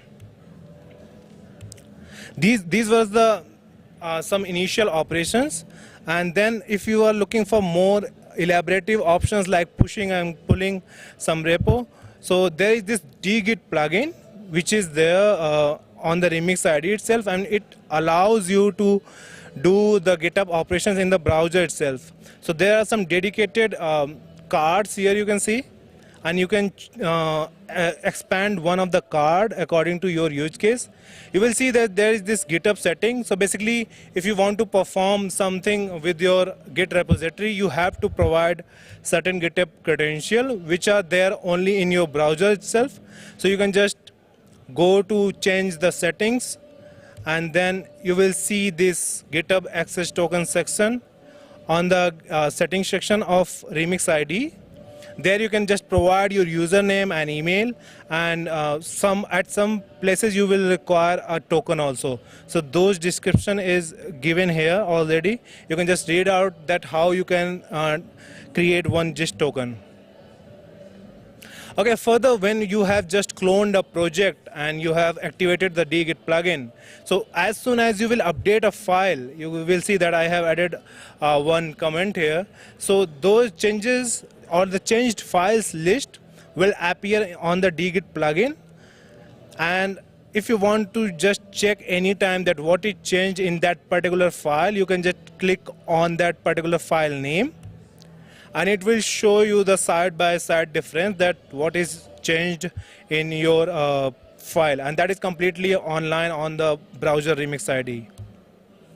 Further, you can just add your files. You can see these plus icons here, so you can just add those files, and then you can just go to the commit section and provide a commit message. I have provided the test commit message, and you can just commit those files. Then there is this last option where you can just update your GitHub repository online. So you can just select a remote branch and click on push button. So this will be updated. Okay, apart from the Git, if you are working on a project and you are just looking to import any file in your existing project, so Remix provides that also. On the home tab, there is this open file button, which basically allows you to upload a file from your local computer or local device. Further, if you want to import some files from some of the online resources, there is this GitHub, GIST, IPFS, and HTTPS options. You can click one of them, and you can provide the link, online link of that file, and that file will be loaded in your workspace. If you don't want to load the files in the workspace and just want to use in your code files, so you can just write these import statements. So first import statement is for the NPM modules. This is very common throughout the frameworks. And then if you are just looking to pick up file from the GitHub, so you can just put the complete URL of GitHub, and it will just pick that file also. And then there is this common way of importing the relative files.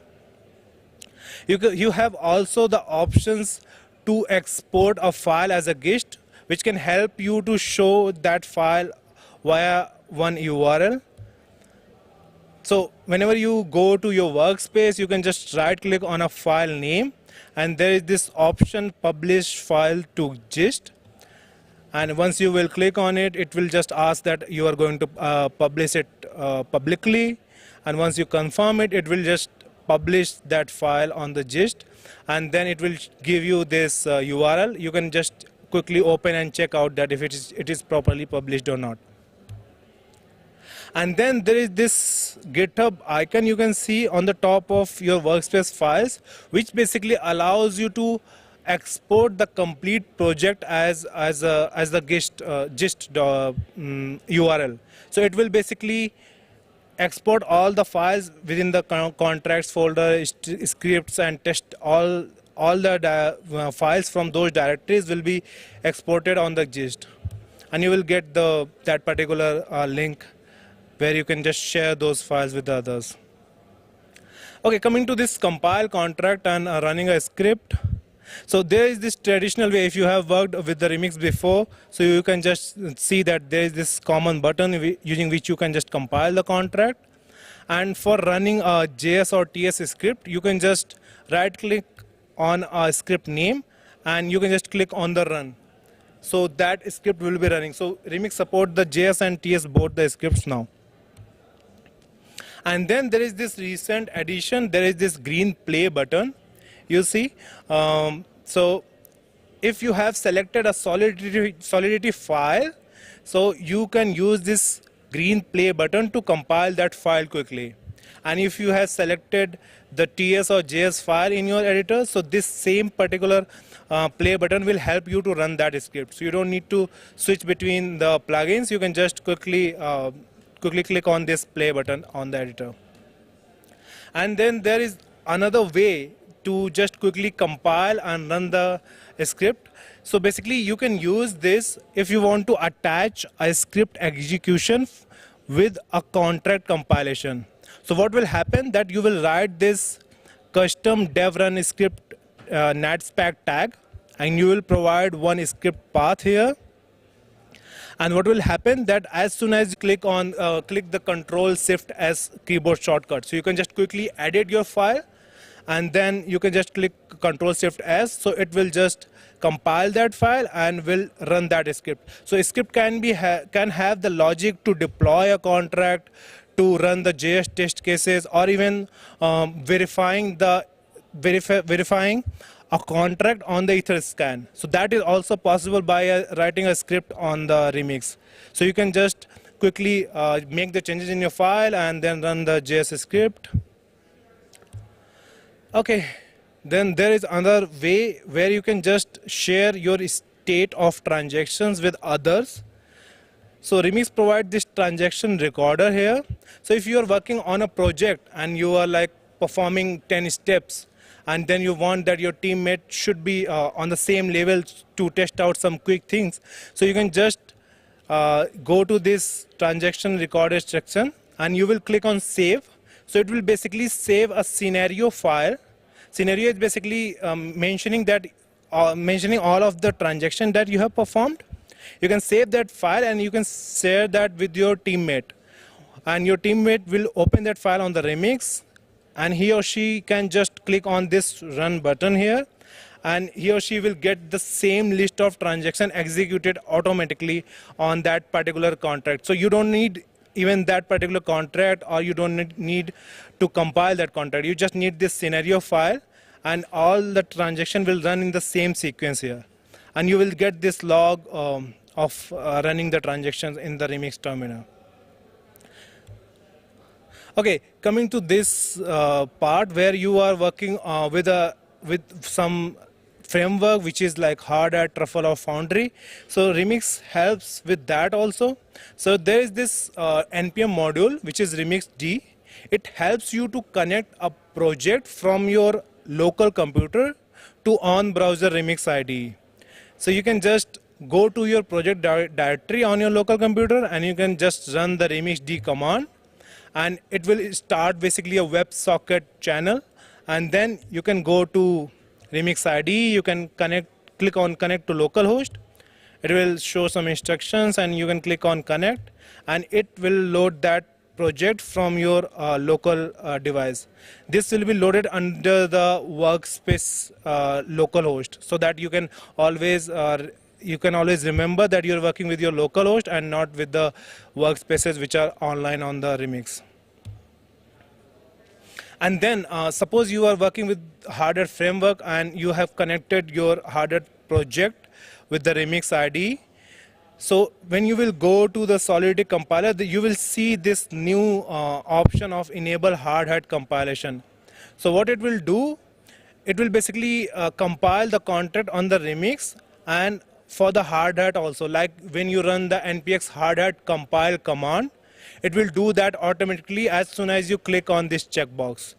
And this compilation will take place using the configuration which is set in this Solidity compiler plugin itself. And then you can just go from Remix compilation result and from Hard Hat compilation result. There is this refresh icon. So anytime you click on this refresh icon, it will load the compilation result from your local Hard Hat project. And then there are these specific providers for the frameworks. So all the frameworks provide certain local chain, and you can use these providers to connect with those chains. You need to provide these JSON RPC endpoint, and you can see that this Foundry provider has loaded these addresses here. Okay, so Remix also provides some L2 providers. So you can use the Optimism provider or the Arbitrum provider. Or if you want to use any custom network, so you can just click on this plug icon. It will take you to the chainlist.org website where you can add the other network, and you can just connect with them using the Remix ID. Okay, so there are some more editor features which are provided by Remix ID. One is that if you have just messed up your code and you just want to quickly format that, so you can just right click and click on this format code. There is this keyboard shortcut also which you can use. Remix provides the autocomplete when you just type. So if you just write import, you will get the option of open JPlane, and as soon as you will type the path, you will get the other options. And this feature basically provides you the inline gas estimates here. So as soon as you write some code, you get the gas estimates. And if you will close all the tabs in the Remix ID, you will get these keyboard shortcuts. And there are some random features that Remix support, the console.log. And then you can load a contract from GitHub to Remix just by changing this URL. So you can see just that I have just updated github.com to remix.ethereum.org, and it has been loaded here. You can just quickly use the library methods with the Remix ID. So there are Web3 and Ethers and other Remix libraries which you can use. So here I have shown this method which can help you to quickly convert one string to bytes 32. And then if you are done with your smart contract, you can just quickly go to one-click dApp plugin. You can select your contract here. Contract should be compiled and deployed. And then you can provide this deployed address. You can click on generate dApp. It will basically create one unique link for you, which you can share with anyone you want to allow the interaction with your contract.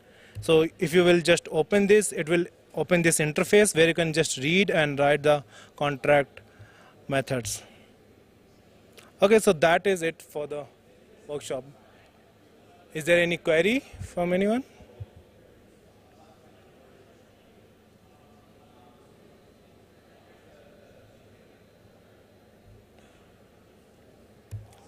Okay, so there is a quick Remix challenge if you want to perform. So you can just open this link, and there will be the 4 questions which you can answer, and then you can create a zero knowledge proof using that. So as soon as you open this link, you will get all the instructions there that how you can perform that challenge. I can try to open it here also.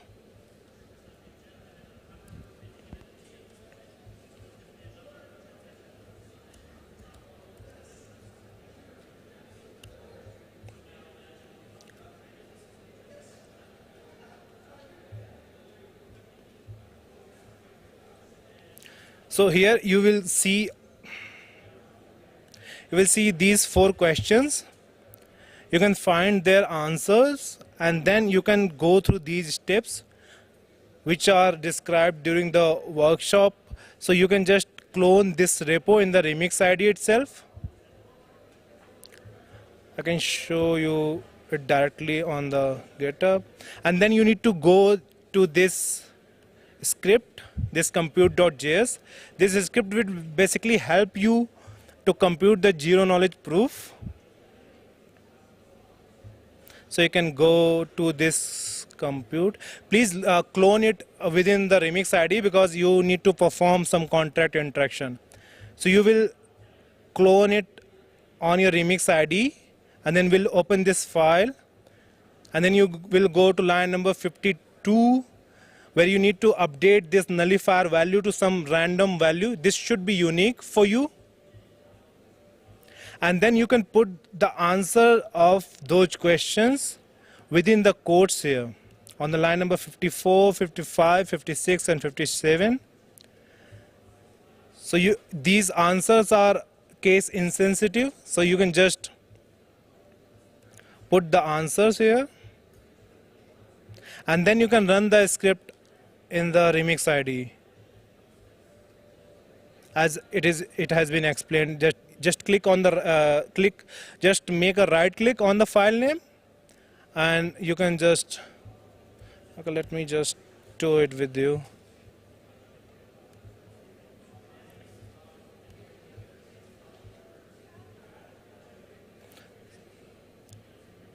So you can open the remix ID, you can go to clone.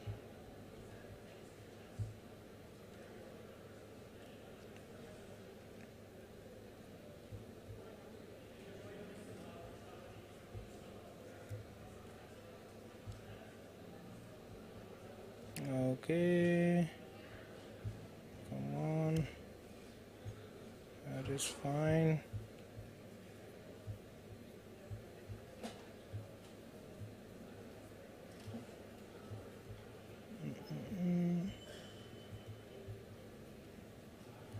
Wow.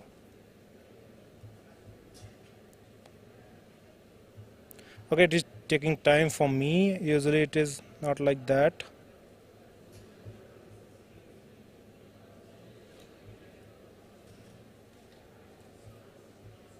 Okay. Seems hanged a bit.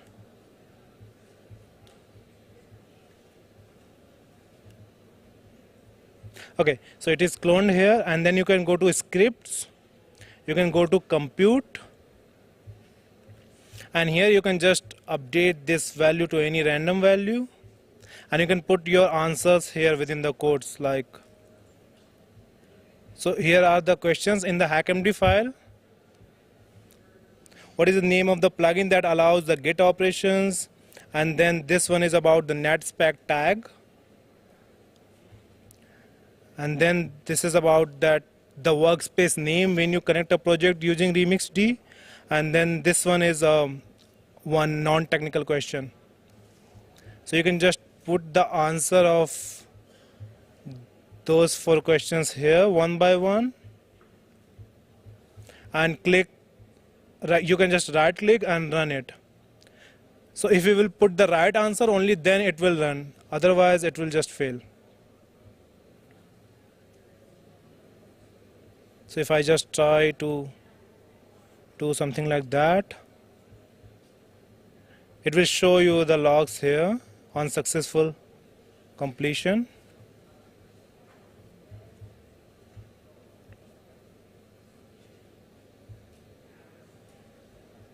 Yeah, so I haven't put the right answer, so here it is showing me this error. So you need to put the right answers, and once you will put the right answer and run that script, it will basically create this file in your workspace, which is a zero knowledge proof. And then once you submit that proof, so it is clear that you know the answers, but you don't need to disclose the answers. And then you can just go to this plugin and connect to Optimism provider. It will require some Optimism ETH, so if you don't have them, so just go to this link and drop your Ethereum address. You will get some Optimism ETH to perform the transaction. And then you can just run this script. This script will basically submit your zero knowledge proof. And as soon as this will be successful, you will get one NFT minted like this. It will be looking like this, which is like limited for the ETHIndia. And you can see always these Remix reward NFTs here on the Remix reward platform. So there are more other people. There are other NFTs which are distributed. So these are just the remixers. They may take some time to load.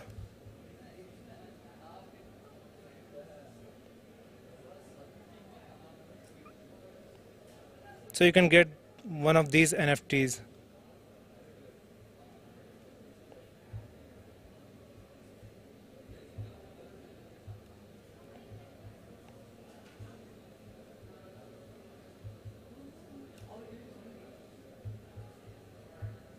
Does anybody need any help to execute this challenge?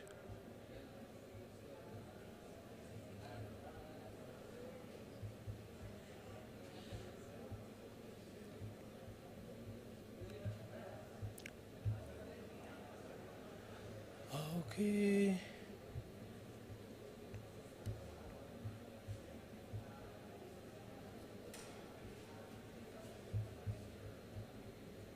You can just go here and select this optimism provider. I don't have MetaMask here, so this will not work for me. Okay, then I think this is it. So here are the remix links, and we are most frequent. We just provide most frequent responses on the Gitter. So you can just put your queries there, and this challenge will be open for some time. So you can just try out in some time. So this HackMD document is visible out there. Okay, thanks for your time. Maybe I can just do this.